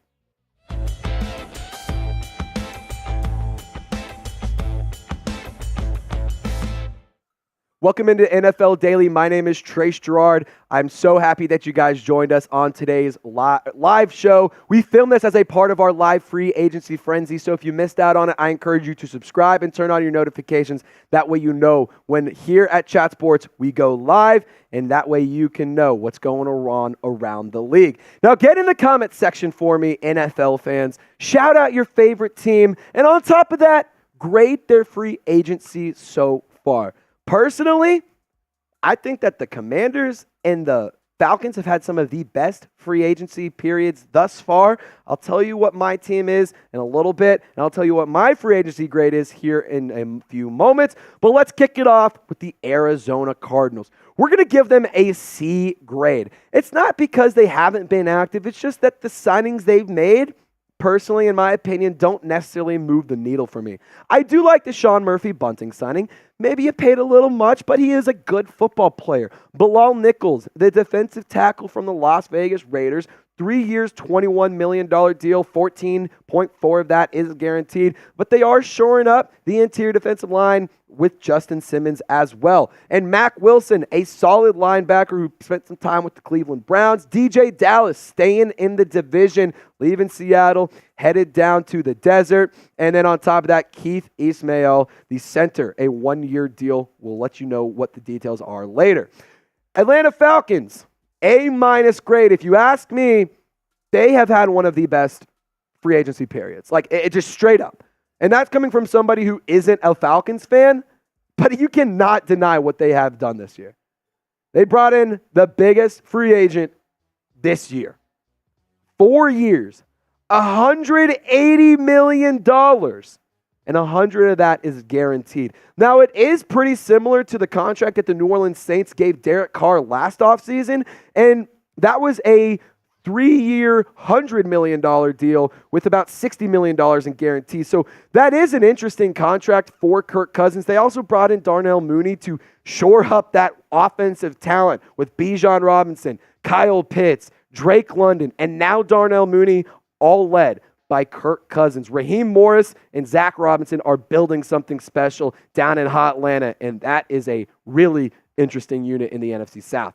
But let's talk about the Baltimore Ravens, who brought in the king. That was their big-time free agency move. We're going to give them a B+ here at Chat Sports. But they did also give Justin Matabuke a 4-year, $98 million deal. Malik Harrison, 1 year. The full details still to be announced. But like I said, this deal right here, 2 years, $16 million, $9 million of that is guaranteed. I love this move to bring in a really talented running back who's still averaging over 4 yards a carry in many touchdowns. He can find the end zone. He can keep drives alive, and I think that's going to be extremely helpful for Lamar Jackson alongside Zay Flowers and Mark Andrews. And Brett Urban, defensive end, 1-year deal, details to be announced. Now, the Buffalo Bills, we're giving them a D+. Just feels like they haven't been extremely active in the moves they have made. Like, you know, it's been weird. Like, they've let a lot of guys go. They cut a lot of players, but they did bring back Mitchell Trubisky. Or not bring back, but they did bring in Mitchell Trubisky, 2-year, $5.25 million, 2.7 guaranteed. They also brought in Nicholas Morrow, Mac Hollins, who, if you guys didn't know, he is a guy who likes to walk around without shoes. Might be kind of tough to do that out in Buffalo because it's pretty cold and there's ice and snow on the ground pretty often out there. The Carolina Panthers were given a C. I will give credit where it's due to the Panthers. They don't have like the sexiest roster. They don't have the sexiest situation. But they're building something out there, kind of feels like for the long term. Robert Hunt, the offensive lineman, one of the top offensive linemen in free agency this year, he inked a 5-year, $100 million contract. Wow, that is a lot of money. $63 million of that is guaranteed. And Ashawn Robinson, a solid veteran defensive tackle who is a big guy. 3 years, $22.5 million. Josie Jewell, I love this addition at the linebacker room. Deontay Johnson gives Bryce Young another wide receiver, a veteran who's been around for a little bit. Hasn't been incredible, but hasn't been bad, but it is a nice change of scenery and another weapon for second-year quarterback now, Bryce Young. Well, let's talk about the Chicago Bears. In terms of free agency, B-. After the draft, I'm interested to see what we're going to grade them in terms of an offseason as a whole. But let's focus in on the free agency move so far. Ryan Bates, an offensive tackle, traded to the Bears from the Bills for a 2024 fifth-round pick. Feels like it's a good move for Chicago, trying to protect possibly Caleb Williams. And then they also brought in DeAndre Swift. I love this addition in Chicago. Kevin Byard, he's a good free safety who's been around the league for some time. And Matt Pryor, an offensive tackle. Brett Rippon as well to be a backup quarterback possibly for Caleb Williams.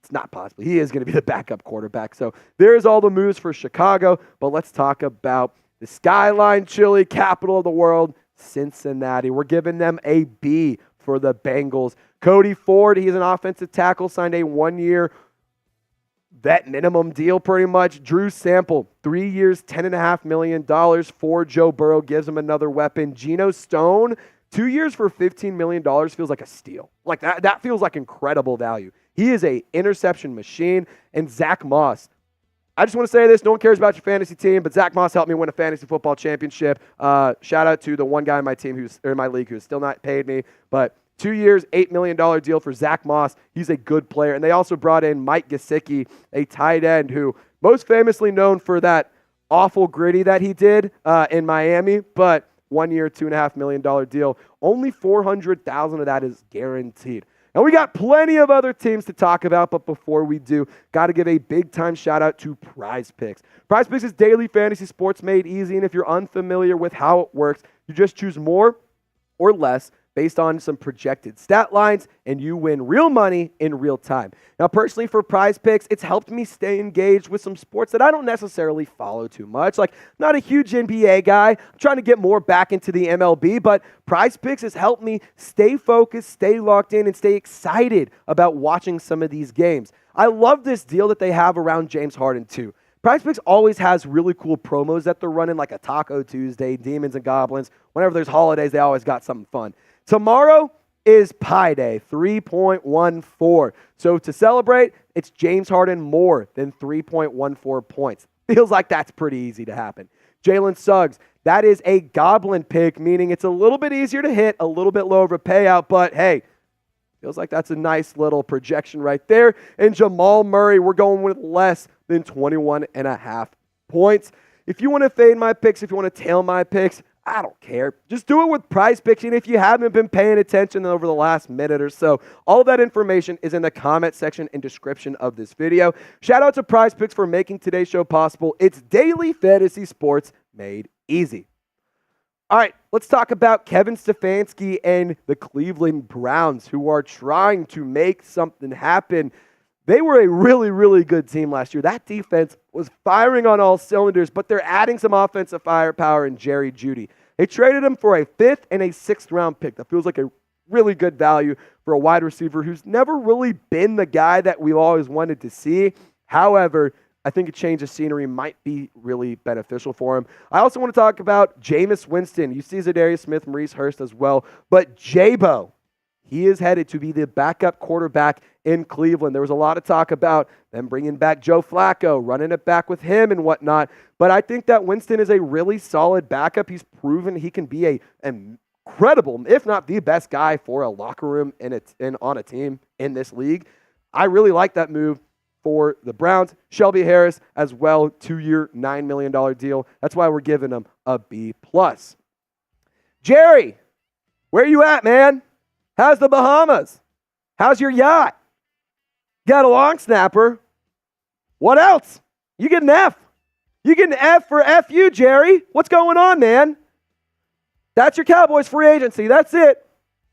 Nothing else. There you go. You get an F, Dallas. Sorry.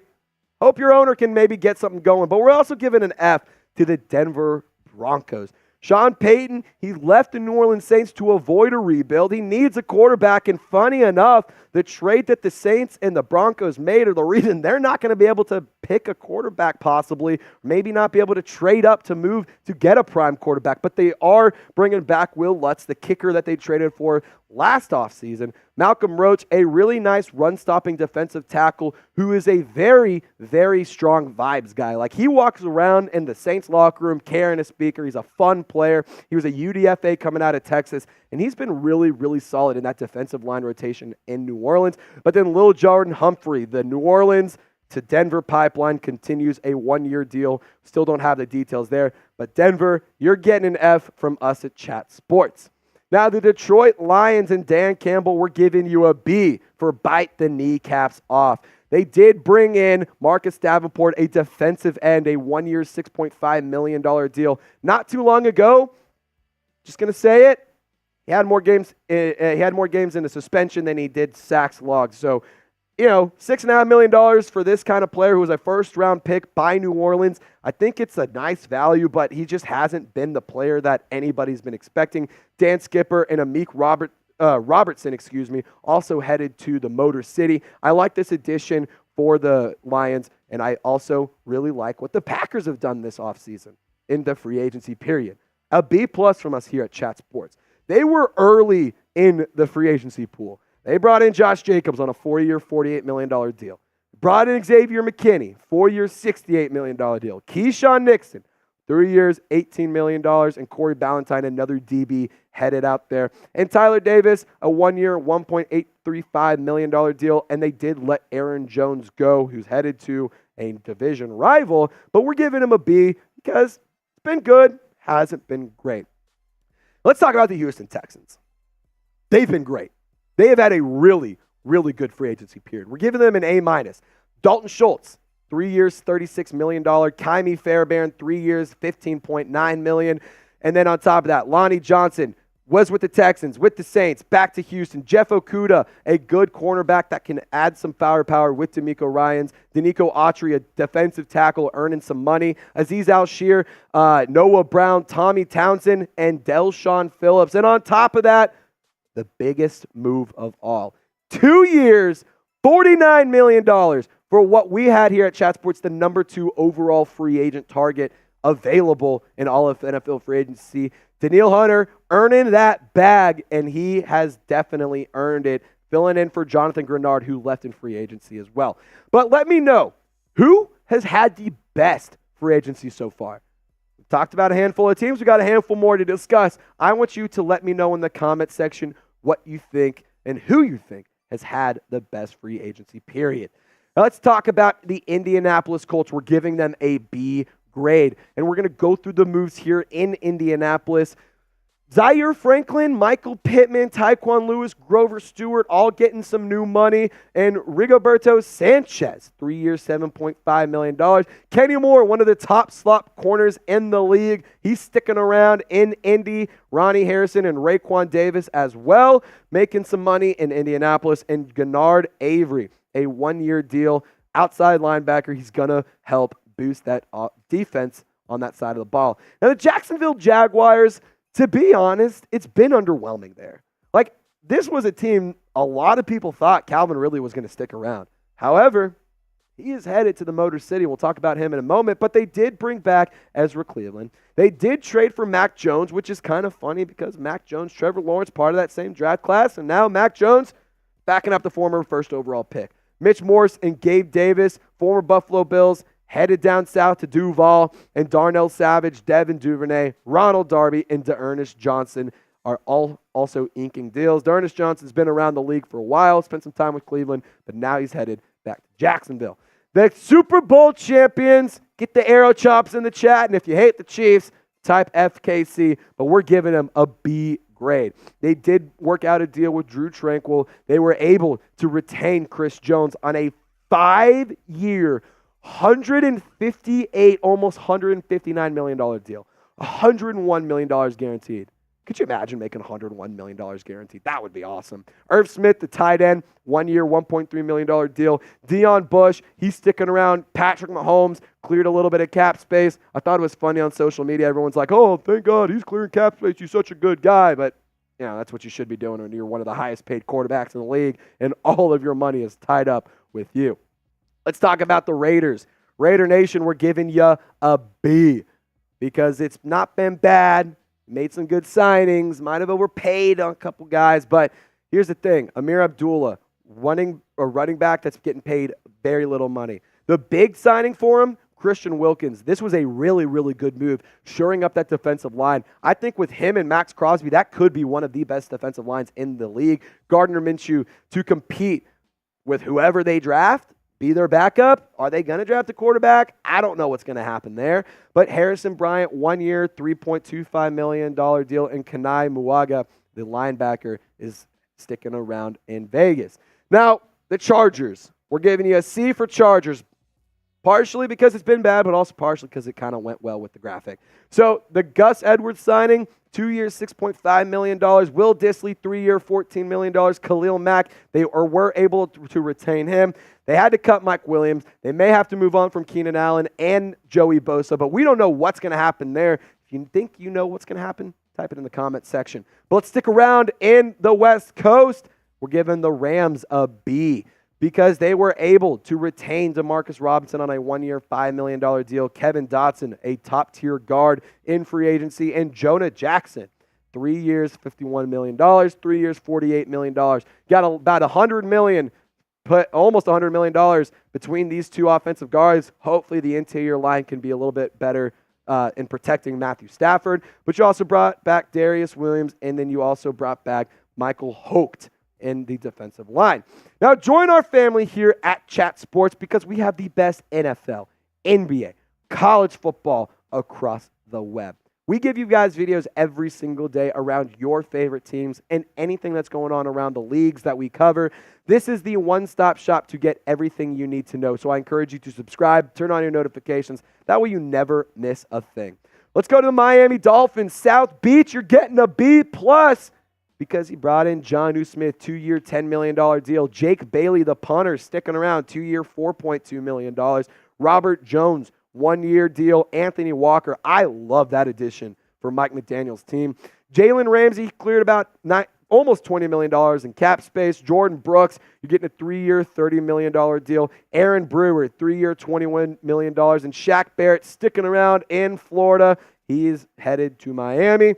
Jordan Poyer released by the Buffalo Bills ahead of free agency. They also added Salvin Ahmed, Saran Neal, and Neville Gallimore. The Minnesota Vikings are getting a D+.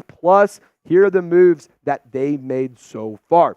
Johnny Munt, a 1-year, $2.5 million deal. I love this addition of Jonathan Grenard. I think it's going to be a really nice fill for Kevin O'Connell's defense, as to Blake Brendel to protect whoever their future quarterback is. But in terms of the defense, I also love this Andrew Van Ginkel and Blake Cashman signing. I think those are really good additions. Sam Darnold can be a good backup. I'm not going to sit here and say he's a starter, but he could be a good backup for you. They did bring in Aaron Jones from the Packers, headed from one division rival to another. So, booyah, that's you getting a D+ in Minnesota. The Pats were giving you a B, not for Belichick, but a B for it's been meh, beh, whatever you want to say. Hunter Henry, the Arkansas legend, 3-year, $30 million deal. Kendrick Bourne, 3 years, $19.5 million. Shout out to his agent for earning him that cash.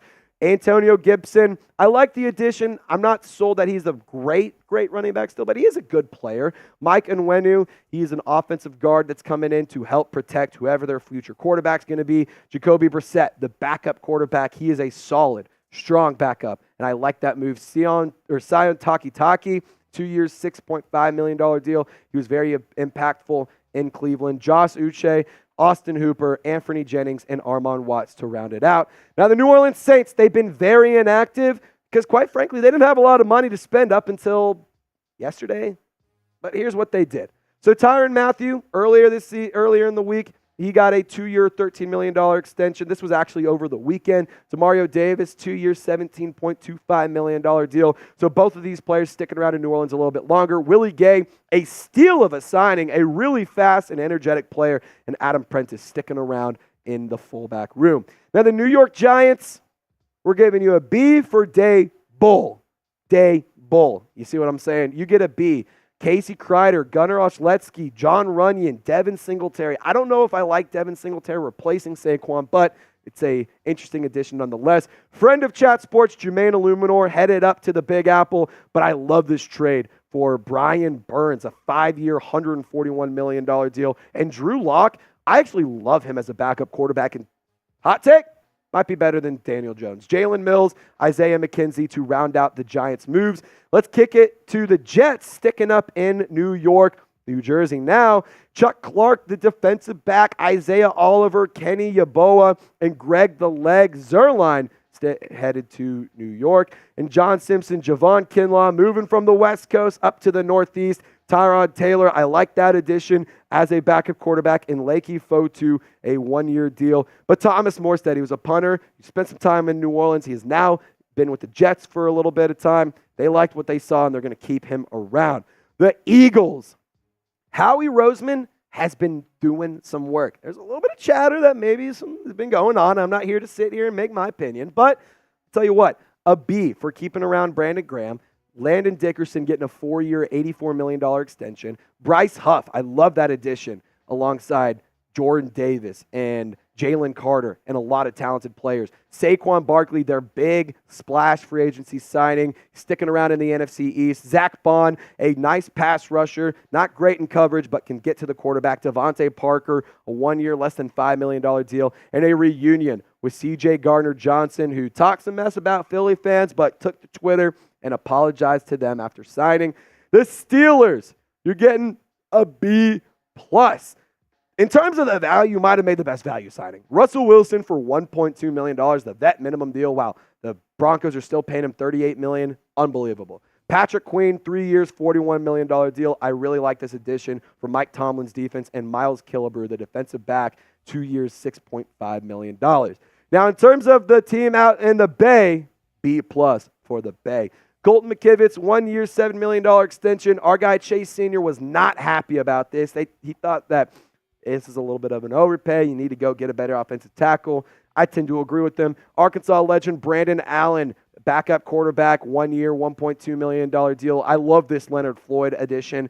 And on top of that, keeping Juwan Jennings. They also got George Odom, Jordan Elliott, Eric Kendricks, Malik Collins, and Kyle Juszczyk as well. They're keeping these guys around. You're getting a B+, San Francisco. Keep it moving, John Lynch and Kyle Shanahan. Keeping it in the division, B- for the Seattle Seahawks. They were able to work out a deal with Tyler Lockett, 2 years, $34 million. Tight end Noah Fant, 2 years, $21 million. Leonard Williams, I think this is a big-time keep, by them. I think it's a big-time move by being able to keep him around. Pharaoh Brown, Nick Harris, Artie Burns, Darrell Taylor, and Rayshawn Jenkins as well. And George Fant, the offensive tackle who played with Houston, he is rounding out their free agency moves through day 3. Now, the Tampa Bay Buccaneers, you're getting a B+ because it's been some nice moves out there. They were able to keep Mike Evans around. They were able to ink a big-time deal for Baker Mayfield. This is very similar to Derek Carr's contract as well. The stats between him and Carr are very similar. Greg Gaines, Chase McLaughlin as well, and Chase Edmonds, Levante David, Jordan Whitehead to round out the Tampa Bay Buccaneers free agency. Tennessee, you're getting a B+. Maybe one of the best signings of the day, Calvin Ridley. But they also brought in Tony Pollard. They also got Lloyd Cushenberry, Chidobe Awuzie. You also got Kenneth Murray on a nice contract. Julius Chestnut, Sadiq Charles, Mason Rudolph, I like him as a backup quarterback option for Will Levis. And Calvin Ridley, 4-year, $92 million deal. About $50 million of that, give or take, is guaranteed. So there is that. And Nick Folk, a really good kicker inside the 50, B+ for the Music City. Washington, the nation's capital, you're getting a B+ from us here at Chat Sports. They got started off early. They brought in Zach Ertz before anybody else really could make some moves. 1-year, $5 million deal. Dorrance Armstrong, Tyler Biadasz staying in the division, following Dan Quinn up from Dallas to the Commanders. Frankie Louvu, a 3-year, $31 million deal. Austin Eckler, Brandon McManus, Nick Allegretti, Cleveland Ferrell, all really good players. Marcus Mariota, I actually like that as a backup quarterback option. Still has some things to offer and is a dual-threat quarterback. Dante Fowler, Tyler Ott, Jeremy Chin. I think this is really good value for him. Jeremy Reeves, Bobby Wagner. That is a big-time addition. He is not slowing down. He is getting better with age, and I love this move. For Washington, Jamison Crowder, the wide receiver, as well, is getting a 1-year deal. So shout out your team and grade their free agency so far. My team, I'm a Saints fan. I think that they haven't had the best offseason. They also haven't had a lot of money to spend, so I expect them to get active at the draft. So my grade, you saw it earlier, was a D+. But guys, I encourage you to subscribe and lock us in. That way you never miss a thing around the NFL, NBA, or college football. Thank you so much for watching. My name is Trace Gerard. We'll see you next time.